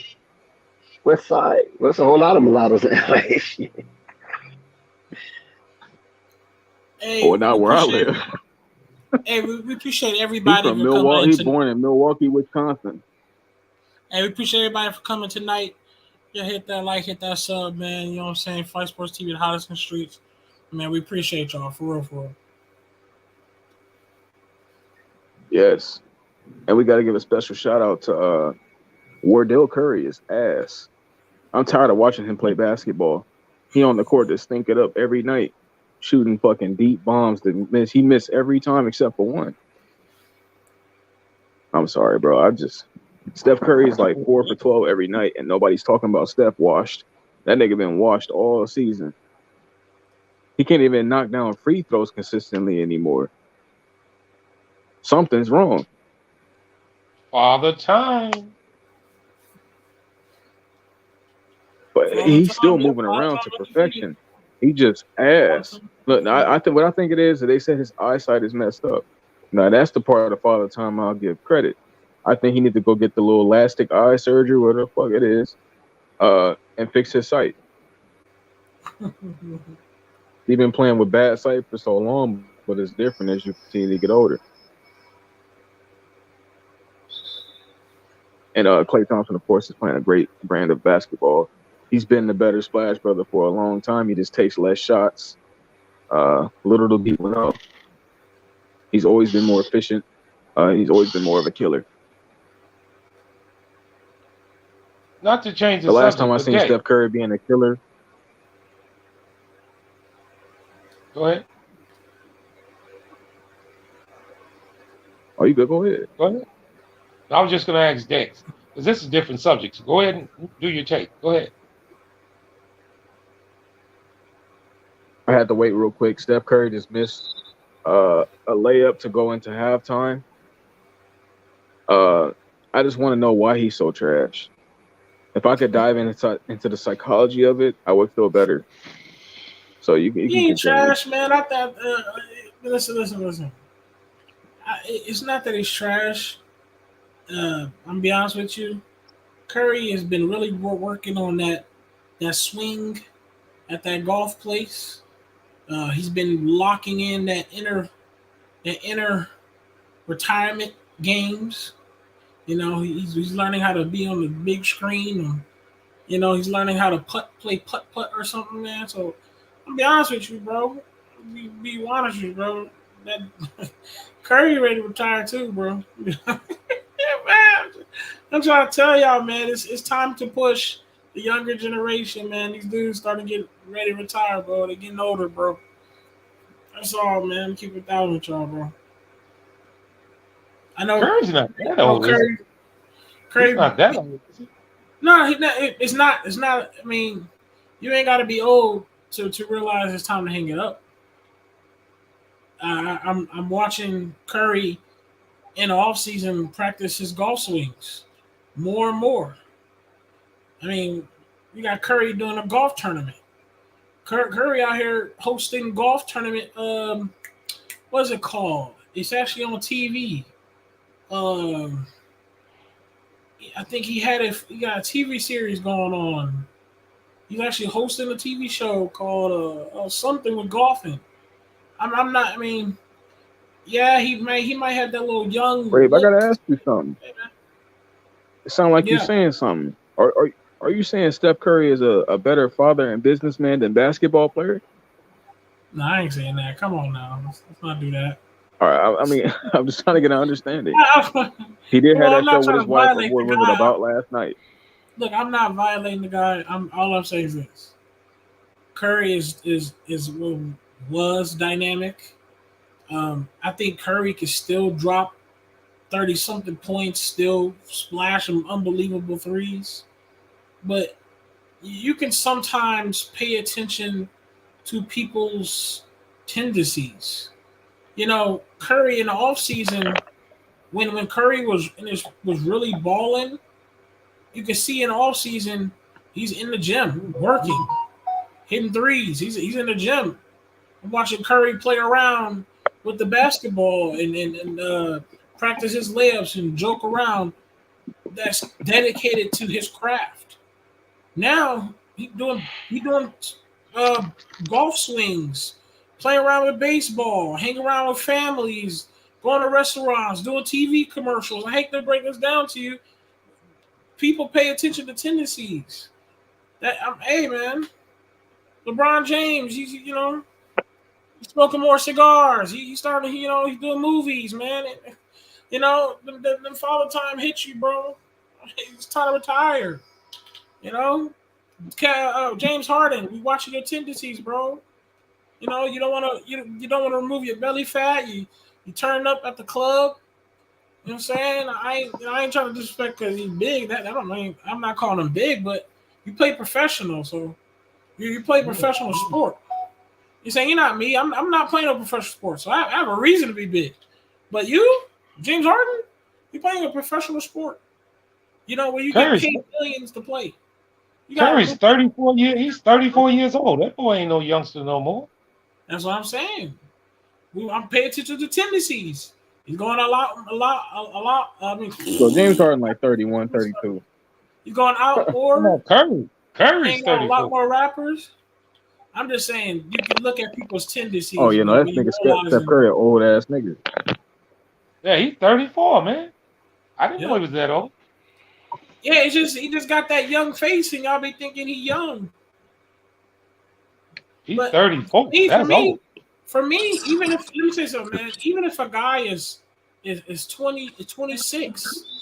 And let's put this in perspective. He's 34. He's young in real life. There's some basketball years. Oh yeah, facts. Yeah. Well, yeah. Yeah, well, we know that. We know that. You're 34 and you playing basketball. Listen, you pounding them legs up and down that court. That shit ain't that's not easy. Yeah, we know that. Yeah, facts. We know that. I mean, football, 29 is old. Yeah, you get to be 28 and 29 in the NFL. Yeah, bro. You gonna go. Yeah, trust me. Saying that, trust me, we know. If a 30-year-old guy came up, running backs be done at 28 now, man. For real. Well, that's why. Yeah. I don't have any kids, but I raised 2 boys, and I put them both in baseball because that's where the longevity is and the money. Let me tell you something. Baseball, boy, you can have a beer gut and still go crazy. Damn right. All you got to do is play DH. You can be 45 years old and playing baseball. Yeah. Y'all remember Jim Tomey? Yeah, from I Phillies. think he was 42 years old, and he was making $19 million a year at DH. Yeah, played for the Phillies in it. Hey, Well, he man. finished up. Hey, man. Yeah, I'm he played with gonna a bunch of have my teams. son be a kicker. I'm gonna have my son be a kicker, man. He could be a kicker to 50. Yeah, like Tom Brady, he done set the standard. Like now quarterbacks getting big contracts at 35. Oh no, I don't know about that. Listen, Tom Brady. No, at the quarterback position, like you literally can play until you fucking 40 now. If you got a good mind, you got a good brain. Like Peyton Manning won the Super Bowl at 37 or something like that. I So disagree did on Brady that. retire for this media job or what? I ain't gonna cap. Let me tell you something. Tom Brady is different, but quarterback, you still take a nice beating enough to. Yeah, you're gonna take a beat. Yeah, you take a quarterback. You could take a nice beating and be like, you know what? I ain't playing no more. Did he retire for the media Tom job? Brady different, bro. That's why he the GOAT. He different. He just different. No, I mean, yeah, you're right. Tom Brady is different, but the average quarterback can play until he about 37, 36. Like, ain't no more, oh, you 31, 32, you what? Like, Lamar Jackson. No, listen, like, Lamar Jackson can't play until he's 37, 38, 39 because he can't throw the ball at all. But players like Peyton Manning, played till even older. Phillip Rivers played till older. Ben Roethlisberger played till even older. Fitzpatrick right now playing on the older. Like a lot of players play at an older age now. I mean, he might not play at 40. He might not be 45 or nothing like that, but you put a good offensive line in front of them, like they can get the job done. Yeah, I disagree because Fitzpatrick, he was off and on. He was a starter and then he was on the bench for a long time. No, hold up now. Fitzpatrick won Washington last year. He just get hurt in the second game of the season. The year before that, he had Dolphins winning. I think they were like 3-2 or 4-2, but they I'm not questioning how good he is. I'm not questioning how good he is. I'm just talking about how it goes. I watched his career. He was a starter. He was a free agent. He was on the bench, and he was a starter. He was on the bench, and a starter. So that's kind of that. And every time he came off the bench, he sparked the team that he played for. He did that for the Bulls. He did that for the Dolphins. Dude, I'm not questioning how good he is. I understand. I'm not questioning how good he is. So why you keep saying he on the bench and he? Because I'm saying we're talking about longevity, the fluctuation. At one point, he was a free agent for a minute. One point, he was a starter for a minute. One point, he was a bench for a minute. It's not like he was consistently a full-on starter taking beatings. You get what I'm saying? I'm not talking about how good he was. I'm just talking about. But when you say taking beatings, a lot of quarterbacks don't take as much beatings as you think. Like Tom Brady ain't even getting touched as much. Maybe not last season, but the season before he ain't getting touched as much. Like you can put a good offensive system around an older quarterback to where he ain't getting touched. All it comes down to is that quarterback will make the plays or not. Like quarterback. It don't take number one play. It don't take number one play to ruin your career in the NFL. That's what I'm saying. I mean, that's true, but you can say that for a younger player too. Well, yeah, you're right. Yeah, that's what we said. I mean, that's what I'm saying. At quarterback, you could still take a beating to be like, okay, I'm done. If you're like a kicker, like he said, baseball, you're more likely. You have a higher chance of like. I ain't comparing the two. I just saying that quarterback. You got quarterbacks getting big contracts after like how old Aaron Rodgers is right now. He got to be 34, 35, right? Yeah. That's why I'm talking about like quarterbacks used to fizzle out like a little bit after 30. They used to okay, we need to replace. We need to find a replacement. We need to get a young quarterback. But now it's like, shit, you can sign a quarterback like Russell Westbrook is going to be able to play until he's about 35, 36, 37. And that's going to be normal. It's going to be normal for you to think your quarterback going to be until he's about 35, 36, 37. When before he was like 31. But can a running back last that long in the NFL? No, but that's right there is a different story. They last till maybe 28, 29. Yeah, but quarterbacks ain't. Oh, man, look, we talking about elite quarterbacks. Okay, that's lasting this long. You know, Russell Westbrook elite, Aaron Rodgers elite, Tom Brady elite. So I mean, I understand where you're coming And from, bro. and mind you, not Phillip Rivers been elite until 2 years ago, and he retired at 37, so he been 35. Look, all I'm saying is when you say that Tom Brady is setting a standard for a quarterback to be in that bitch for a long time, I'm saying I can't fully agree on that one because that's a spot where you can still take a nice enough beating where your ass can retire in 4 years. No, I'm not saying a quarterback can be Tom Brady until 45 years old. What I'm saying is the fact that Tom Brady playing until his mid-40s, quarterbacks now can look forward to getting bigger contracts at the age of 32 instead of being like, well, 32, we don't want to pay you a big contract because you at the end of your career. Now it's like, well, you ain't at the end, you kind of like this kind of your prime at this point. Like I said, Lamar Jackson, of course, he can't play till he's 35, 36 because he relied too much on his legs.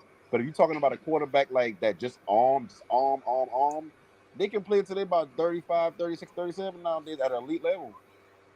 Lamar, I don't know why you keep Eli Manning, as bad as I think Eli Manning, but Eli Manning played decent until he been like 35. Yo, y'all gotta educate yourselves.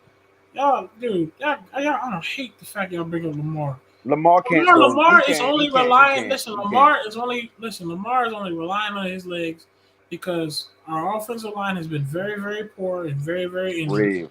Listen to me. Lamar, listen to me. Let me speak from a Raven fan. Please, let me speak from a Raven fan. And be real. Can I speak from a Raven fan, please? I'm a Raven fan. Please, let me speak for it. Lamar Jackson said it himself. He'd rather pass. He did it as soon as he got drafted.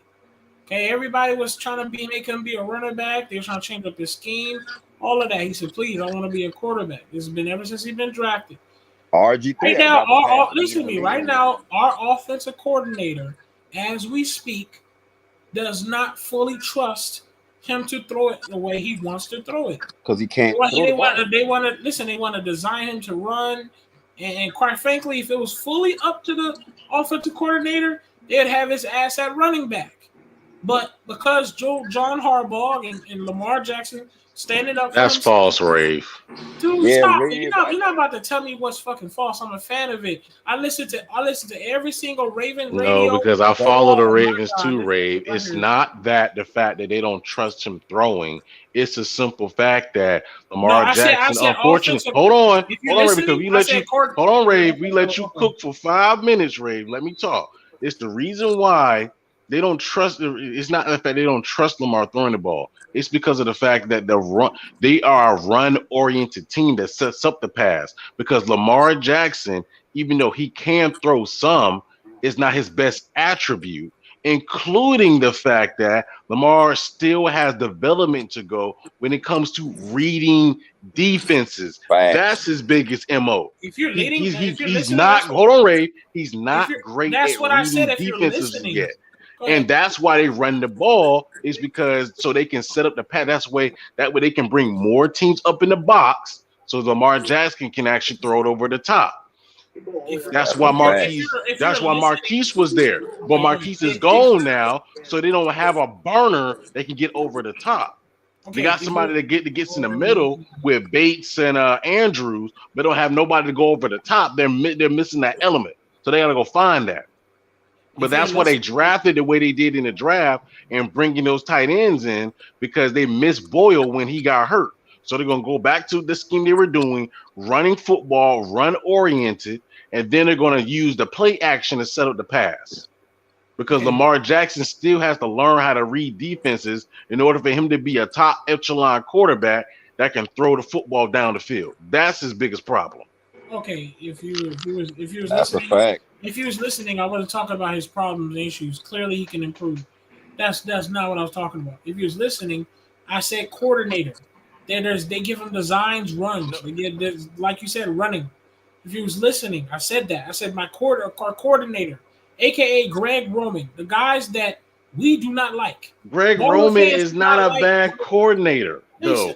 He's not a bad coordinator. It's a simple fact that. What are you talking about? It's a simple fact. Ray, did you look at your team last season? They were decimated everywhere. He was injured. Exactly my point. So he had to put So he had to put more of a load on Lamar because they didn't have the ability to run the football to be effective. They set up the pass. That's why he had to do that. Okay, sir. Because you're a run-oriented team. Okay. Because Lamar Jackson can't read defenses right now. You're talking from an outside in because I understand. I'm not disagreeing because that's what you guys see. I'm talking from an inside out. The guy, everyone is blaming Greg Roman. Our wide receivers, aka last season, Dez Bryant took it upon publicly and said when he was on our team last year during the injuries, Dez Bryant said, "Me and Lamar was in practice going in. Lamar can throw. That's not the issue. It's our coordinator." He called Greg Roman out. Hollywood Brown that we just got rid of called Greg Roman out. Every single player that we have had on the offensive side is blaming our offensive coordinator. That's something y'all don't know because you're not a Raven fan. You don't know about that part. Rave, you being a Ravens I fan paid don't attention make to everything the Ravens do. Bro, listen to me.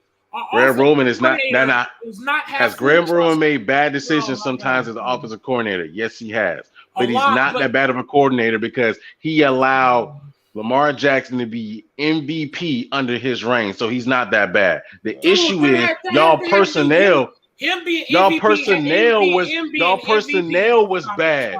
That's what caused the play calling to be bad. The personnel was not there. The personnel was not there. When you don't have the personnel, that's like my team last season, Falcons. We didn't have the personnel to do certain things on the offense because the offensive playbook was limited.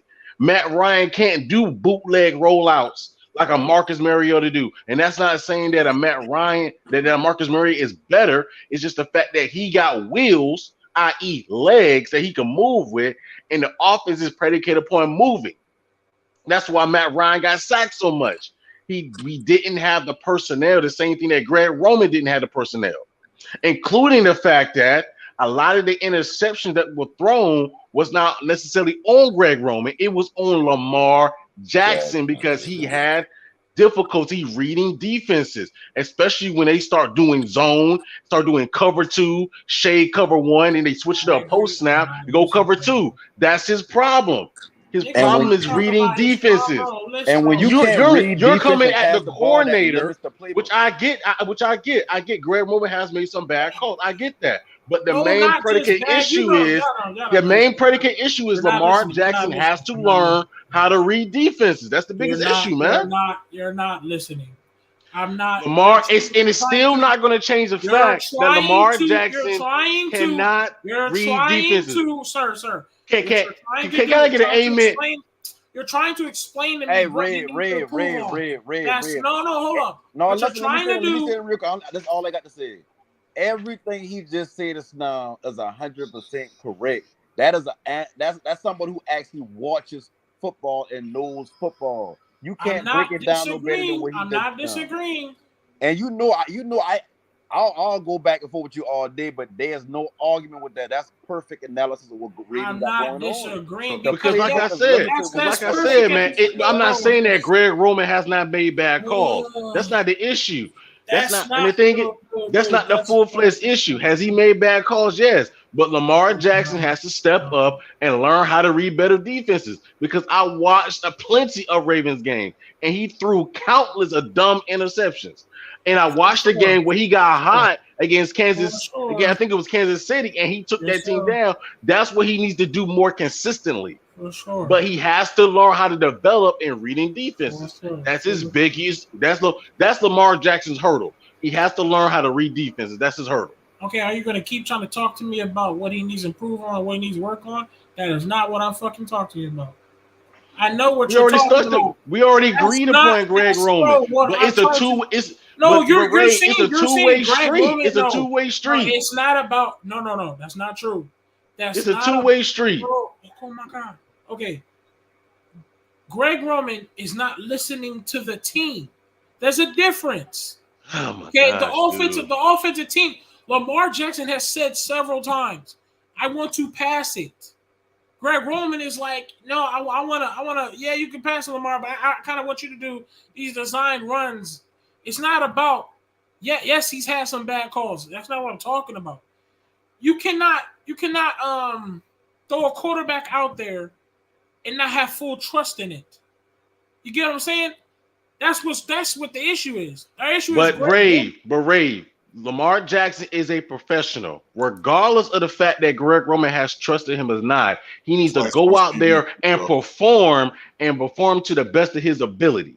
And the biggest issue with Lamar Jackson, as I specified before, is he needs to get better at reading defenses so he can be able to consistently throw the ball downfield. Can Lamar Jackson throw the ball downfield plenty of time against air when there's no defense? Absolutely. Lamar Jackson is actually a very underrated passer when it comes to chucking it downfield. Lamar Jackson does have an arm, he can do that. But that's not the problem.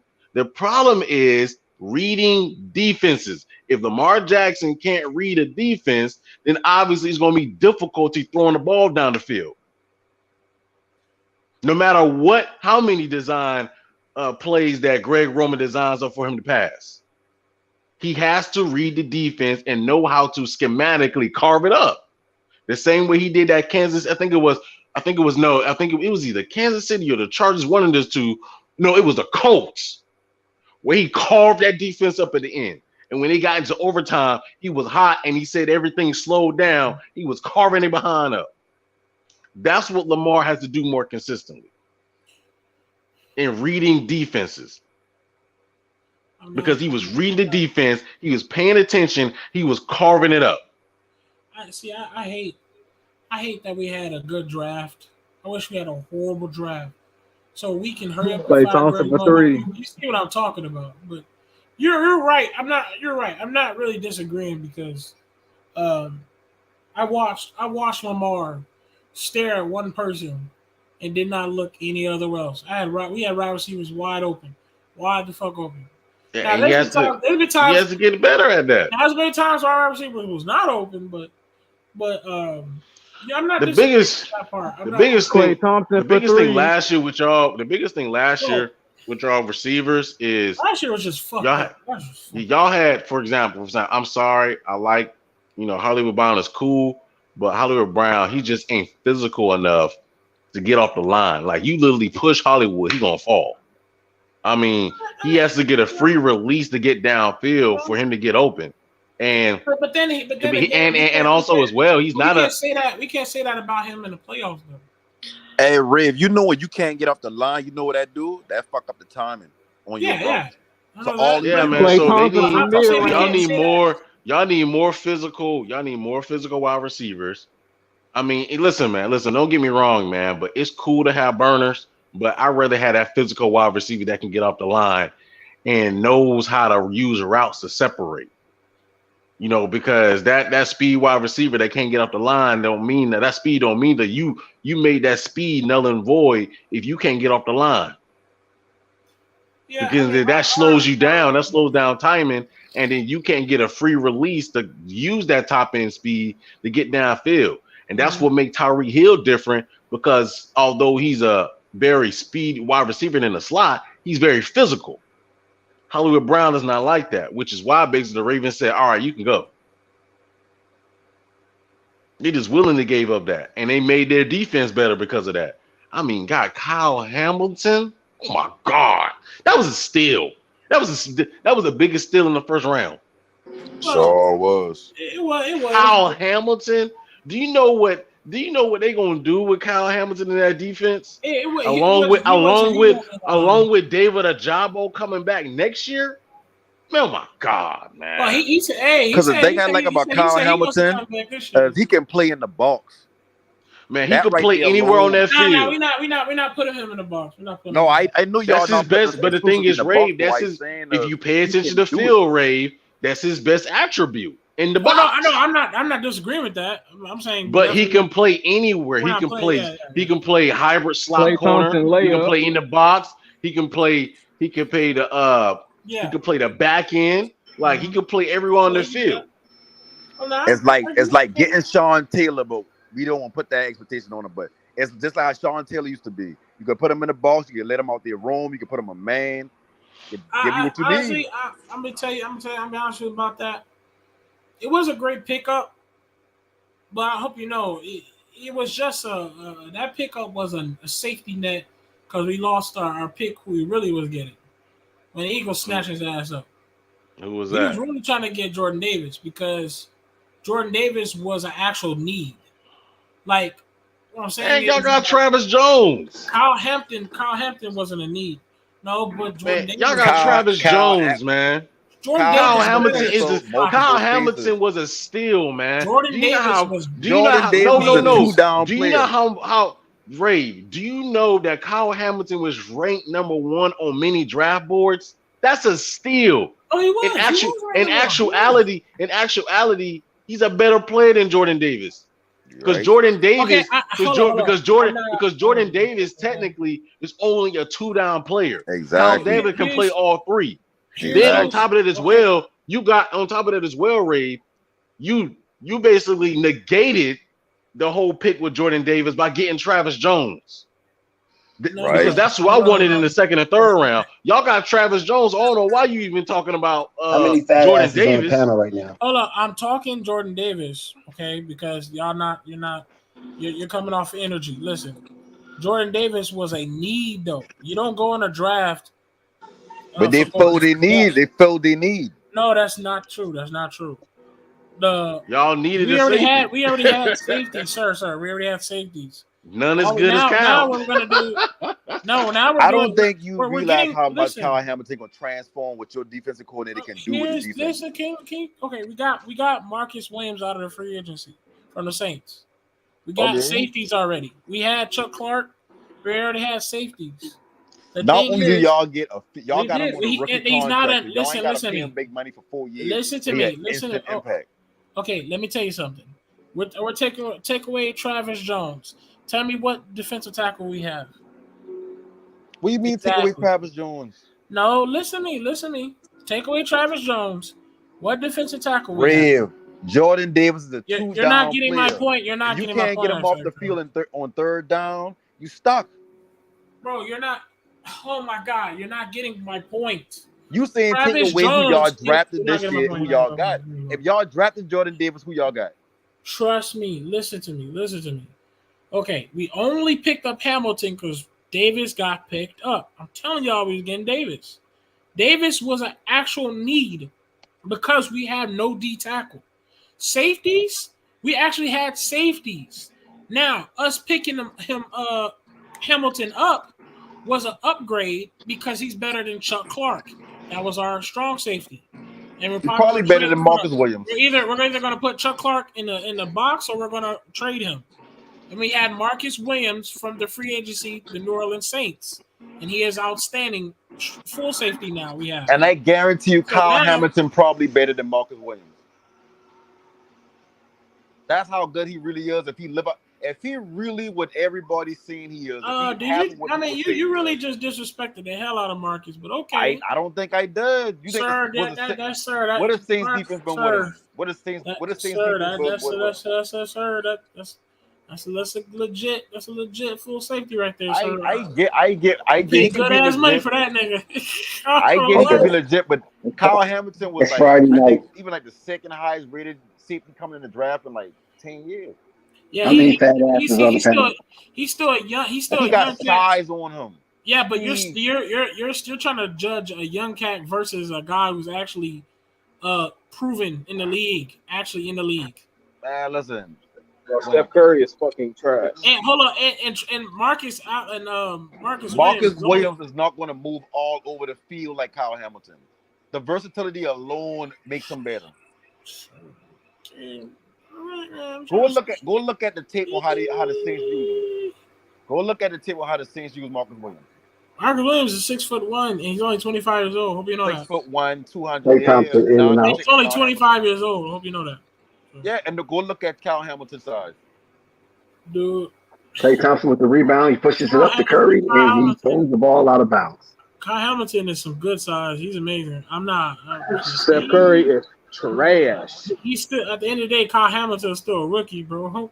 Okay. Let me look at how tall is Kyle Hamilton. I know he's tall. 6'4".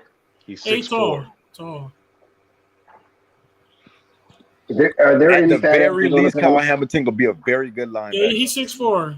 Something tells me that everybody's a fat ass on the panel right now because nobody's answering. How many of you fat asses would love to have some ice cream right now? It's like 90 degrees in Cali right now. I think I'd be fat eating no damn ice cream. Well, Ray, they did say that they did have defensive back as a draft need on your board. So, I mean, they chose a defensive back. So, I mean, we needed listen.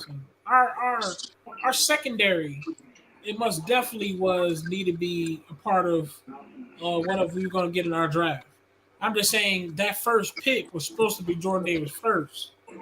Ray, but let me ask you a question real Hamilton quick. wasn't still because he did fall that far down though. And let me ask you this up real quick. Who wasn't was y'all still. biggest obstacle in the AFC to get to the Super Bowl? Ooh. What did they do best on offense? You said what? Whoa. It was a devastating collision. Who was the and Jordan Poole is down. Who was the teams that y'all need to get past in the AFC to get to the Super Bowl, and what did they do best on offense? Jordan Poole is down. Okay, it all depends because a lot of teams. Are you guys listening?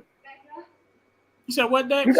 Are you guys talking about this Raven crap again? What happened, Dex? What's going on there? You didn't just see what happened with Jordan Poole? Jordan Poole hurt. On my head, man.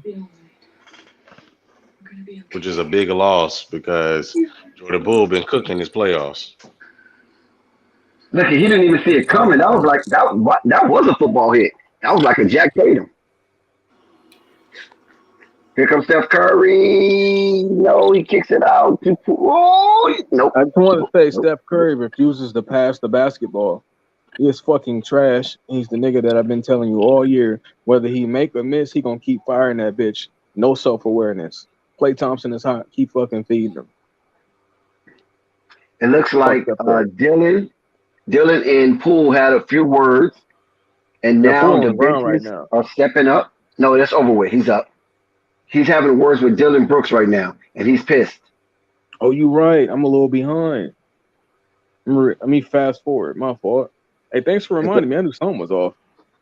If the referees do not get control of this game, there will be a brawl. Hold on. One thing we can say for certain is that Memphis is really hanging in tough. They are not hanging their heads without Ja Morant. They feel that they have some insurmountability amongst them to overcome whatever Golden State's throwing at them. And we will see as the clock starts to wind down. Yeah, Klay Thompson with 27, 10 for 18, and 7 for 11 after 3-point tonight. Yeah, Nico, explain yourself.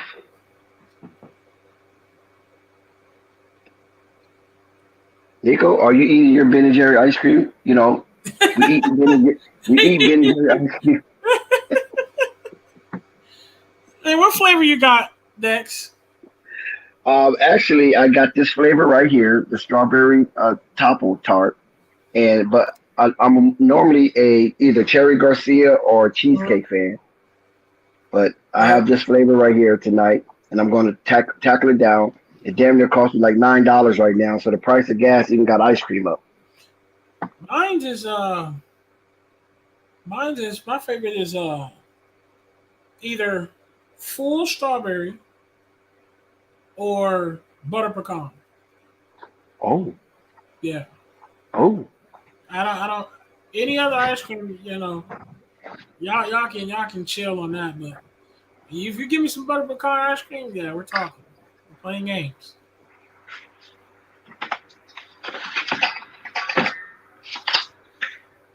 That butter pecan hit, bro. I'm trying to tell y'all. That shit hit.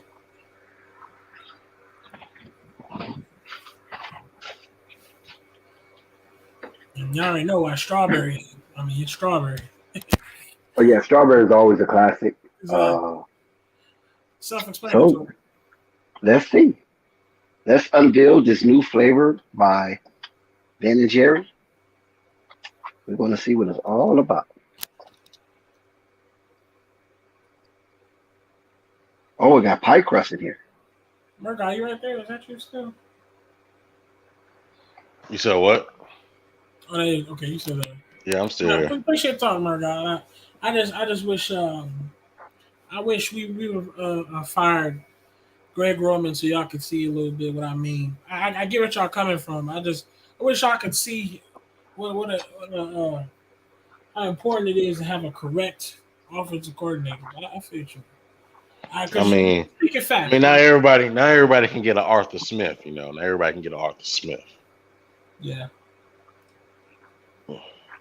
You know, because you see what Arthur Smith made, Ryan Tannehill look like. He made him almost look like a top 10 quarterback, and without him, he kind of fell off a cliff. Right. Jared Jackson petty though. What the hell? I'm watching this replay. Jared Jackson petty for that, really. He chased him all the way just to do that. Chased him just to smack the ball. That was petty. That must be Golden State is up by 4. That's why. That's why everybody all mad. And when you start losing, man, people be getting all mad and their feelings. Have you ever seen the football games where everybody's having a good game back to back? Oh, nice. Jordan Poole. Nice. Someone start losing. They got a little scruffle going on. Jordan Poole really have a arsenal repertoire that's out of control right now. He's such a smooth Jordan Poole. Man, Jordan Poole been cooking, man.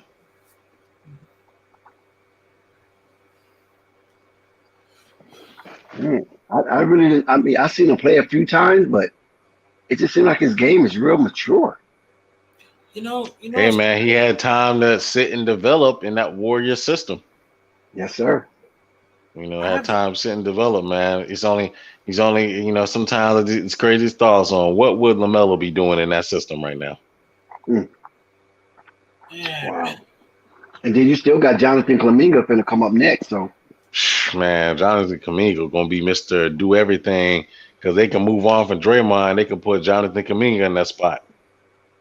Yes, sir. Because he can play, because he can guard every position. As a matter of fact, he's even more athletic than Green. So the only thing he has to do is get his IQ together. You work on the IQ, get some more experience, you're gonna be all right. See, then that's where I have a question. Look what I got, teamwork. Yo, see that teamwork? Okay. Yeah, that good old Ben Jerry's. Well, I've been in Jerry's be hitting though. See, say that again, teamwork. I have a question for you, Deck. Oh, go ahead, Ray. I have a question for y'all now because of this. Go, Ray. Nice move. What's up, Bane is another up and coming. What's up, teamwork? Telling bro, how y'all like that? How y'all like the game, man? A lot of people was counting my guys out, man. You're right, teamwork. Yeah, man. You had Kendrick Perkins talking mad cash early today.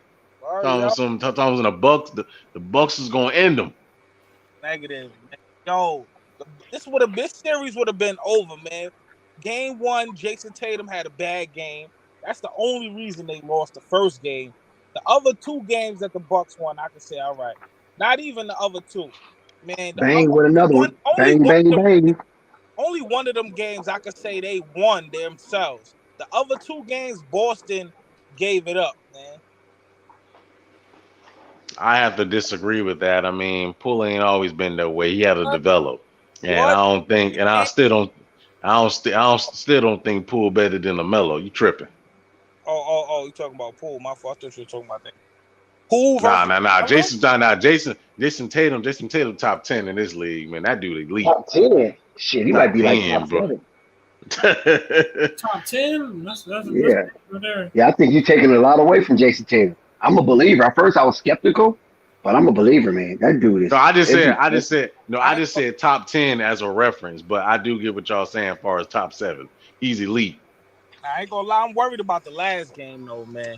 I ain't gonna lie, because that's just, I don't know. Maybe the pressure is against me. The pressure was against me this game, but I kind of knew they was gonna win. But that game 7, man. Ooh, I have this question about the Warriors. we're watching these younger guys on the Warriors get better. Stephen Curry, he's in and out as a starting spot. Draymond, he's getting older. Klay Thompson, yeah, he's Klay Thompson, but I've seen him so far have amazing games, but then have a very, very low games, and he's coming off injury. Um, do we say blow up the Warriors? Keep No. Hey. No way. Blow up the Warriors. Here's what I mean. Blow up the Warriors. We keep Jordan. Man, we keep Steph Jordan. Curry can push y'all. Listen, keep Jordan Poole. Get rid of Curry while he got some value to him. You want Curry to be a Laker. Stop it, Ray. You want Curry to be a Laker. Man, they're not. No. I mean, they're not blowing up. Okay, they're not blowing up the Warriors no time soon, man. What are y'all looking at? Curry looks like he's about to retire. Draymond definitely looks like Curry's got a years left, man. Curry going to retire a Warrior, Ray. Dude, Draymond got a big old slash mark of gray hair across his chin and jaw. Okay, that boy look like he about to retire.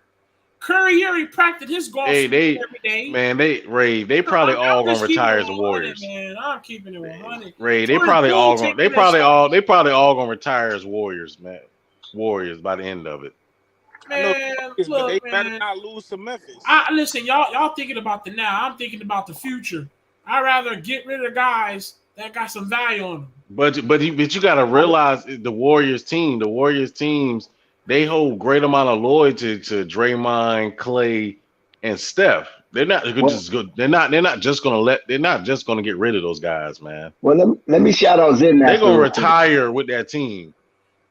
Especially what they did there, how much they won. They plan on retiring there. Hey, look, hold on one second, guys. Let me shout out Zen Master. Shout out to Zen Master for that Wendy's commercial cameo.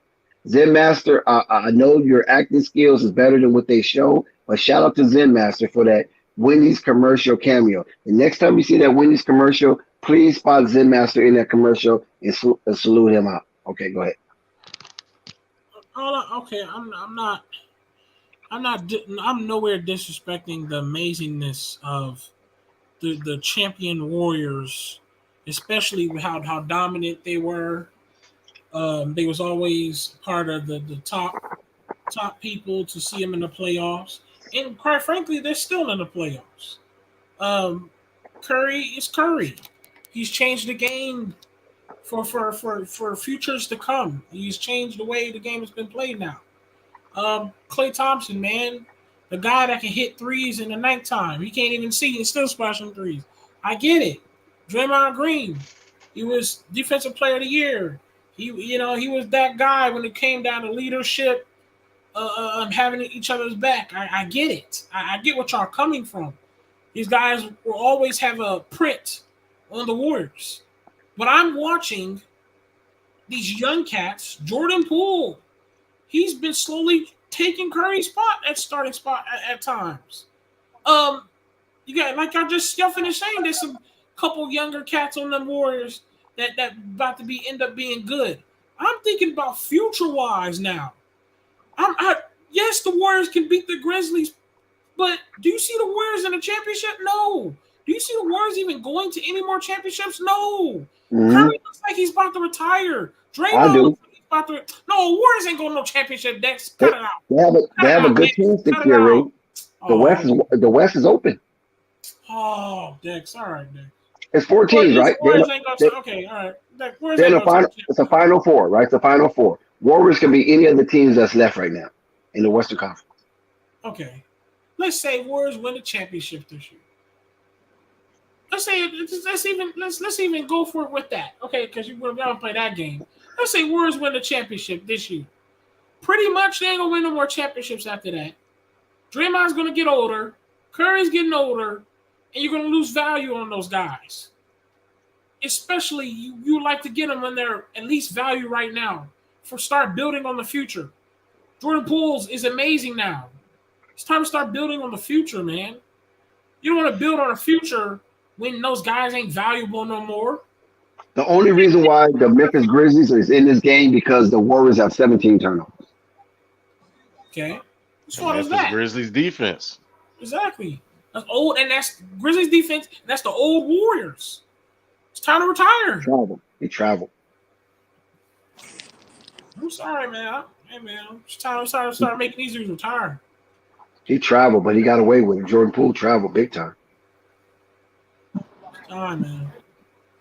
Curry almost 40 years old. It's time to retire. Yo, how old is Steph really? He ain't that old. Yeah, it is. Steph Curry like 35, bro. You can look it up. Steph Curry almost 35, or he is 35. Look it up, man. I thought I was older than Steph. Nah, Curry just got that young face, so he you don't think he old. That boy old. How old is Clay? But Clay is younger, right? I think Clay is a little younger. He might have more years than Curry. I think Clay's like exactly Clay like 30, 31, 30, something like that. Clay like 31, yeah. Yeah, 31, 30, one of those. Yeah, you can get something out of Clay for something, but like I said, it's time to start building on the future. Good. Especially you can. Clay Thompson is 32. Never mind. So Clay Thompson he's gonna be up out of here too. So and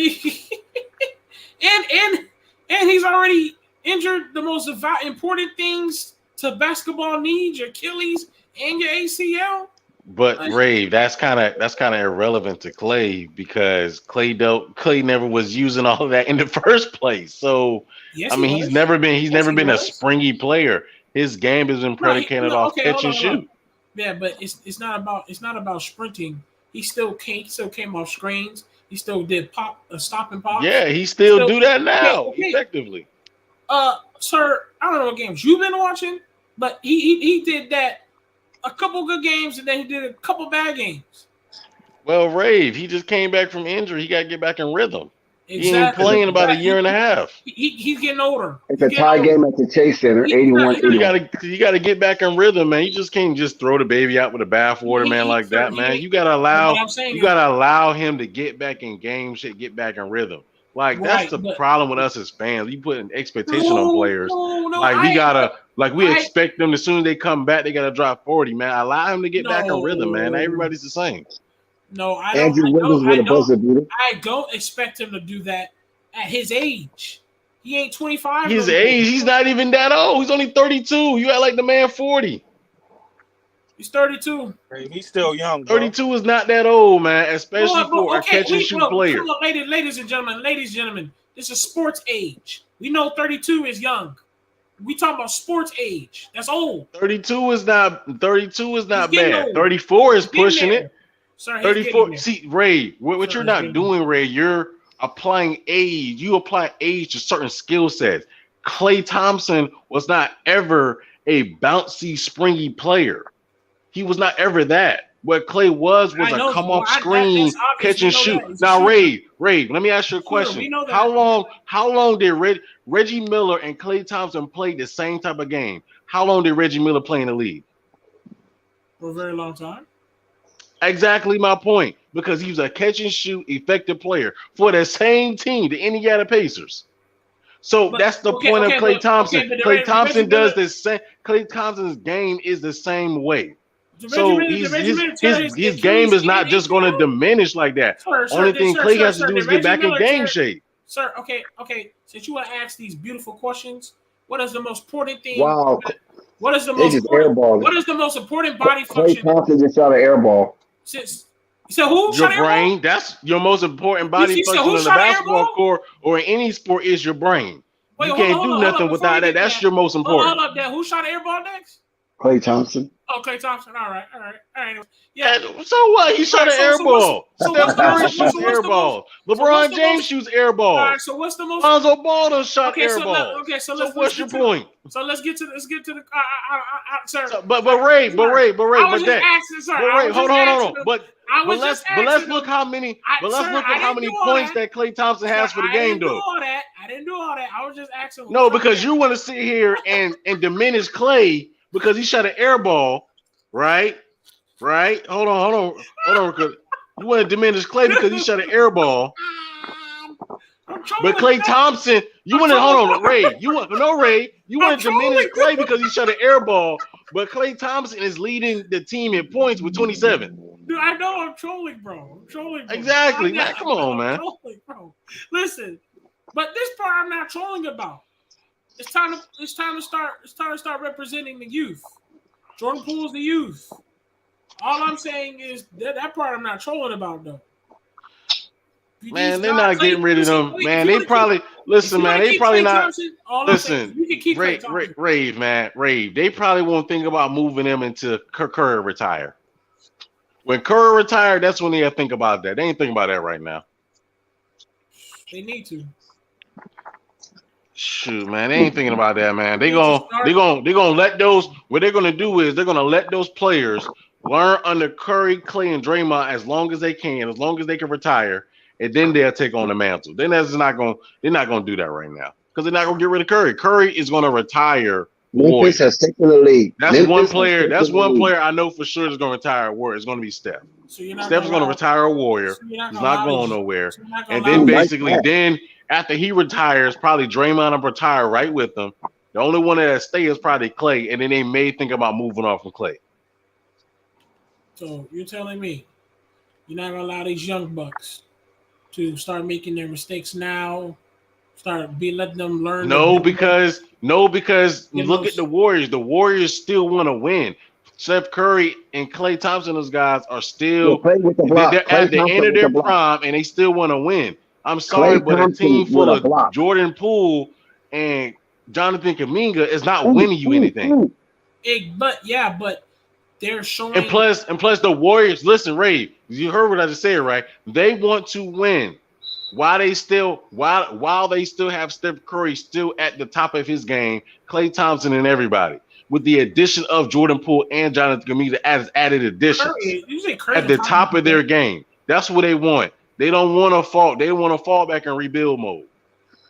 They haven't been in a rebuild since they drafted Klay Thompson. They don't want to go back that route. Okay. That's why they're stringing the young players along so that they're stringing the young players along so that when it's time to move on, they're ready. Jonathan, because you have to realize Jonathan Kuminga is not ready right now. Sir, this year is the last year that we can say that the Warriors has a chance to win the championship. I don't think it's the last year. I think they at least got one or two more left, man. This is the last year. I don't know, man. I think the Warriors still got one or two left, man. Curry gets older. So next year, Curry gets older. But Ray, you're talking about a player getting older, but you're talking about a player, like I said before, that doesn't have to use any athleticism to do what he does on the basketball court. None.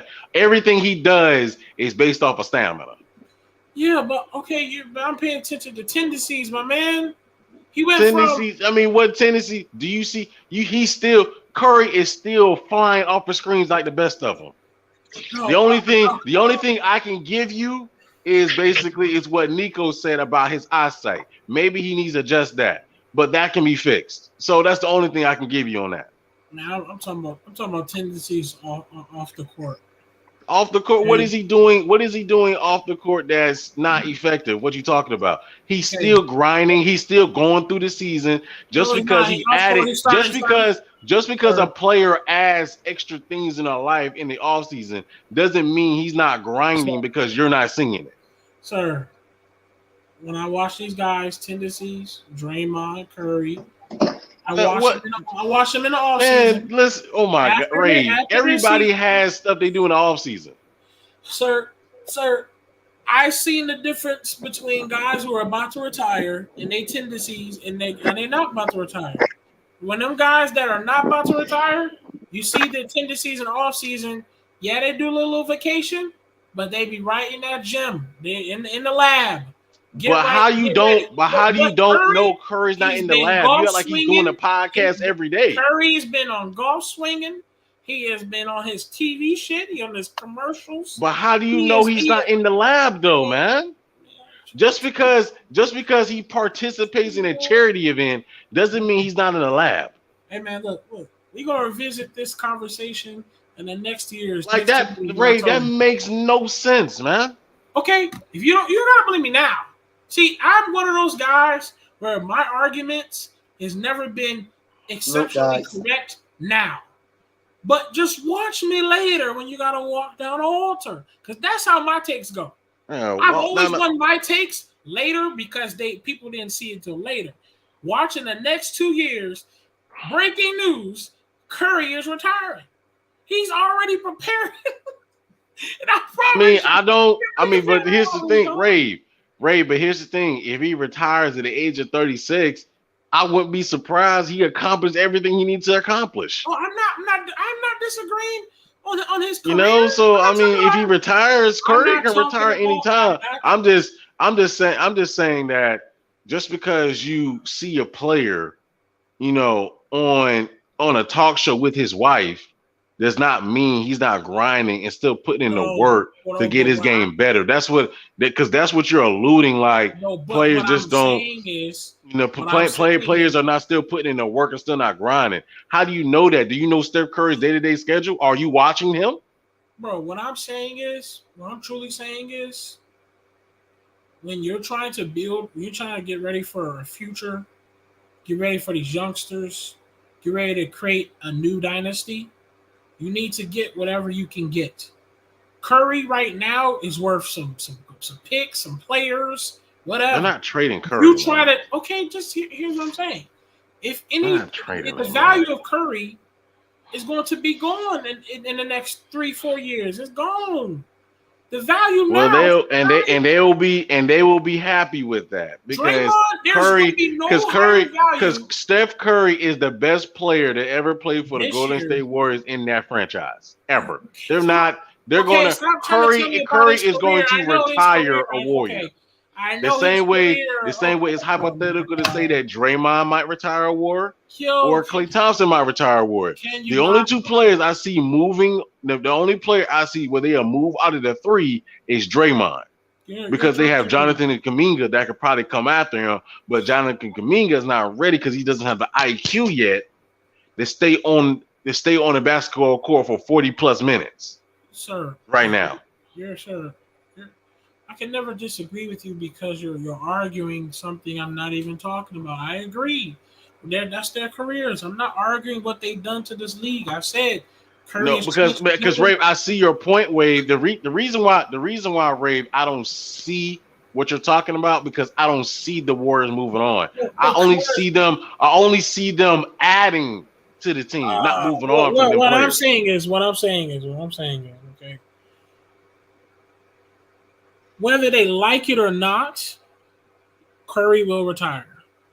Whether they like it or not, Draymond will retire. Whether they like it or not, Klay Thompson will retire. All right. Okay. The last thing you need to do is when you get rid of them, you get nothing back for it, especially when you get it ready to create your next dynasty. You already seen Jordan Poole slowly taking Steph Curry's starting spot. Draymond is still showing leadership, but at the same time, boy, that hair is growing gray. This year, I think, will be the most value you can get out of him, especially for the chances of you getting ready to build a dynasty. Get some picks, get some rotational pieces out of these guys. To get them while their value is enough to get something out of it to create your future. That's horrible to build your future on nothing but one guy, Jordan Poole. They don't have one guy. They have Jonathan Kuminga, including they still have James Wiseman. Man, James Wiseman is sitting on the bench the whole. You know, so I don't think. See, the thing is, you're limiting yourself and talking about the Warriors organization. They already know this stuff. They already plan ahead this type of stuff. So even if Draymond, Klay, and Steph retire tomorrow, they already have a backup plan of how they're going to do things, including the fact that the player they're actually going to move on from most likely this season is going to be Andrew Wiggins because they're going to bring in more players so they can continue to win. That's what they're going to do right now. At this stage, they're going to add more players, and then they are focused on getting. Then at the end, when it's time to move on, then they are focused on getting draft picks to where they can add assets to the team and start doing their little rebuild mode. So I mean, they'll figure that out. All right. I think they'll figure that out. I mean, plus, they got two players. They got two building blocks in Jonathan Kuminga and Jordan and Mr. Pool Party that they can start with. They're starting there, and then they can build everything else. I feel you, man. So I mean, I think they'll figure that out, man. I mean, I just know that Steph ain't going nowhere right now.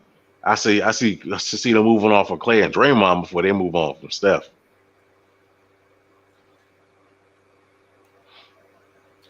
Well, I'm not a Warriors fan, so whatever happens to the Warriors, I just know next year the Bulls win it all and the Falcons win the Super Bowl this year, so I don't care.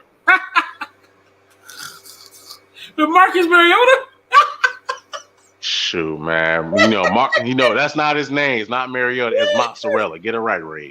It's Marcus Mozzarella. Get it right. Hey, it's crazy. It's just funny because I'm laughing because I'm in Georgia. My dad's a Falcon fan. My family. How are you a Ravens? How are you a Ravens fan? Hey, and don't be coming from my man Marcus. My man Marcus Motorola, man. That's my guy right now. Come on, man. Marcus and Mariota. Shoot. Hey, man. Only thing he need to do is weather the storm until we get that boy Desmond Ritter right, and he ready to take the reins. Is all he need to do. Yeah, I mean, I became a Ravens fan. As soon as my who winning on the water game? My fault, y'all. I got it right here for you. Win tonight. I got it right here for you. This game about to be over with. This game about to be over with. 95-89. Oh, Memphis is done? The Warriors up. Fuck, man. That bullshit. Like the Warriors about to go to that WCF. Well, 95-89. They can still do something. They got time. If they can get some. Yeah, it's 90-97 right now. It's 4 minutes left. I mean, it still got time, but I don't know. 4 minutes is a lifetime. It is. It really is. It is. You have time. 4 minutes? Yeah, they got time. Yeah. I thought it was like 2 minutes. I don't know, man. I think Warriors about to have them pack up. Warriors about to have them pack up. Hey, no, I appreciate y'all, man. That was beautiful takes. Yeah, remember y'all hit that like and sub, man. I'm gonna be out. I got work tomorrow. Shout out to Murdoch. Nah, man, we gotta talk about the Ravens some more, man. You can't go nowhere, man. And listen, it's the off season, so we got a lot of time to talk about the Ravens. Man. Nah, man, you can't leave. I was playing, man. Go handle your business. All right, man. Y'all have a nice day. All right, Ray. Shit, the Ravens. What's your team? The Panthers? Heck no, man. I'm a Falcons, man. I don't mess with them Thundercats. Wow. Yo, we don't got Steph Curry, bitch ass is hitting shot. Yo, we got any baseball fans? You say any baseball? I'm a Atlanta Braves guy. Oh, all right. But do you follow the league though? Like, you keep up with the Not as much as I used to. I need to get back into it. Okay. Yeah, I've been trying to get back. I've been trying to get back into it. So that's what I've been doing. I've been following a couple Braves podcasts, just paying attention to that, listening to that. So, but I'm gonna get back into the swing of things. We're gonna chop it up. All right. Yeah, man. But I'm heavy into the basketball and football. So those my two. Those my two sports right there, man. Yeah, because I'm heavy on the FanDuel, man. And anytime I bet on baseball, I'm always like one team more. Klay Thompson knockdown, GG Dagger. Damn, I ain't even. Damn. Right? Shit, Klay Thompson got about 30 tonight, don't he, Nico? Shoot, man. You heard Nico. I know you heard what Ray was talking about. Ray said Ray said they were gonna move on from Clay. I'm like, I don't see that happening right now. Hey, it's not getting rid of none of them, man. They ain't breaking up. Yeah, exactly. That's my thing, man. I mean, my thing is they gonna add to that team before they move on from one of them. That's a fact. Shoot, they still think they can win rings with them. Bro, look at what they doing with the squad they got. Yep, I think their biggest element, man. They ain't had nobody in the block that can do something, man. That's what really has been hurting the Warriors. They just don't have nobody in the block that can do something, man. They can at least give them a couple easy points or get some, some block shots so that way they can get out and run a little bit, man. They don't have that. That's what they heavy going after Rudy Gobert right now.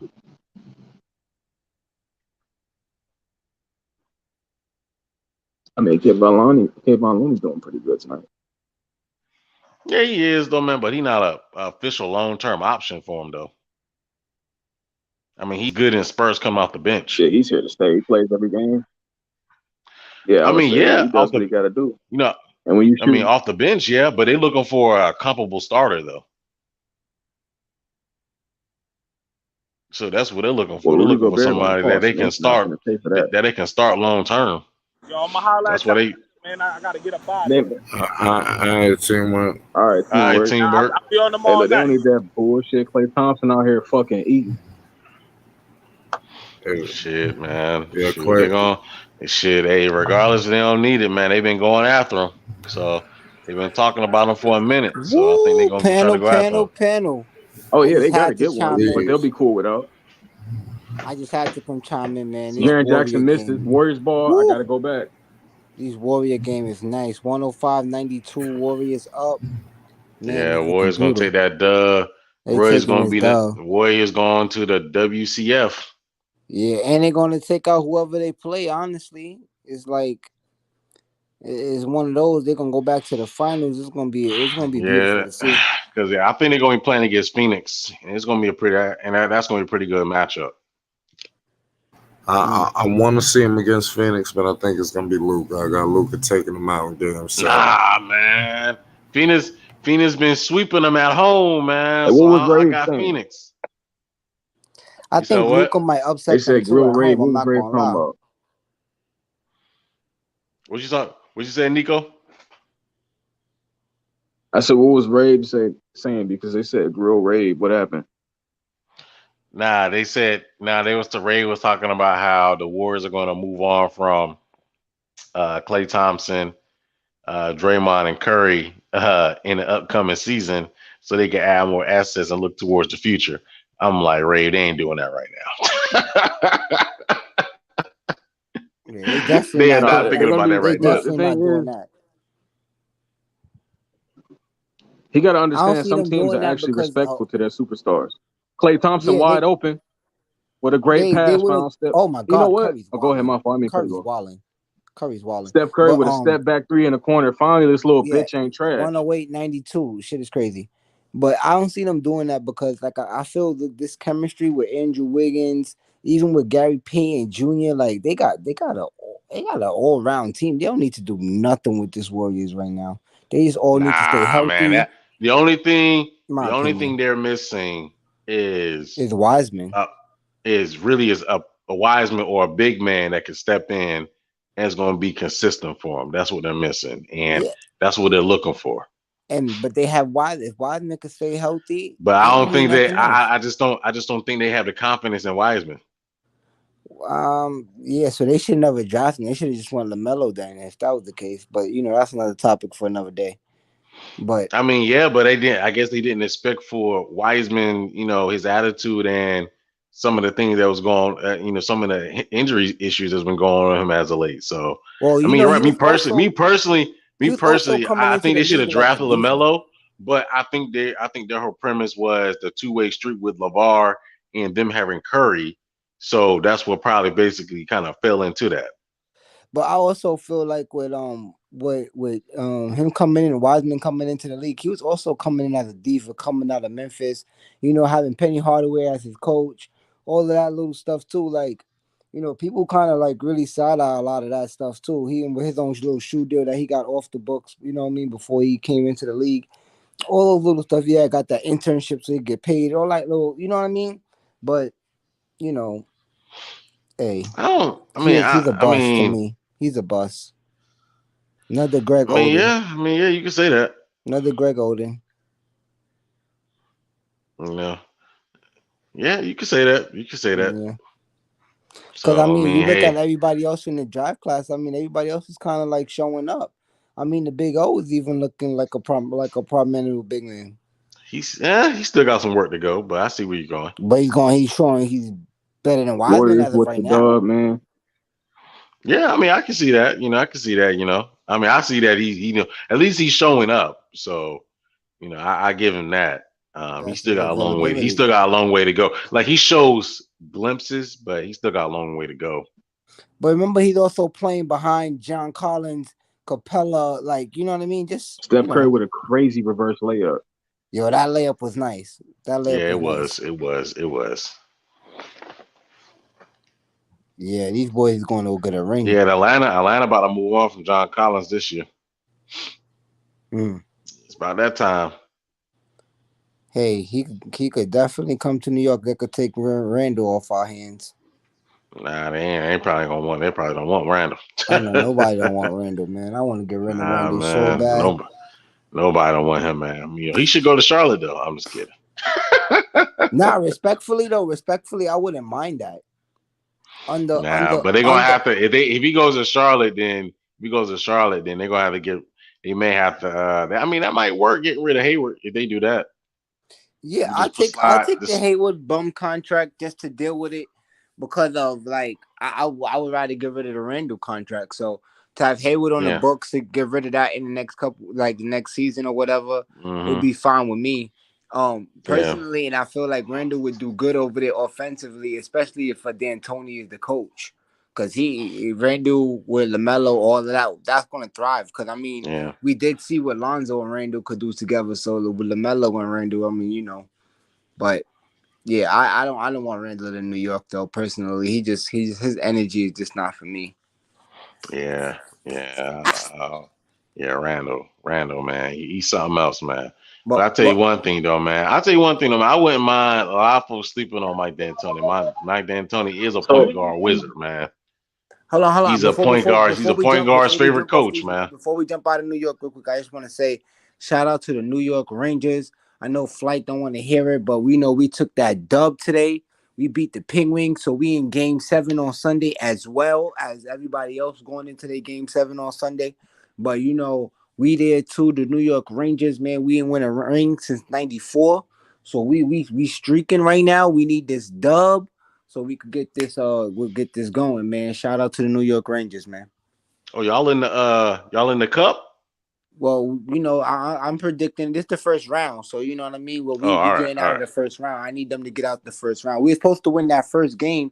We went into triple overtime. That's been, a rarity. So it's been a nice little dogfight, and these Penguins been putting it up.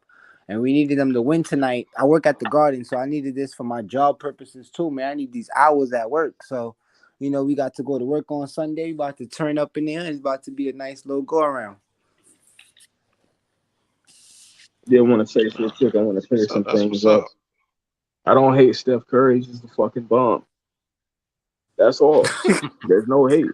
Like, people out here, I'm happy he hit the last couple shots too, but that nigga's like, 8 of 29? Like, damn. That little bitch would not stop shooting, bro. That shit is crazy. Like, imagine if he took, 15 less shots. Because a lot of shit. I was watching this game too, man. They rush a lot of shots, bro. Like, the way how they just want to just. I understand, dropping the anchor on teams and stuff, but they just got to calm down sometimes. Like, as soon as they get the rebound and they just shooting and they just missing the shot. Like, it's not even, take a second, build you know what I mean? See who's open, play your game. It just bad shots. And then, but it worked for them, bro. Like, that's the thing. Like you see your boy got 20 something rebounds tonight. Like, 21 rebounds. you know That's what I mean? insane. Like, come on, bro. Like Giannis had over like 20 rebounds tonight too, but we talking Giannis, right? Like Looney, 20 something rebounds in the closing game. Like, so that's just to show you, you know what I mean? Mm-hmm.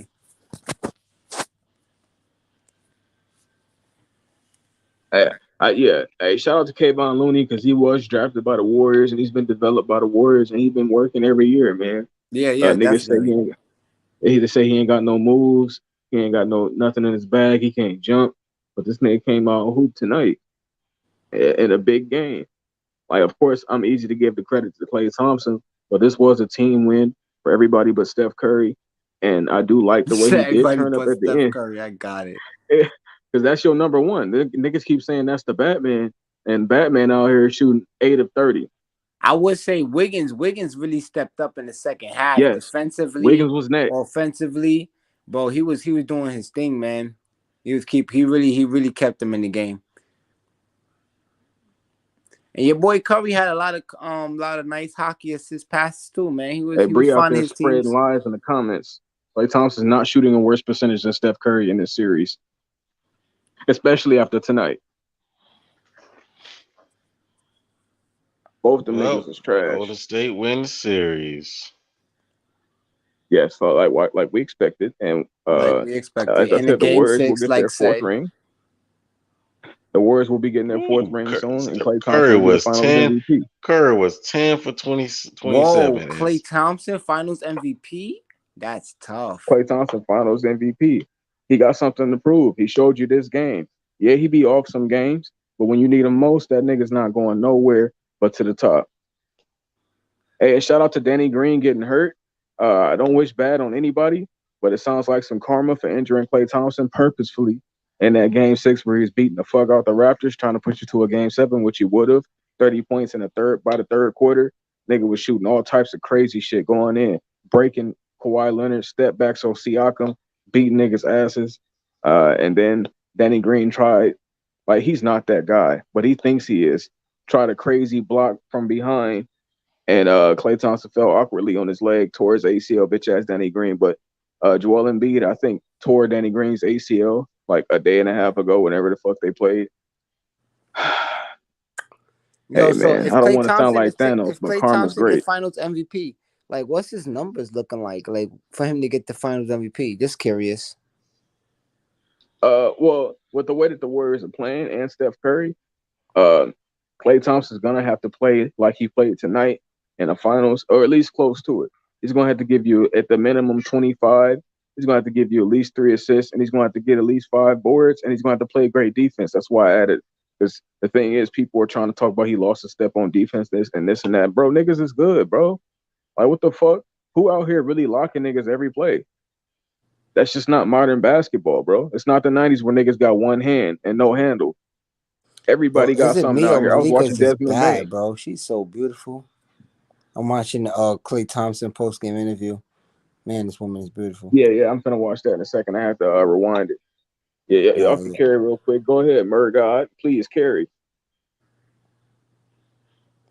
Well, Klay Thompson with the team high 30 points, 8 for 14 from 3-point. From the 3-point field, we got 8 rebounds, 3 blocks. So you know what I mean. Klay Thompson definitely came out and showed out, closing it up and finishing off, going to the next round. This is very impressive. Again, coming off his injury, off of everything he's been enduring since 2019. This is great to see, man. I ain't gonna lie. Like, I know Kevin Durant is somewhere proud of him. It's good to see. It's good to see for basketball. The fighting mentality, the mama mentality on today's day. You know what I mean? Friday the 13th, all that cool stuff, man. It's good to see, man. It's great to see.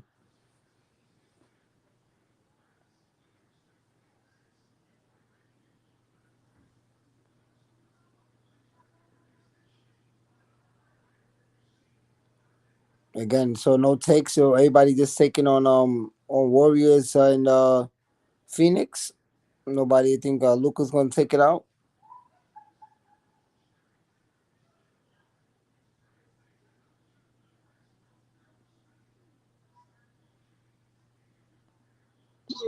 Hey, CWE was wrong. Yeah, the old guy looked like he timed out.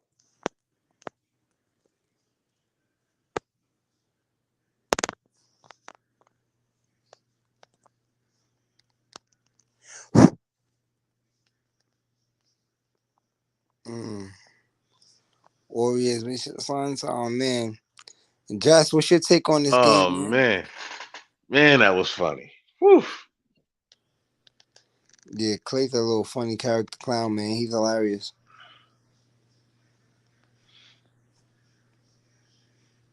All right, my fault. I was gonna say CW was wrong because he's talking about Memphis winning, and oh boy, have the tide turned. Niggas thought after Ja dropped 47, they was really gonna win the series. Even with Ja, these niggas would have lost, bro. I don't give a fuck how hard and how high that nigga can jump. That shit is not about to beat these niggas when it matters. But I got to give a little credit. Desmond Bain actually was a hell of a player tonight. He's solid. Dylan Brooks definitely has some sort of ego issues because that nigga took 30 shots for no reason when he could have just passed the ball. But all around, great win by the Warriors. Memphis is still an up and coming team. They'll be right after the Warriors hit about an average age of about 37. That's when the Memphis Grizzlies will take over, and the Suns and the Mavericks. Oh, so you got the Warriors going to the finals? Of course. Fourth ring on the way. The Warriors have the potential to get it at minimum 6 rings. That's at minimum. And all we gotta do is not say we, but all they have to do is simply have Steph Curry not be trash. Cause that nigga's ass. I ain't ever seen a nigga get so much more praise for shooting 30% from the field just because he do nice crossovers and difficult shots. Did Ray pay homage before he left? Yeah, he did. He did. Okay. I was gonna get on his ass. Pause. Wait, yeah, what he ain't pay homage to? To the Golden State Warriors. He was talking about retirement parties and break up the team and all kind of way out wacky takes. I don't know what. Oh no. He ain't pay homage. He ain't pay homage to that before he left. I thought you meant pay homage like he said what up and peace to everybody before he left. He did that, but he ain't pay homage to the Warriors. Nah, he didn't do that. Yeah, we got to get him on that one. He got to come and pay homage because he was trying to break up the team. That's what I'm saying. You cannot give Ray an opportunity to push the button because he will prematurely. That's fact, except when the Chicago Bulls are playing. I tell you, that nigga told me they coming back down 40. Yeah, he fudging on the button then. Any other team, he's ready to detonate, blow everything up. You know what I'm saying? But shout out to the Warriors for the survival skills. They show that their tenacity is unmatched within the series. And now the Golden Boys will move on to face the winner of the Dallas Mavericks and the Phoenix Suns. And that really, really closeout game over there. And it's just what we've been waiting for. We really want to see the Phoenix Suns and the Golden State Warriors really go at it because it could be a changing of the old guards with the new, with the Devin Bookers of the world and Mikal Bridges and DeAndre Ayton, led by the old head himself, Chris Paul. Can he take down these Golden Boys? Ray said that these guys are old, they're decrepit, they're ready to move on. They're practicing on their golf swings on these beautiful golf courses throughout the world. I don't go for it. I don't believe it. I think the Warriors have another at least 3 to 5 year run in them at a high level. Not saying that they will win a championship, but this is a year, as I told Ray earlier, this is a year to Golden State really have an opportunity to get back on the top of the hill and be the king of the mountain because the West is basically wide open. There's no dominance in the West.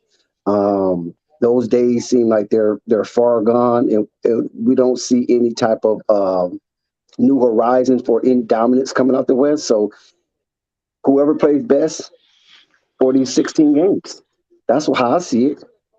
And Rave need to come up here and pay homage the next chance he get. You know, we all know that Rave loved to dive in them bushes. You know, when things get a little heated in the kitchen, he knows the bell. So we need Rave to get back here tomorrow to pay homage to these Golden Boys, as he will call it, in their dog years, the Golden State Warriors. And shout out to Clay with his magnificent play tonight. It seemed like he was a little antsy at times, that he just was trying to like really force the death blow and missed a couple of opportunities just to have a decent run offense. And I saw Draymond Green get a little upset at him. You know what I mean? He like told him like, push the brakes, man, hold up, slow it down, don't get carried away, because this is a young team and they're hungry.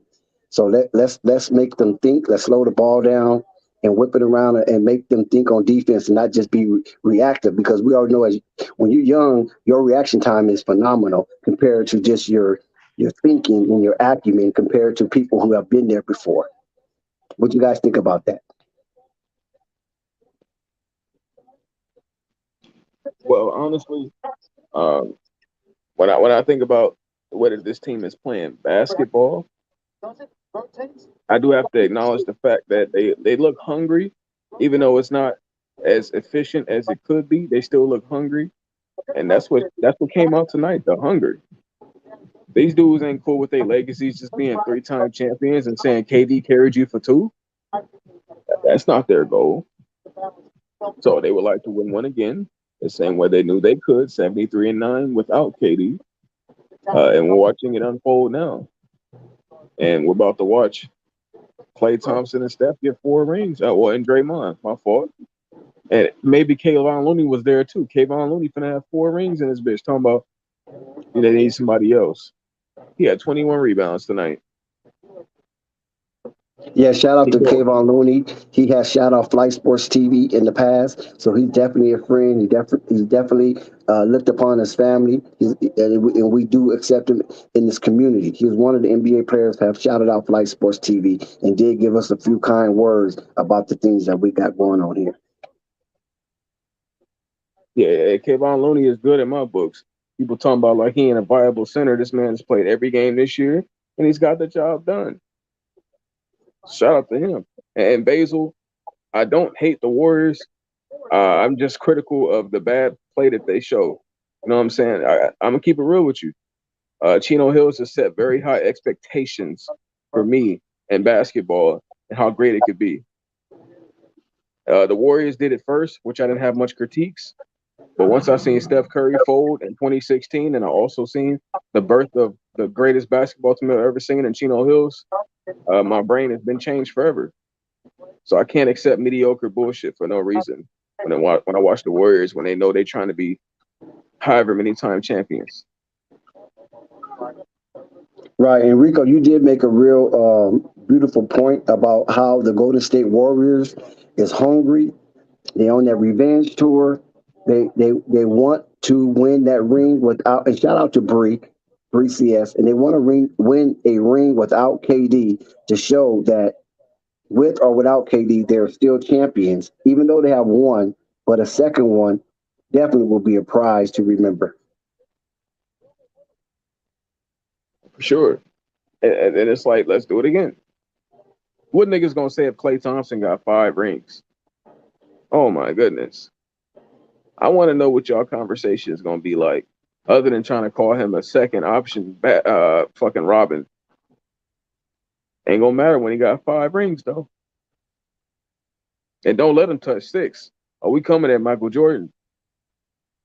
Or that old nigga will be attacked verbally daily. Oh my God. See, Rico, I was riding with you, man. You just went aloof. You just went on a self-tangent and you sabotaged your whole beautiful take. No, I'm just saying, don't let Michael Jordan touch. I'm going to say, don't let Klay Thompson touch 6 rings. Oh my God, Nico. So I don't even know how to combat that. Murgot, are you available? Yeah, I'm still here. Yeah. Listen, I really can't combat that. You know what I'm saying? It's hard to reach inside Nico's skull to get him to understand the importance of Michael Jordan in that day, age, and time. and we should appreciate it. But I'm not going to go there. So you're going to have to be a buffer between me and Nico right now. Man, listen, man, I done been here for those conversations. Ain't no reason to him with Michael right now. Shout out to him, Unstoppable. him and Dave in their own world when it come to Mike, man. They just, man, I ain't no need. There's no need to explain Mike when Mike already did it, all the explaining he did on the basketball court. So I ain't about to sit there and try to reason with him. Can't do it. Okay, let me do this. Okay. He Okay, better it's be definitely for past my backyard show. bedtime. You kids got me up past my bedtime. You feel me? Listen, Nico, you know there's been 5 commissioners in the NBA, right? And most of the commissioners have been politicians or have some type of link to politics, whether there was mayors or ran campaigns for certain parties and things of that nature. When Michael Jordan came to the league, Michael Jordan basically killed the political aspect that was, behind the scenes in basketball. What he did was cater to both sides, right? Whites, blacks, young, old, Democrat, Republicans, conservative, and liberals. So he bridged a very important gap in sports, and he basically helped change the narrative of young black males because Michael Jordan wasn't smiling. He wasn't like Magic Johnson. He wasn't smiling, nor was he stern and reticent like Kareem Abdul-Jabbar. He was just a person who basically focused on sports and not too much outside of sports. Every now and then he might have did a little something here or there, but he kept it. He kept the image, and he kept the acceptance of dark skinned black males that don't look like pretty girls out there. He kept that image to a forefront and allowed young black males like myself at that time escape a lot of retribution that was going on in society because a lot of us had that stigma. You know what I'm saying? If you're black, stay back. If you light or brown, you can stick around. But if you white, you was damn sure all right. You feel me? So him and Wesley Snipes kind of broke that narrative. You feel me? And so even that alone is an appreciation of Mike. Not saying he did it on purpose or that was his intentions. It was just he was just so phenomenal on the basketball court, and he was a dark skinned bald head male, and it just killed a lot of the negative stigma that was placed on a lot of males during that time. You follow what I'm saying? And that also gave way to being accepted as the Fab Five. I don't know if you too much remember the Fab Five with the Jalen Rose and Jimmy Kings and Chris Webbers and Juwan Howards and damn, I forgot the other guy, man. I always forget his name. But anyway, allowed them to be who they were. Bald heads, rocking saggy shorts with the high black socks and things of that nature, and they kept it on the basketball court. So I appreciate Mike for that. You know what I'm saying? But far as him being, the owner of the Charlotte Hornets, I just think that a lot of his accolades of a player just has not translated to him as an owner. And I think he should keep the same mindset as he had as a player to be competitive as an owner as well. And maybe some of the decisions he made wouldn't have soured the way that it have through the annals of time.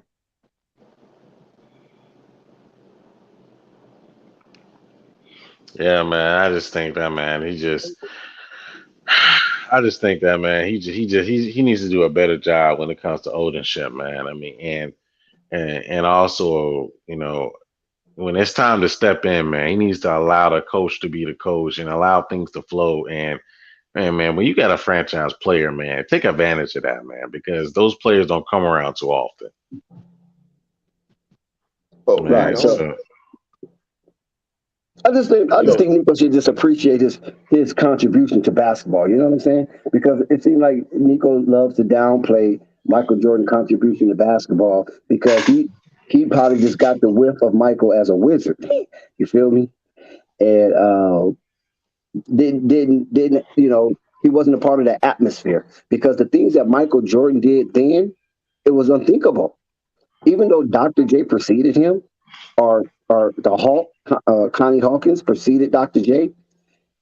Michael just did something that was so terrific and death defying, and he did it while he didn't have that much around him. And then when he got some type of compliment, he won and never lost.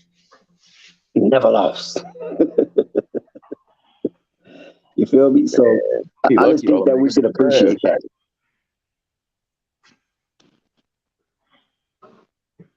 But nevertheless, he lucky the best player on the other team can only throw a good pass. but hey, but but nevertheless, Nico, your boys. I mean, your boy, because you really ain't a Warriors fan, but your boy Klay Thompson did some really good basketball playing tonight. And like I said, only a couple of times that he kind of let it slip away, and the focus probably wasn't there, and he was chunking up some shots that he probably should have just held up and ran some clock off and ran some plays like a true veteran would have. But outside of that, Klay was phenomenal tonight, man. And there was nothing that the Warriors can do. They were scrambling trying to figure out where the hell is Klay. And then as soon as you lock Man, in on Klay, they needed every bit of Clay's points tonight. Every bit. and look, Murdoch, when you lock in on Klay, there go Jordan Poole. You lock in on Jordan Poole, there go Steph. You know, it's just a never-ending story. Poole was actually awful tonight.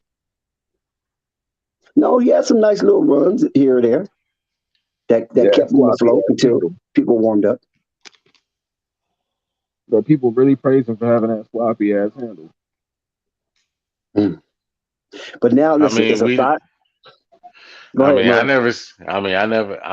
personally, I never said, I don't think nobody came out and said that, he's taking Klay a step spot and nothing like that. But he's a great addition to have if, the teams are keying in on Klay and on Steph. I think he's a great piece, especially coming off the bench and getting some minutes and, getting some minutes here and there and coming in and just being an instant microwave. I think he do a great job, man. And granted, he wasn't on tonight, but I think Jordan Poole is what the Warriors need to have him to be able to separate.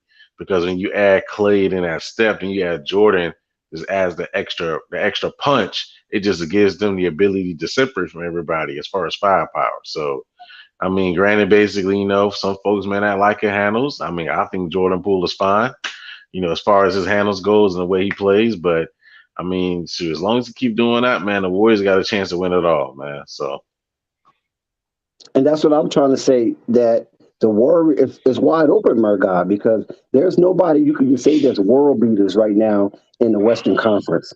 Yeah, man, because I agree, because them dang on Bucks looking like they're about to get spanked tomorrow. Woo! That boy Jason Tatum. Woo, my goodness. I did want to say this. The bird guy said he wasn't going to say it, but I hope that God Jordan Poole takes that. Like, drop the link. I hope he take his spot. Take whose spot? I hope to God that Jordan Poole will take Steph Curry's spot. That's not happening, but you can wish that. Oh, hey, I'm gonna go ahead and get me an Old Testament Bible and pray every night. You better get on your altar, because that ain't happening. As bad as they love Curry there, that ain't happening. Yeah, they love him a little too much for being a regular nigga to take deep ass threes. That is not happening, man. They love that man too much out there. Shoot, they're damn near build a statue of Curry out there as much as they love him. I'm sorry, they love him way too much. He's gonna get him a statue, but that statue needs to go ahead happen when he retired. Once he gets traded to the fucking Hornets in 2024. I'm trying to find the link, KNT. Just hold on. The link is at the top of the page. Man. Nobody of that main Warriors See if team you can scroll up, KNT. from Klay, Draymond, and Steph is getting traded. They all going to retire as Warriors, and I think the Warriors organization is going to make sure that happens. They retire, and then it's going to move on from them to Jordan Poole, Jonathan Kuminga, and who else they got on that team. So Klay, Steph, and Draymond, I don't think they're going nowhere. Hit that link, KNT. I don't want Steph to leave. I just want him to no longer be the starter. Nico always hating up. That's not happening either. But I love to be honest. I'm not gonna praise Steph Curry for going 4 of 29 tonight. Look, Nico, got your boy up there. See what I'm saying? Wait, who? You got your boy up there. Oh, my fault. They talking about him all day out here. You know what I'm saying? Well, as they should. I mean, that's the thing. I don't. Klay Thompson don't need this adulation, love, and appreciation. Only game 6. This nigga's a hooper every game. Shout out to KNT. Yo. I don't know how much you heard about tonight's game or the game that preceded tonight. The Bucks and the Milwaukee. The Bucks and the Boston Celtics. So if you want to chime in on any one of the games tonight, KNT, feel free. I didn't see the Celtics game, but I see the tail end of the last game. Klay Thompson, man. Listen, whether he scores or not, that boy is putting lockdown defense, man. I'm trying to tell you, boy. Like, and the crazy thing is, it's so simple. He's not even trying to block. A lot of players are playing to block the shot, and that's a hit or miss. He's literally just contesting every single shot and running down the court, whether he shoots the 3 or not. Look, the Grizzlies, 96 points. Great defense. 30 points on the other end. That's a blessing. Come on, 8 rebounds. This dude, I would love him on my team. I ain't even gonna lie. Klay Thompson is one of them players. Bring him to LA, man. Like bring him to LA. The way I just love the way he plays.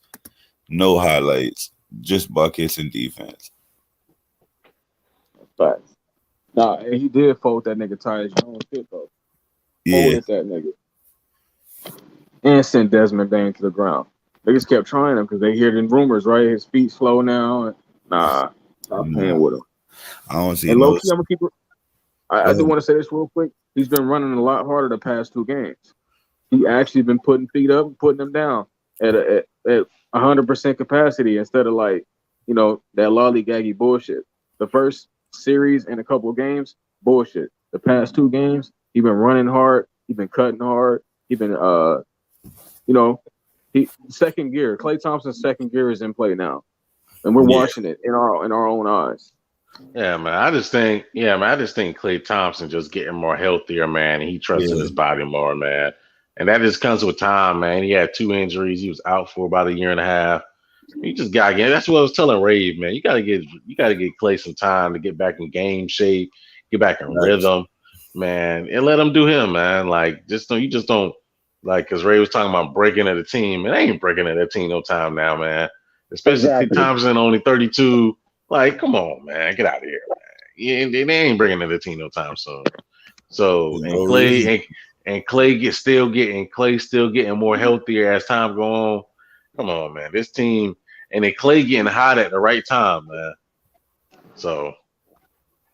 Yeah, I think Ray basically overstepped his intellectual bounds by saying the Golden State needs to throw a Molotov cocktail inside their locker room and blow that thing to pieces. Pause. Being facetious, of course. It just doesn't make sense because here they're 1 series away from entering the NBA Finals. How could you fathom to blow up a team with such veterans and current skillful players that is getting you there? And you got a wealth of young players that's sitting on the bench behind these veteran players. How do you figure you blow that up? That'll be so premature. And if you was to do something like that, it'd be never telling when the Golden State will ever get to this situation ever again. So I'm with you, Murgod. I think it was ridiculous to think that Golden State should blow this up and obliterate everything that they have tried to strive for this season and just start off at the bottom of the heap. Man, exactly. Like, do you know how hard it is? Do you know how hard it is to get to the NBA Finals? Like, it's players in the league that's been in the league 10 plus years, i.e. James Harden, that still ain't been to the NBA Finals yet. Good one. So let alone basically you got players that been in there, they can't win. So, man, you just can't throw that out, man. Because look at the Sacramento Kings. Sacramento Kings came one game away from the NBA Finals. And look what they did since. Man, the Sacramento Kings ain't been relevant since. Some say they blew it up too soon, right? That was one of the Yeah. takes back then, that they should Yeah, have ran it back man. a couple of more years. Yeah, I agree. Like the Sacramento Kings went to, they went to the darkest depths of abyss. Like that team is terrible. And look at basically the OKC. They went to the finals one time when they had all that talent. That talent went away. They ain't been looking at it since. Yeah, and shout out to Sam Jones for Unstoppable mentioned it. I think CWE mentioned it. Sam Jones was part of that Celtics phenomenal team back with Bill Russell and the Bob Cousy's and the Havliceks and things of that nature. He was part of that extreme fantastic dynasty, Sam Jones. So shout out to Sam Jones and everything that he helped build with that Celtic franchise under the auspice of Red Auerbach and the tenants that he brought to the league. And Greg Popovich is basically a student of Red Auerbach. You follow what I'm saying? So shout out to Sam Jones, the Celtics, and the legacy that they have with the NBA as being as dominant as they have. I think Sam Jones got 9 rings while Bill Russell has 11. Yep, he does. He does. That's crazy. I ain't gonna front. We are now in a place we're watching. Oh, somebody said Sam Jones have 10 rings, so he might have 10 rings, 10 or 9. I know Russell got the most. So 40. That's crazy. That's definitely 40 at that point. You dominating with 9 rings, whether you got 9 or 10.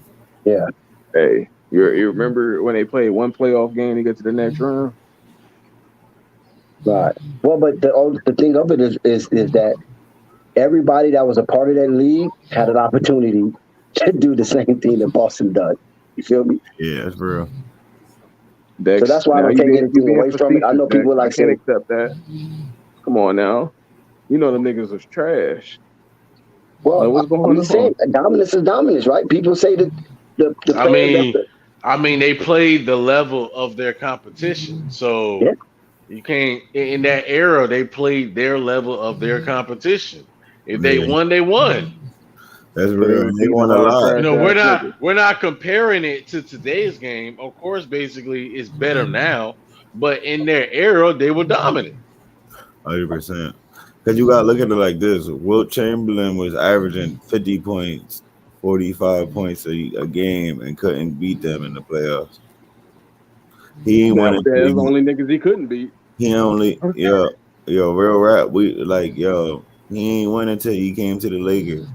And he still didn't beat Boston when he won. It wasn't Boston. He ain't wasn't Boston. Exactly. So that's what I'm saying. He never beat them. It's just the fact that they couldn't never beat them. Like Jerry West went to the. He might have beat him one time. I think he beat him one time when he was a Philadelphia Warrior, but 1 out of 16. I mean, come on, shit. Yeah, man. Bill Russell and the crazy thing about it was though, Wilt used to put up numbers. It was the fact that they shut down everybody else on the team. Yeah, nobody else did nothing, and Wilt will get his 40, double-digit rebounds, and everybody else will have nothing. Them niggas was trash. No, it's just the fact that they played good defense, man. Yeah, all right. There wasn't no 3-second violation back then. That's one half of trash, but that was the era that made the basketball we love nowadays cool. Because them niggas didn't dribble, they just passed. And everybody was getting the ball. Only a couple niggas was dribbling and ball handling. Everybody else was just passing and moving a rock. And that's what I did like about it.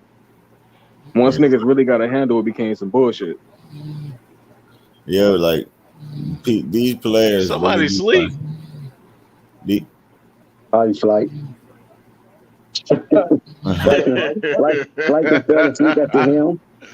So we'll go ahead and mute him. Go ahead. No, but I was saying, back then that ball movement was beautiful. There wasn't really no egos back then, you know what I mean? But now especially now that it's catered more to the player, these dudes be really playing like 2K players. You ever play with a dude that literally you wide open, but instead of passing you the ball, he got to do a special pass, or he got to dribble 5 times and before he throws you the ball. Yeah, man, it's fundamentals, man. A lot of players now, they just lack basic fundamentals, man. It's like basic fundamentals and basic IQ. Just make the simple play, and a lot of them can't do that because they're growing up in an era where everybody want to be like. Unfortunately, everyone wants to be like Kyrie. Okay, listen. CWE Bed-Stuy, it's official. He's a Laker hater, but at the same time, he's in the chat talking reckless. Bed-Stuy. I mean, shout out to Brooklyn for all they didn't accomplish, but nevertheless, the Lakers championships are legit. Lakers do not have no illegitimate championship. The bubble maybe could be a little questionable, but anything outside the bubble, all the championships are legit. So let's stop it, Bed-Stuy. We got 17 of them. If you can disvalidate 17 championships, you deserve to be commentator of the year, fam. Hey man, have the Lakers ever really like fully sat through a rebuild? Like I never seen them go really sit through a rebuild. Now we do like there was some bad years, but like when we had fucking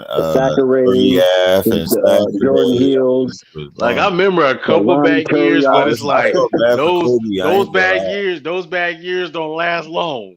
Yeah, I agree. Come up here, Rico. But I felt bad for Kobe. Like Kobe was literally like in the end of his career. Yeah, I know it was pretty bad, but they sucked. Even before the game, right after Shaq, them niggas was ass. Yes, they are authentic. CW, you just mad because you don't have not one chip. The only chip you do have is maybe because of the New York Nets, not the New Jersey Nets, not the Brooklyn Nets, the New York Nets from the ABA. That's probably the only championship y'all guys got.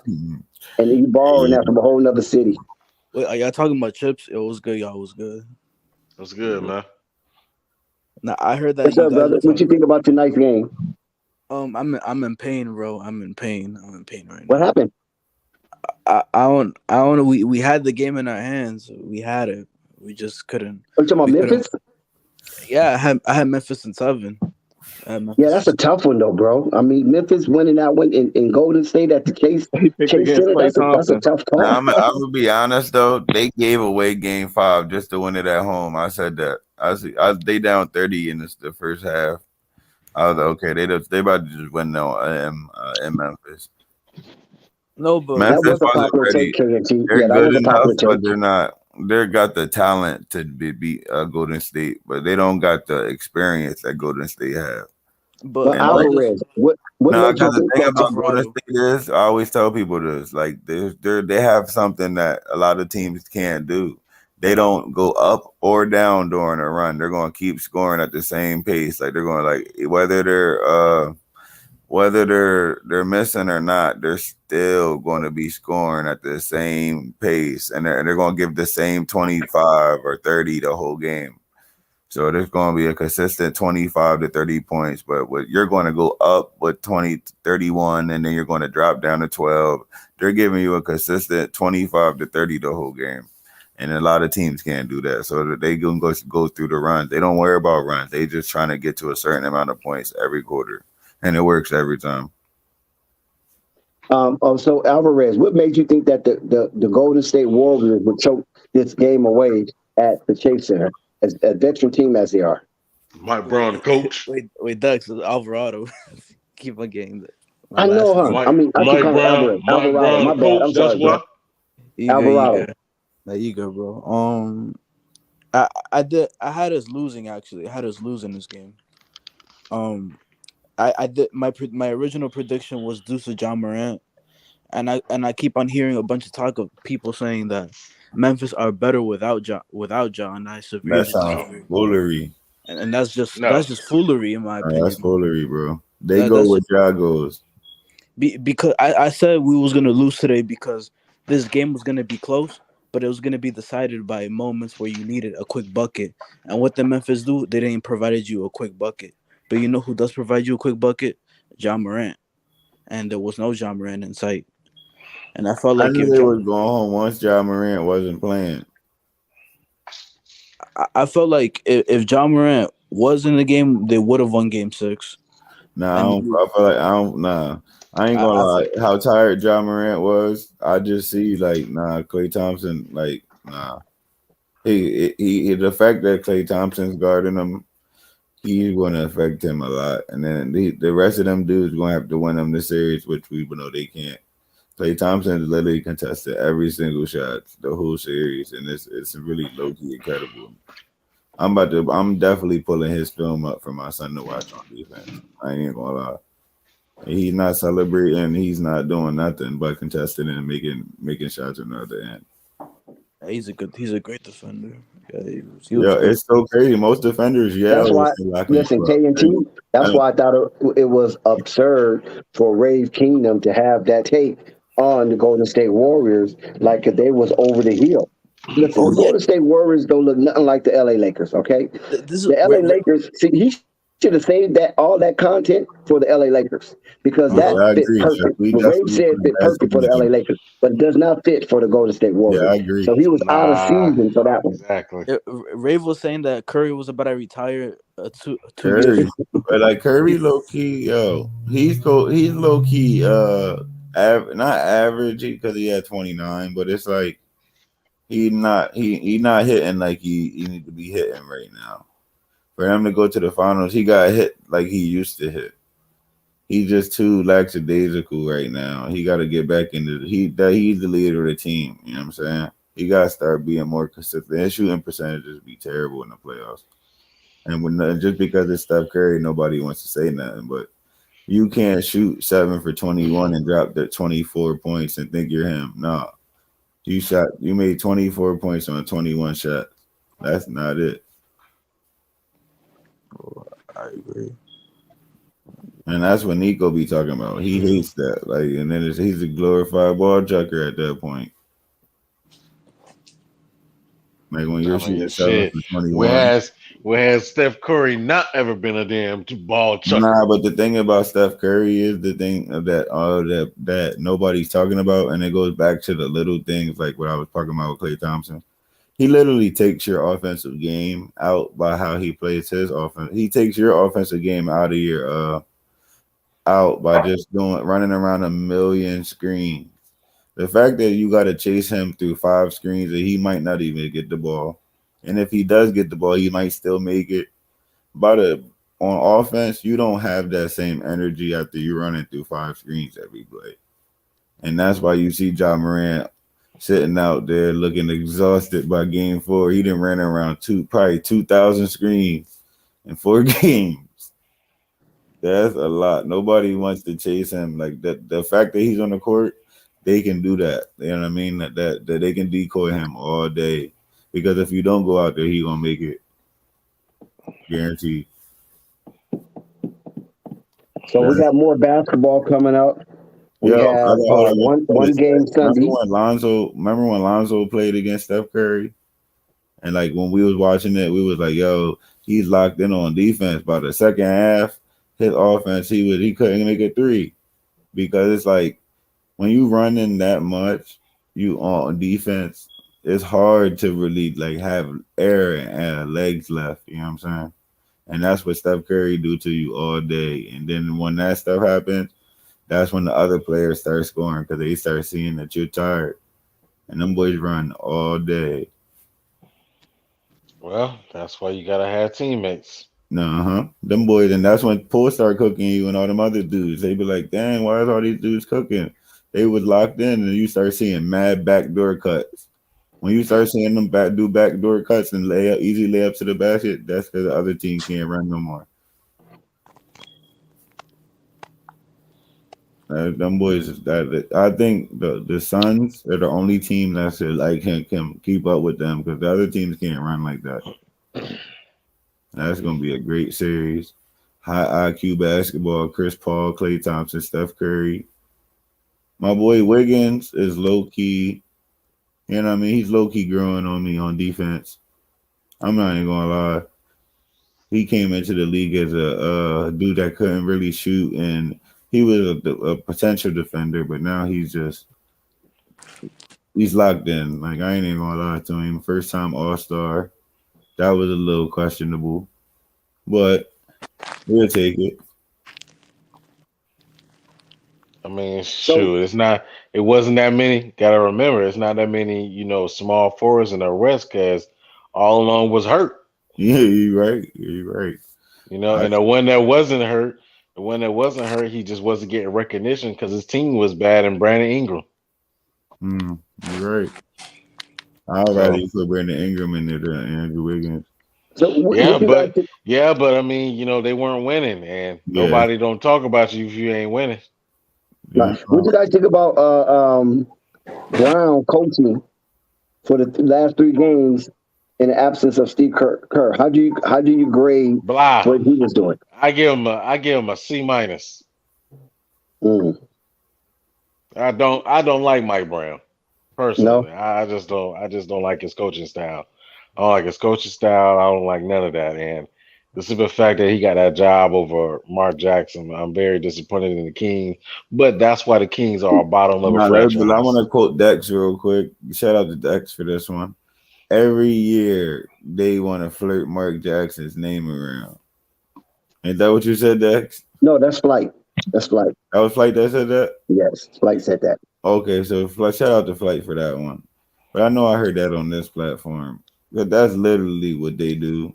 Shout his name out so they can do that. So they got to buy themselves a little bit more time, and the fans love Mark Jackson. So they get a little bit more clout, and then they pick somebody else.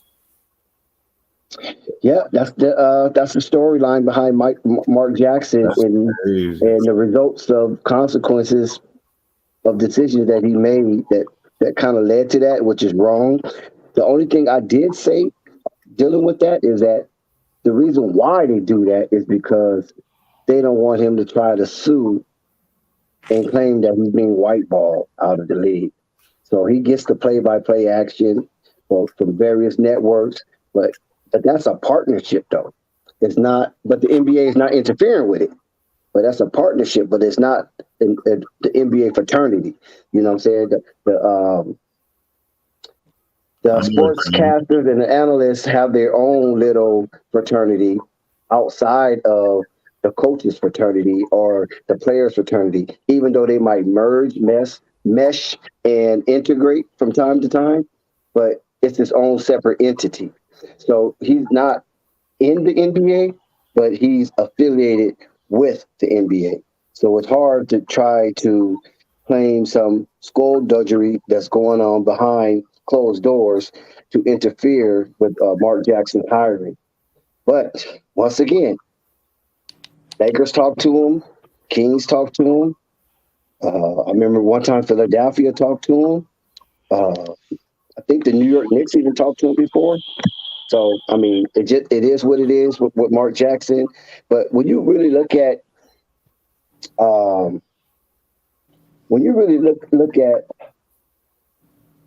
Mike Brown, right?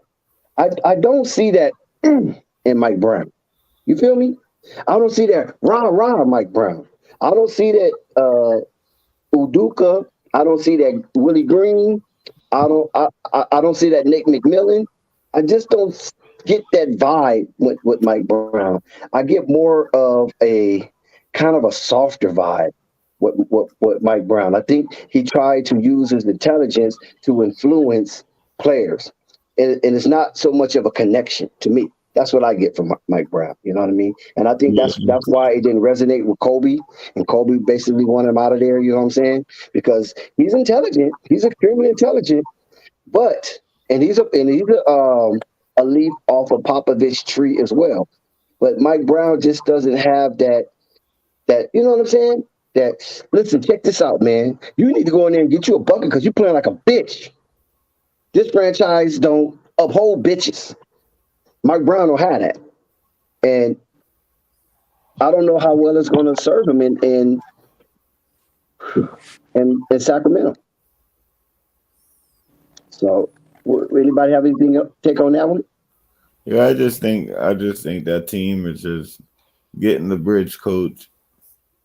I'm gonna be honest, like they're not moving into the future with Mike Brown. We all know that, but they need a name that people know that is still, you can still put butts in their seats while they rebuild. That's pretty much. But once they get Mike Brown don't put butts in those seats. nah, but they got it's a name. It's like, but it's like a name that they can go through with, like so they can keep their fans there. We're not talking If about. they want to keep butt in the seats, KNT, they would have hired Mike Jackson.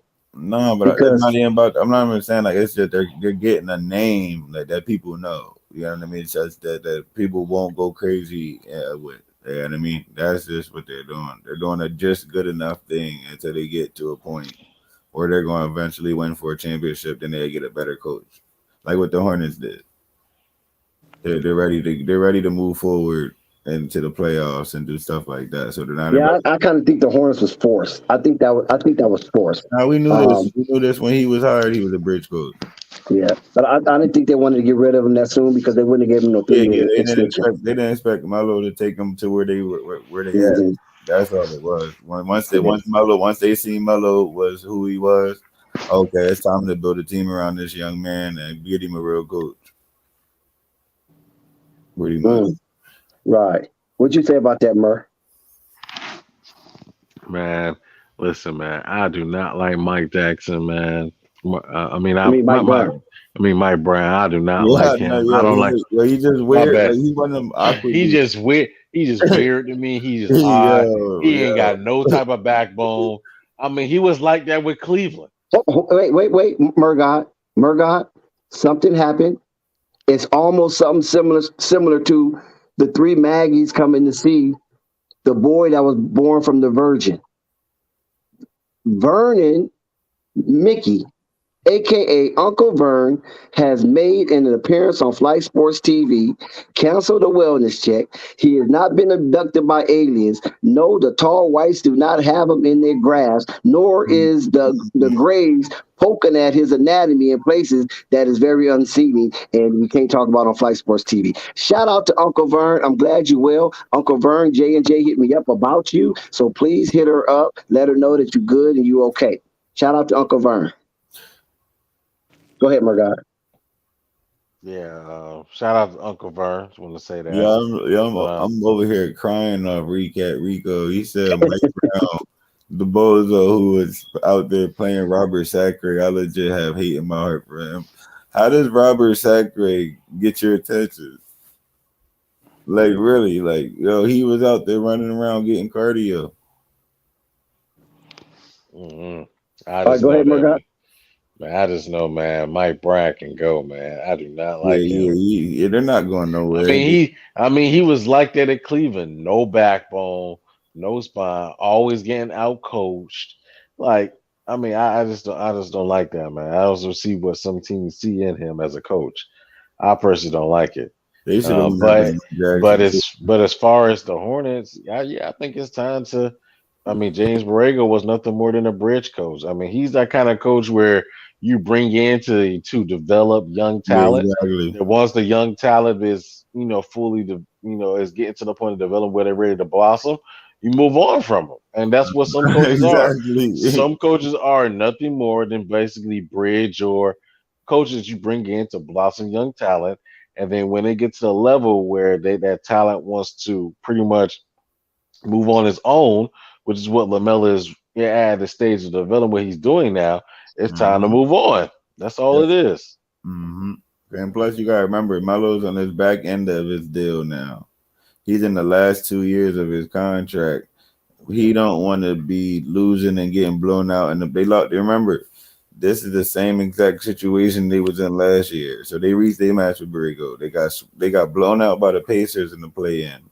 Then they just lost in the play-in again. So there's no increase. So with that being said, if they continuously to be bums, Melo's out of there. Melo's not a loser.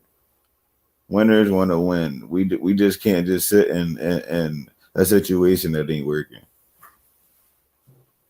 Yeah, Rico, that's even worse. Devin Ebanks, that's even worse, right? Devin Ebanks. Oh my god. What you got to say about that, Alvarado? He was tough though in college. About the Mike Brown acquirement.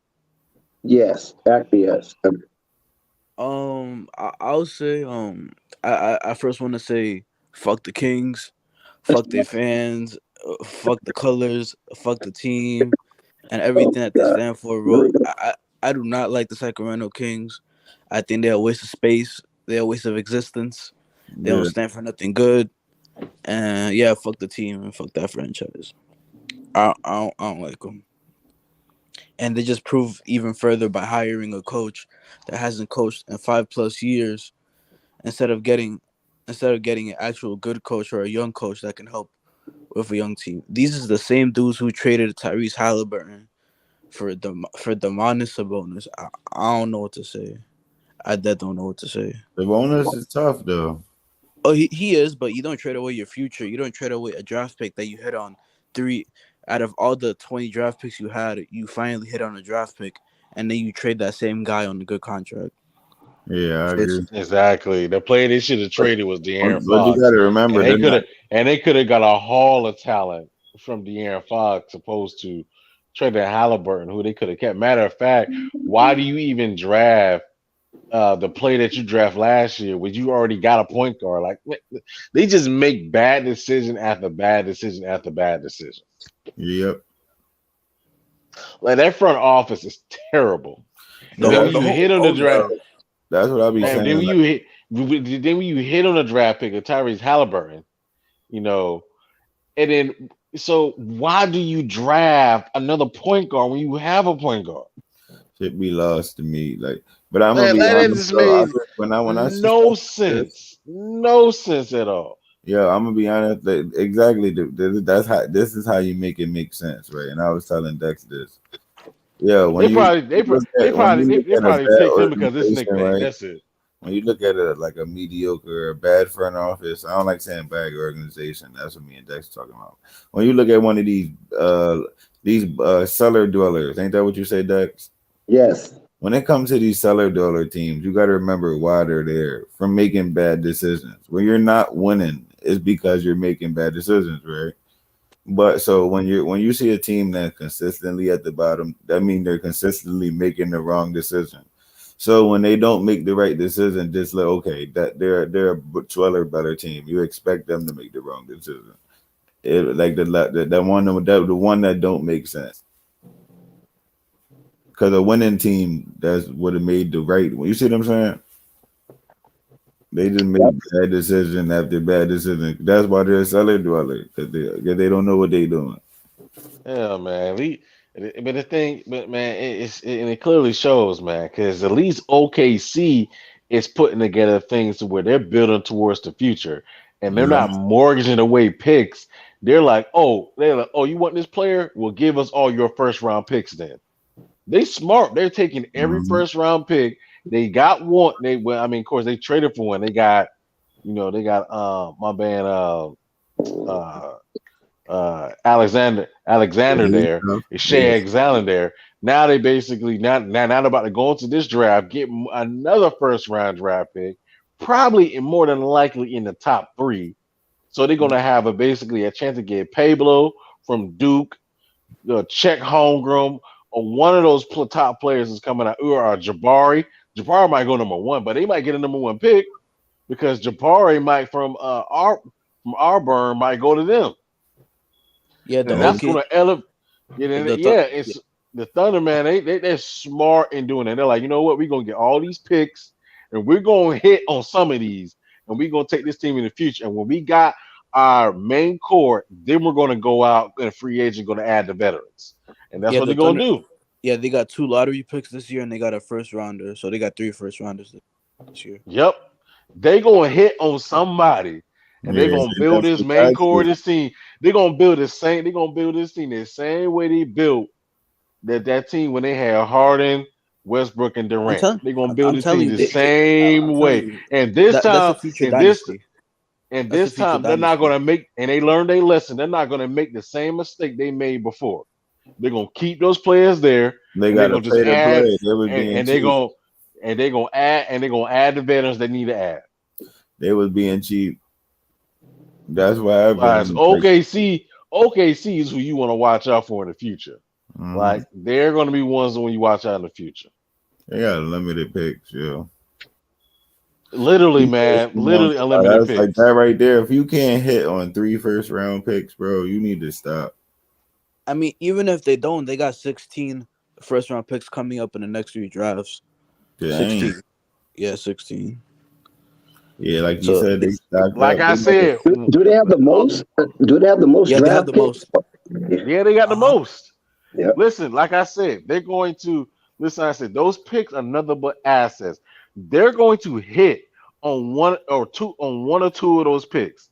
They just need somebody to go along with Shea. And when they get that, that's when they're going to be like, all right, we're going to take these picks, or we're going to start adding in. We're going to start adding in the veterans and the assets that we need, and they're gonna go from there. I'm telling you, they're gonna build that team how they built the Durant and Westbrook and James Harden. Build it the same way, and they ain't gonna let those players go nowhere. They're gonna stay right there in OKC. And I think they already got one of their all-stars in Shea Gilgeous-Alexander. I think they already got Yeah, one. I think they just need yeah, 2 they more need pieces. Need 2 more. they need 2 more. 2 more. Right now, 2 used to hit. Now, dude, yo, the NBA got better. They got Lou Dort, right? Yep. They got Lou Yeah, Dort. but he's more of a role player. Yeah. And Yeah, let's but say that's they what you don't. need. You need that. Yeah, you can add that in there. That's one of the players You can add that in there. Yeah, Yeah, yeah. yeah. He's one of the role players that they they need like. 2 new players. They But need 2 new but I super, need 2 new big players. but they need an all-star that's gonna come out this draft. I feel like this dude Josh Giddey too. From what I've seen from him this year, I feel like I definitely love what I saw from him. I feel that he can be a potential all-star as well. From what I've seen. Possibly, we'll see. They need a big man though, so they're probably going to go out. So they're probably going to either get Jabari, or I don't see. They're probably get Jabari, Chet Holmgren, or that boy from Duke, Pablo from Duke. I think they'll get Chet. I hope they get Chet. I hope so. Yeah, he may. I But think he why would they may. need Chet Holmgren when they got Josh Giddey? Because Chet Chet Holmgren. is a center. And Chet Yeah, Holmgren's a center. Chet Yeah, Holmgren's a center, but and that's what I'm saying. See, the thing of it is Josh Giddey is going to be, fumbling around there like a bee, and Chet nah, Holmgren, I don't nah. think he's going to be significant enough. Josh Giddey's a point guard. I know, but I don't think Chet Holmgren going to be functionable enough because the guy weighs no more than an extra eraser on a pencil. I don't know. I see what you're saying. I mean, I get what you're saying, but I don't know, man. I mean, you got to remember that OKC has the viewpoint of we're not looking to win that anyway, so we're going to take him and develop him. And if anything, you want him. Basically, you say they're trying to keep their books down, like far as their the contracts and things of that nature. They're big. Yeah, the only player they only got one player. They got a big contract on their team, and that's Shea. And like I said, Shea's only how old? 22? 23. 23. So Shea's young. So you bring in a Chet Holmgren. I think him and Lonzo the same age. No, he's younger than y'all, Lonzo, because he came out a year after the Lonzo. Oh, he came out a year after? Okay. Yeah. So I mean, with Shea, I mean, all he needed to add. So they got Josh Giddey, they got Shea. The biggest thing they're missing is a big man. So they're missing that, and they can add that in this draft because they're going to have a top 3 pick. They're really good. They're going to have a chance to either get Pablo, Chet Holmgren, or Jabari. They're going to get one of those 3 players who are the top 3 players in this year's draft. And don't be surprised if they make the play-in next year. I'm dead serious. Do not be surprised if they make the play-in. Okay. If they was to grab Jabari, what would he bring to them? Perimeter defense and shooting. Perimeter defense, great scoring ability, great shooting ability. He's 6'10" with a long wingspan.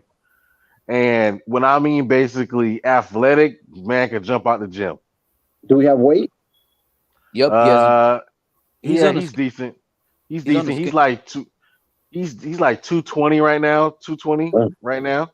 So And he's basically, 6'10"? so yeah, so he can still put on weight. He has the frame to put on more weight. So It's like a Giannis frame at first when Giannis came to the league. Okay, got you.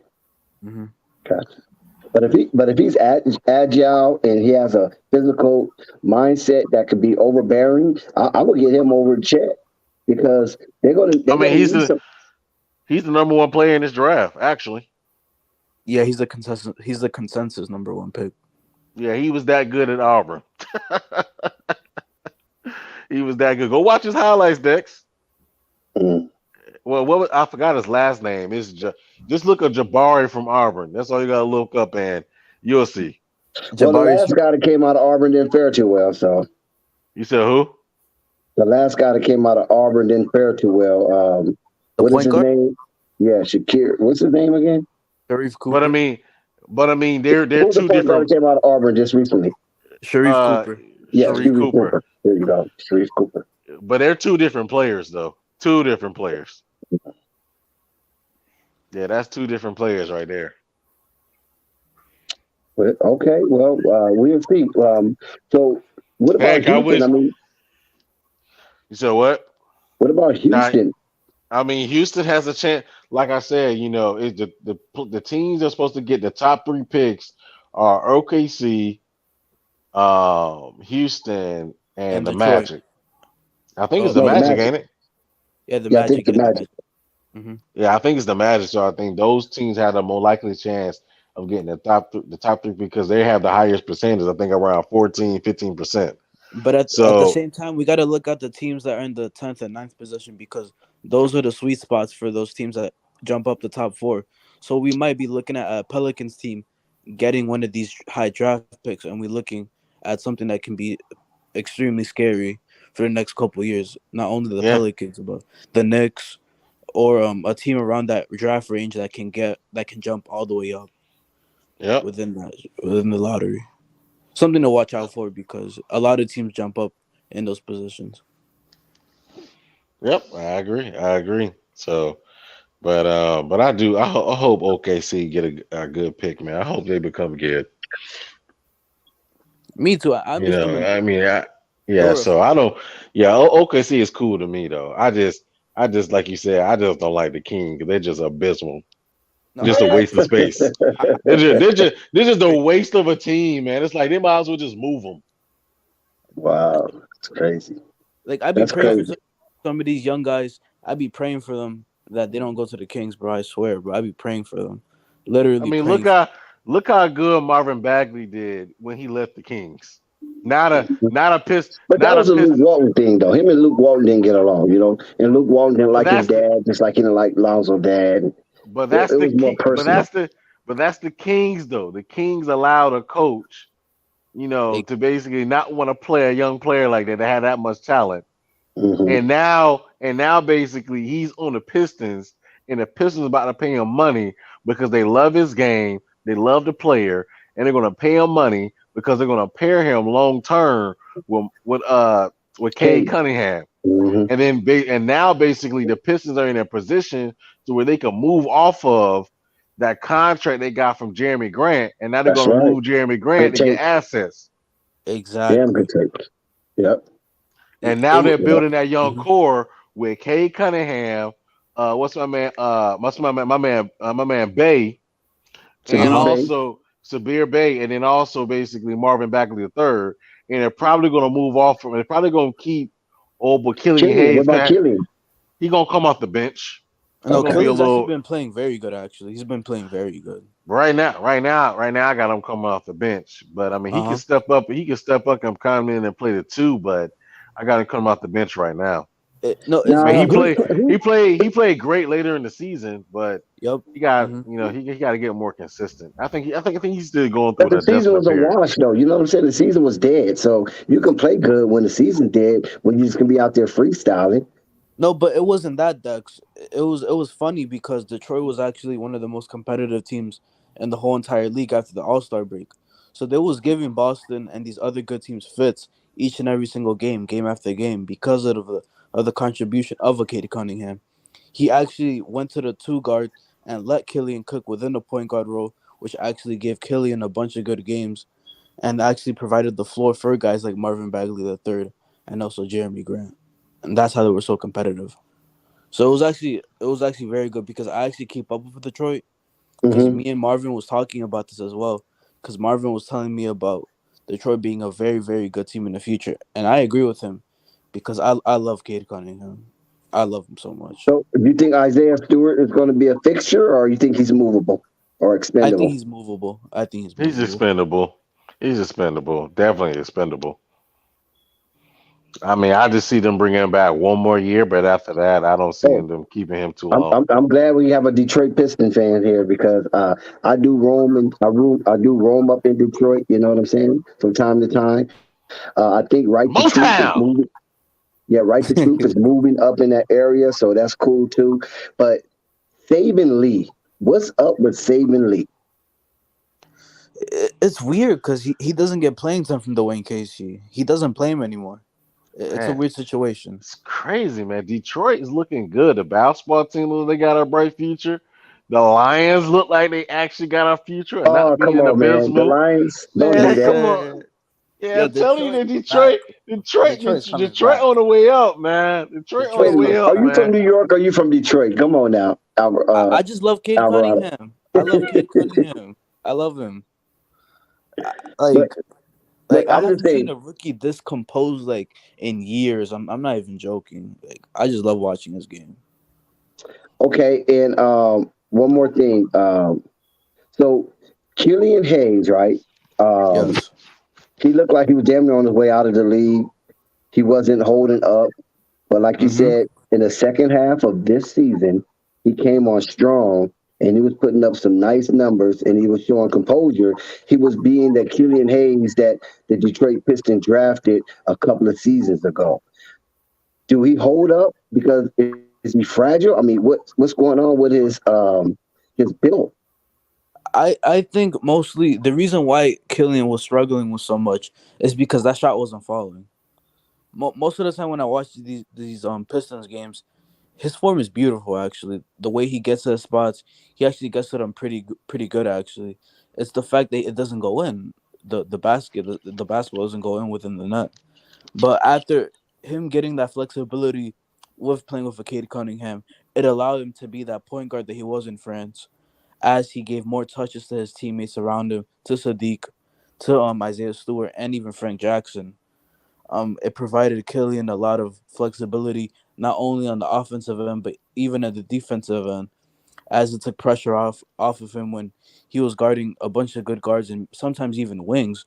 From what I've seen, what I was seeing, I Wow, that's expect a bunch Yeah, of interesting. big things next year. K He gonna makes take me that want to pressure look at off more him. Detroit basketball. I tell you that the way he spewed that. Man, listen, man, K so good, man. He take I'm pressure off telling of y'all, Kelly. bro. I'm Cade telling is y'all. good, man. On both ends at that, man. See, I, Dave James used to always tout Cade Cunningham, and I didn't really take him serious. I thought he was being a little facetious. You follow what I'm saying? Because he liked young players. But I kind of started peeking at the box scores of on Cade Cunningham because I was more of a Jalen Green and Jonathan Kuminga coming into the league, as well as my young homie Mobley, Evan Mobley. And uh-huh. Cade Cunningham, I thought he was just the hype because of he went through the college route and things of that nature. And he didn't even have a long run in the NCAA tournament. So that would turn me off to Cade Cunningham. But Corey Joseph, what's going on with Corey Joseph? Corey Joseph is just there for veteran stock, so he's just Got there you. for the contract. He's not doing that much really, but he was actually playing in the earlier seasons just for them to get Hmm. those losses, and he actually did pretty good as a tank commander himself. And Corey Joseph, we trust. And I know Frank Jackson is probably, he's out of there. I think he's a Oh yeah, very Frank. movable piece, Yeah, and Frank he could be Jackson, useful. He could be movable, useful. I mean, movable. That man is on the end of the bench, and he could just be cut. He's a Yeah, good but player. I'm like somebody would pick him up though. I think a good team can take him. Frank Jackson's a very good player. I like him. Yeah, he go to Boston. Shit, And he can help them. I ain't like how they was using Frank against Lonzo. I was like, oh I yeah, know, huh? You remember that, we right? need to You start remember Frank that? over Lonzo. Stop it. Yeah, you remember that? Yeah, exactly. That didn't last long though. What, three No, games? No, no, like, but oh no. I recommend people checking out Detroit. There's something special about that whole franchise that's going on now. Yeah, Yeah, man. I'm basically So seeing what do him you? against So what are the y'all Lakers, thoughts on? and I seen him against Chicago. That's about it. So what are y'all thoughts on Jalen Green? I love him. I love I watching think Jalen Green needs to really focus more on basketball and not how pretty his ponytail looks. him. That is true. I give you that. That is true.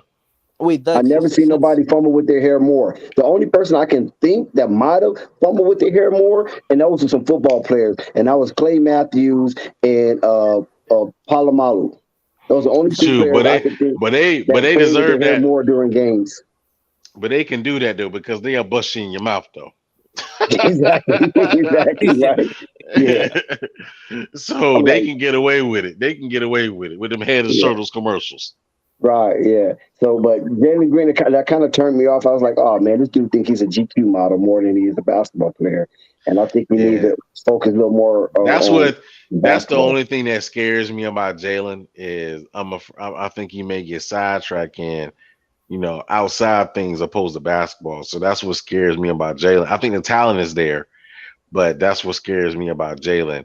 But my two favorite rookies in this draft class was Scotty Barnes and Evan Mobley. Oh, Evan Mobley, most definitely. Scotty Barnes kind of crept on me as the season waned on because he was just consistent, and plus. That Toronto team needed every bucket that he gave them, every block, Man, every listen, man. rebound. You know what I'm saying? That dude, Scotty Barnes, is scary. Look, Murdoch. Think about That's this right here. man, that man Think is about so this right here, good. Murdoch. Scotty Barnes and Baby Claw, right, came out in back-to-back seasons out of Florida State, and neither one of them was really that type of a collegiate basketball player. So that's why it's so surprising that the Baby Claw and Scotty Barnes shot up the rookie ladder the way they did. You know what I'm saying? Yeah, Because what's his name? Who's over there? Is it Lionel Smith? Is that his name? Lionel Smith over there in Florida State. I I The think think head so. so. coach. Yeah, yeah, I Hmm. think so. The coach, yeah, he's a good coach, man. Like he be He put. having diamonds in the rough there. Thank you. That's where I'm getting at right there. He be having a lot of diamonds in the rough, And and you he's know what the putting out crazy thing quality about it is, basketball though? players. You know the crazy thing about it is, though? Both Scotty Barnes and P. Will, both of them were 6 men and drafted in the top 5 in the NBA. That's my point. That's my point right there. Back to back. You know what I'm saying? And if P. Will would have got hurt, we don't know where he would have been if it would have got to rookie of the year because at one point he was like 5 or 4 during that LaMelo Ball campaign. And he You follow what I'm was, he saying? was, he was. So he was up there, yeah. And the scariest part about Scotty Barnes is that his ceiling is literally unlimited. I can't even think of a ceiling for him. The more I watch him play, I remember it was years ago where he had a literal eighth grade mixtape of himself. This dude was getting filmed as an eighth grader, and I was watching him. I was thinking like, yo, this dude tall as hell, and I was checking how tall is he, and it says 6'3" and eighth grade. I'm like, oh my god, yo, 6'3". I'm like, Jesus. And I've seen this dude. I seen him transition to high school, and then it was him and Cade, because him and Cade were literally in the same team, in the same high school team in Mount Verde. Not just him, but also Moses Moody. So it was Moses Moody, Cade Cunningham, and Scotty Barnes in the same team. I'm like, Wow. yup. And I'm like, this might be the greatest high school team I've ever seen in my life. I'm not gonna lie. Dumb and And you got Chino to see Hills. Chino Hills. Dumb Wow. and Chino Hills. Really?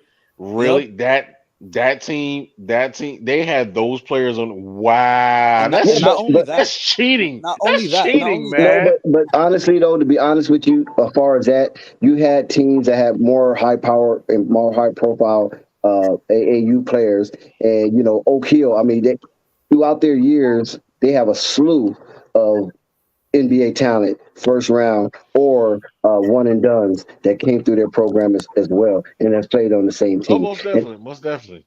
Wait, so, yeah, that's not the craziest part. The craziest part, now they also had Daron Sharp in that team, who was drafted in the first round as well for the Brooklyn Nets. That's the center for their backups. So Right. they Yeah. had Darren Sharp. Yeah. and they have Caleb Houston, and they have and Dariq I Whitehead, don't know who's who a Caleb Houston is projected, though. I don't know who that one is. and Dariq Whitehead is a projected top 3 pick next year. So these dudes have Yeah. 6 first rounders in the same high school team. But they're 6 NBA powerhouse. first They're rounders. powerhouse. They're I'm telling powerhouse though. you, But when you got we better be looking back at but listen though, bro, when you got 3 first rounders and 3 first 3 is it top 5 with Chino Hills? top 3. No, yeah, top. No, top Wait, 5. you got Okongwu, right? Okongwu. Right. I think he went 5th. Yeah, he went 6th or 7th, one of those two.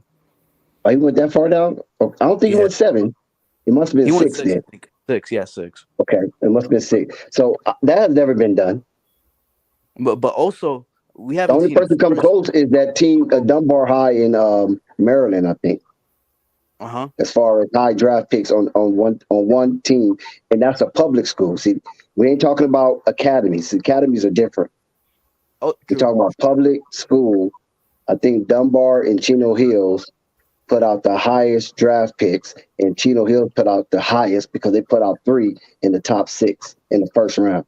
That's unheard of. But also, this Mount Verde team had 3 guys in the starting lineup as lottery picks. So you have Moses, you had Cade, and you had Scotty. I don't think we've seen that ever. And in the same high school team, I don't think we've seen that. That's what I'm just saying. Chino Hills are the same high school team. Remember? True.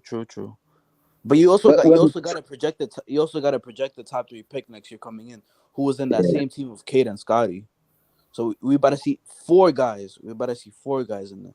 Now that's something different when you see 4. But keep in mind, though, academy is different than public school. That's why Chino Hills is so special. You feel what I'm saying? The competition was different. Yes. Yeah, because with public school, you go there depending on your zip code.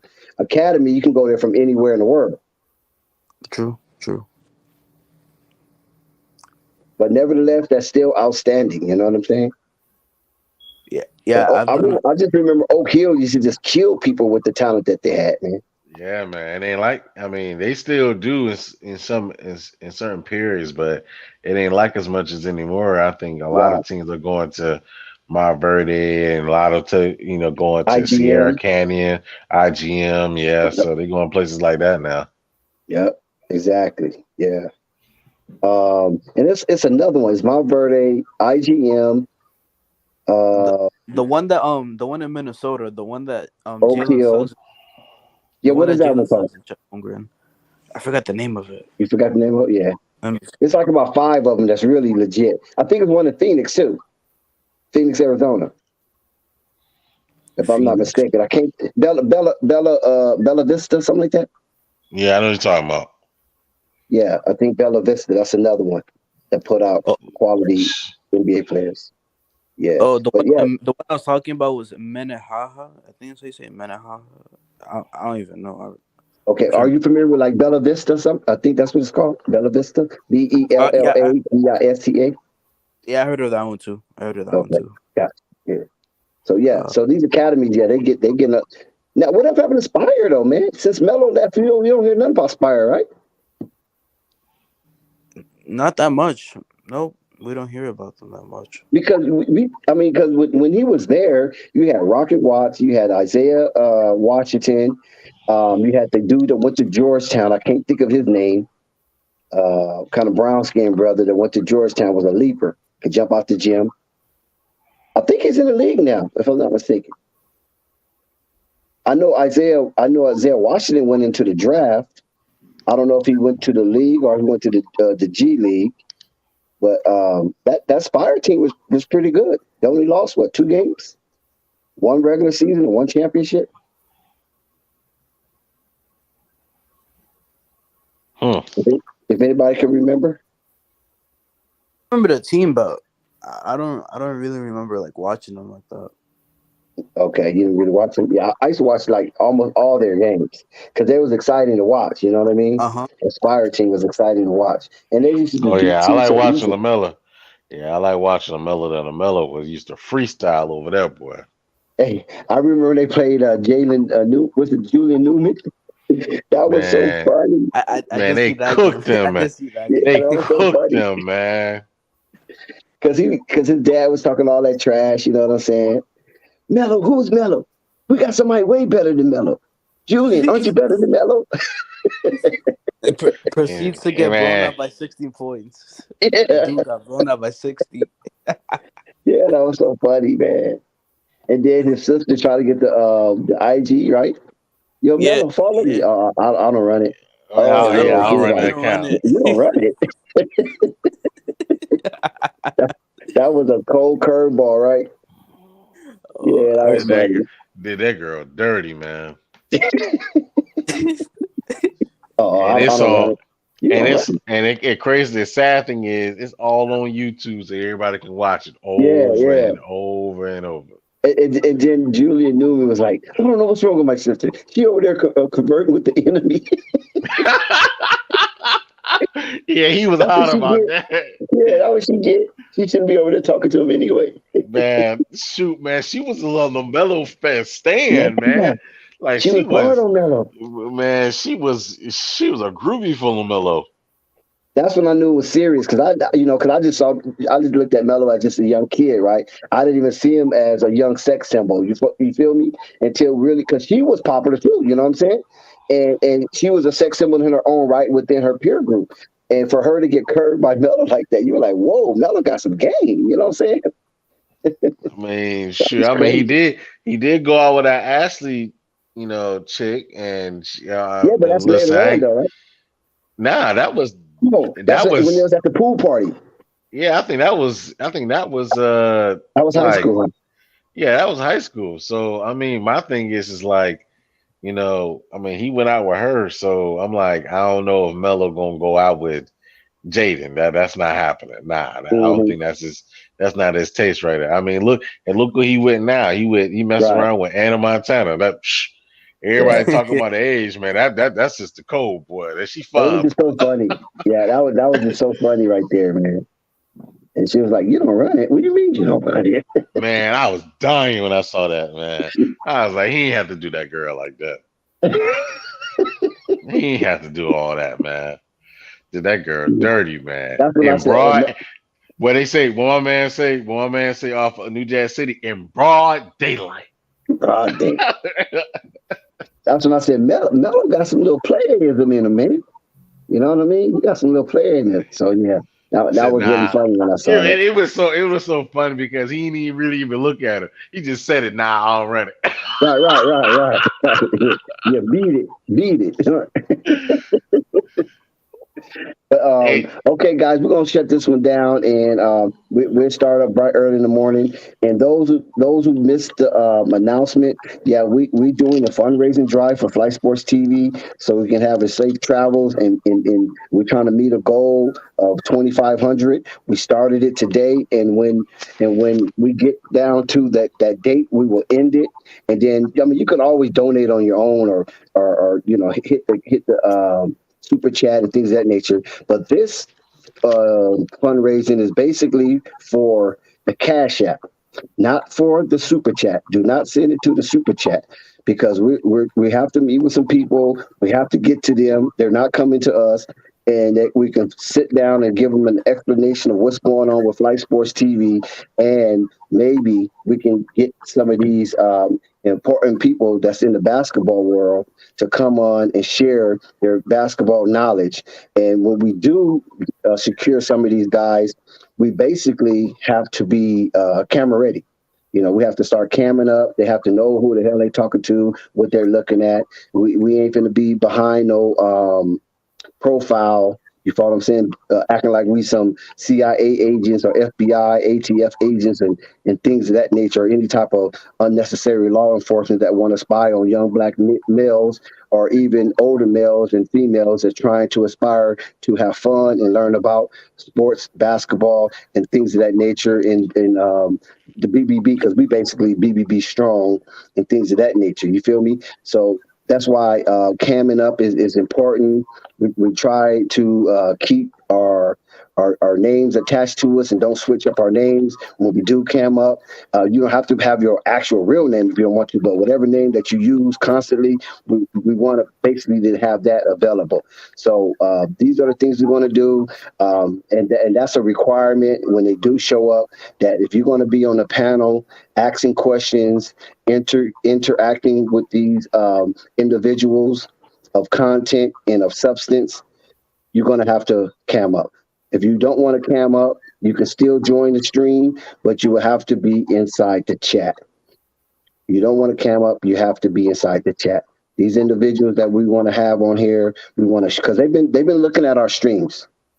They basically know who's who, what's what, and how we get down. They understand we have our vulgarity, we have our explicitity. That goes on this channel and things of that nature. We're not trying to be PG. We're not trying to be PC, nor are we trying to act like we some angelic angels. We don't do that.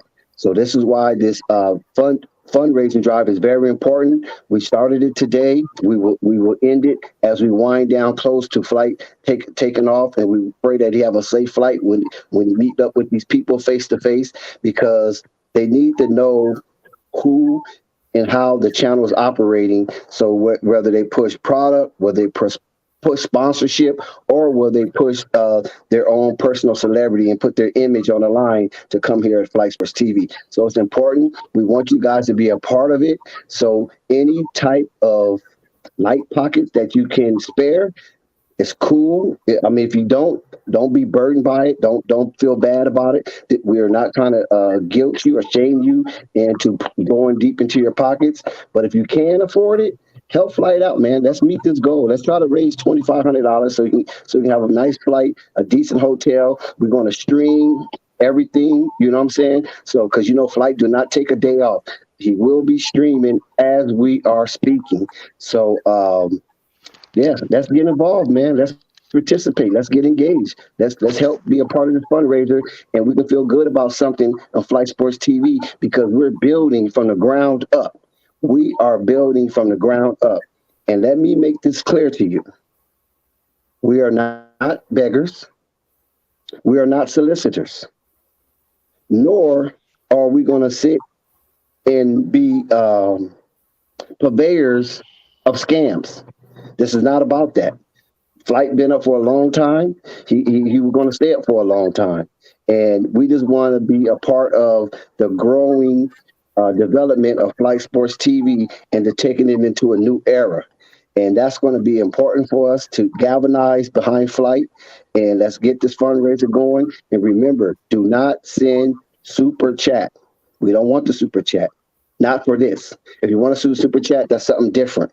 We want to send Cash App only because the money goes directly to Flight. We do not have to have no middleman buffering the coins for us. We need our coins shiny or dusty. No matter what, we need them coins to flow through Flight. Okay, so Cash App only with this fundraiser. We want to raise about $2,500 for Flight trip and for his abode as he out there on the road, and we pray for his safetyness, and we pray that he close out these deals so we can get this channel moving in a more productive way, where we can start generating more algorithms for the views can go up. And as these views go up, keep in mind, guys, you are a part of this. When the views go up, you are a part of this. Your names will be seen, your voices will be heard, your takes will be highlighted.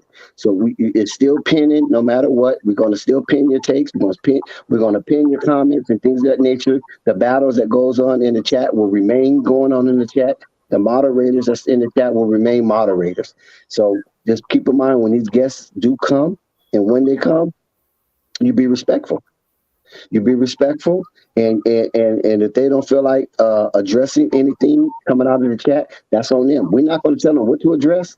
We're not going to tell them what they can or cannot talk about, because you already know Flight Sports TV is an open panel. It's open content. So it is what it is, and we just want to make sure these individuals, male and females, will be comfortable coming up here, sharing some of their stories and their life exposés with us here at Flight Sports TV. And you never know, something they say might go viral.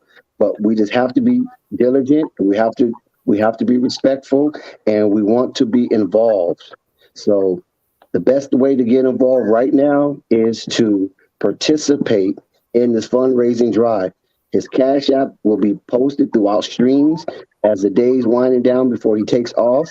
And we just want to make sure that we here and we got flights back, and we appreciate everything he do. And keep in mind, I'm gonna say this again. Keep in mind that we're not no tier membership. There's not no tier membership here. When you come as you is, and we hopefully that you become better when you leave. But it don't cost to be a part of Flight Sports TV. Just come in, hit the link, join on the panel if you want, get in the chat if you want. If you don't even want to do that, just view it from the stream, like and subscribe, and etc. There's no tier membership. There's no big I's, no little U's. We're not trying to make people feel better than the other, no matter how long we've been here. Because I'm not the excuse me, I'm not the oldest person with the most longevity that's on Flight Sports TV. So there's younger guys here that's been on Flight Sports TV longer than me. But at the same time, I'm just one of the steady rocks, and I thank Flight for allowing me to continue to be a asset and not a liability to the channel to move forward. So when that Cash App drops, please support. And those of us who might catch this stream on a replay, you can still support. It doesn't matter. It doesn't have to be a live stream to support. Just when you see that Cash App that's floating around in the chat or pinned at the beginning or the initial of the stream under the title, please hit it. Support. Anything is good. We accept the money that jingles, but we prefer those bills that fold. We accept the money to jingle, but we prefer the bills that fold. So shout out to everybody. Once again, salute.